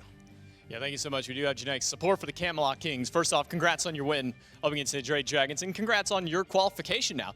TSWC, just, I guess to start this out, I mean, how does it feel having that weight off your shoulder, no longer having to go through a lower bracket or even having to wait, a whole nother month before you make your qualification? How does it feel getting it here today? It feels good. I mean, we knew we'd make it eventually. For me, it's more important we beat the Dragons. We've lost to 4 times in a row now, I think, with the new change with Scream. That was more important to me. I knew we'd make it anyway, but it's just a matter of when. And it's good to make it early, though. Yeah, no, for sure. Getting that early and now facing off against the Leviathans for that first, second seed. Now, we talked to Zapman a little bit earlier on. He said being able to kind of get that first seed, to be able to pick from everybody in the next round of qualification is so important for him. Do you kind of echo those same thoughts with him? Yeah, it's good to choose. I mean, you get to pick your matchup, right? I mean, there's certain teams we've done really well against and certain teams we've done a little bit iffy against. So it'd be good to pick the worst team in the league. Yeah, for sure on that. And kind of walk me through, you know, game number 3. I mean, this is a 50-plus minute game. It's going back and forth the whole way through. And you get to that last little team fight. You see PBM kind of step forward. I mean, what was going through your mind when you see support kind of just pop his way out of the jungle, start up with an ultimate, and then all of a sudden, the whole team fight breaks out? Yeah, it's kind of weird because when it gets to 50 minutes in the game and everyone's lost their patience, people are just like, right, I'm just going to start something, and it all kicks off. The comms are usually a bit messy. But I think we had a stronger comp late game, which is the reason why we won. So it's in our favor, but I don't know. That was a barn burner. I can't even remember, honestly. It was just so many mistakes from everyone. Yeah, I mean, it was 4 back-and-forth games the whole way through. A pretty convincing game number 1. And I'll kind of go back over to this. You know, we always talk about the Dragons being a very dominant early game team. You guys typically going more towards late. Is kind of your answer to the Dragons' playstyle to kind of more so play up to their speed, kind of play that early game with them? I think Dragons are best early. They're just usually pretty bad late game. We're usually pretty good at all stages in the game if we don't get picked. I think for us against Dragons, it's just not getting picked. That's the most important thing. We don't run the map like as other teams do, but when we get a bit of a lead and we get to objectives, usually we just win the game off of it. So yeah, match the speed. So match the speed of the Dragons. Well, congrats Genetics on making it over towards Worlds. We'll see you on Sunday for your seeding match. We'll take it back over to the desk to close it out. That's right, first or second seed now guaranteed for the Camelot Kings, depending on how that matchup on Sunday against the Leviathans goes. So they'll have their pick of either all 4 teams coming out of group stages or the remaining 3 if the Leviathans are the team that end up winning. You could tell this one meant a lot to the Camelot Kings, not only to just qualify to Worlds, but from Genetics' own words there, specifically the Dragons, who have had their number from SMITE Summer Masters through Phase 3. It had been the Dragon Show, stopped here today, and that is the last, I guess, semi-scheduled matchup. The Kings had to win yesterday to make it here. I talked about it earlier, Miff. Wouldn't be surprised. I'm still betting on the Dragons to make it to Worlds, right? I think it'd be a bad bet not to. It'd be funny if they had to go through, like, qualifiers. That'd be nice. That'd be nice or that'd be funny? Yeah. Both. One of the, because remember, it's 2 SEC or SOC teams from NA and 2 from EU. I'd hate to be them. Running into the Jade Dragons. If that happens, we'll find out what happens tomorrow, but let's talk about what happens in Game 4 here, Miff. Because this one, again, not the speediest of games from the Dragons. The Kings talked about matching pace. They did more than that here in Game 4. Just a lot of early picks go the Camelot Kings' way, in Lots spite of of just like really, really good positioning from the Jade Dragons. I think just giving over that Khepri to Genetics essentially is the Achilles heel for the Jade Dragons, or maybe Khepri in general should be one that teams are looking at, because with this high-paced, high-octane, single-target DPS style of play that the Jade Dragons tend to go towards, Khepri just puts a stopper to so much of that aggression. And when the Camelot Kings were able to revive in those situations, it was, oh, okay, well, they had already used fineokay's ultimate to close gap, or PolarBearMike had to dash in to set this up. Let's go ahead and turn and burn, and so often the Camelot Kings walk away with what would have normally been a 1 pick for 0 for the Jade Dragons, instead Uno reverse card for the Camelot Kings. Yark runs through the Dragons here in Game 4 as well. Which, you know, if we rewind to picks and bans, you were surprised in Game 1 that the Dragons elected to go, was it Game 1 or Game 2? Maybe Game 2. They elected to go to Neith instead of the anything else. Instead of the Ishtar, right? Yeah. You're going to ban out some priority picks. You're going to give Yark maybe his favorite pick, and maybe ADC in the league's their favorite pick right now.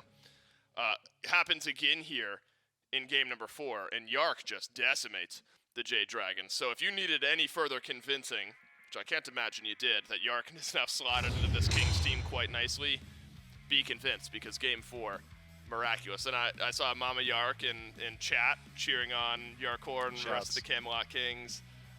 I'm sure she's incredibly happy with the outcome from this one, and the Kings officially punching their ticket. The Jade Dragons now, the big question is, you had a good bounce back in Game 2, Miff. The Jade Dragons then fall in 2 straight games, 3 and 4. Not out of Worlds qualification this weekend just yet.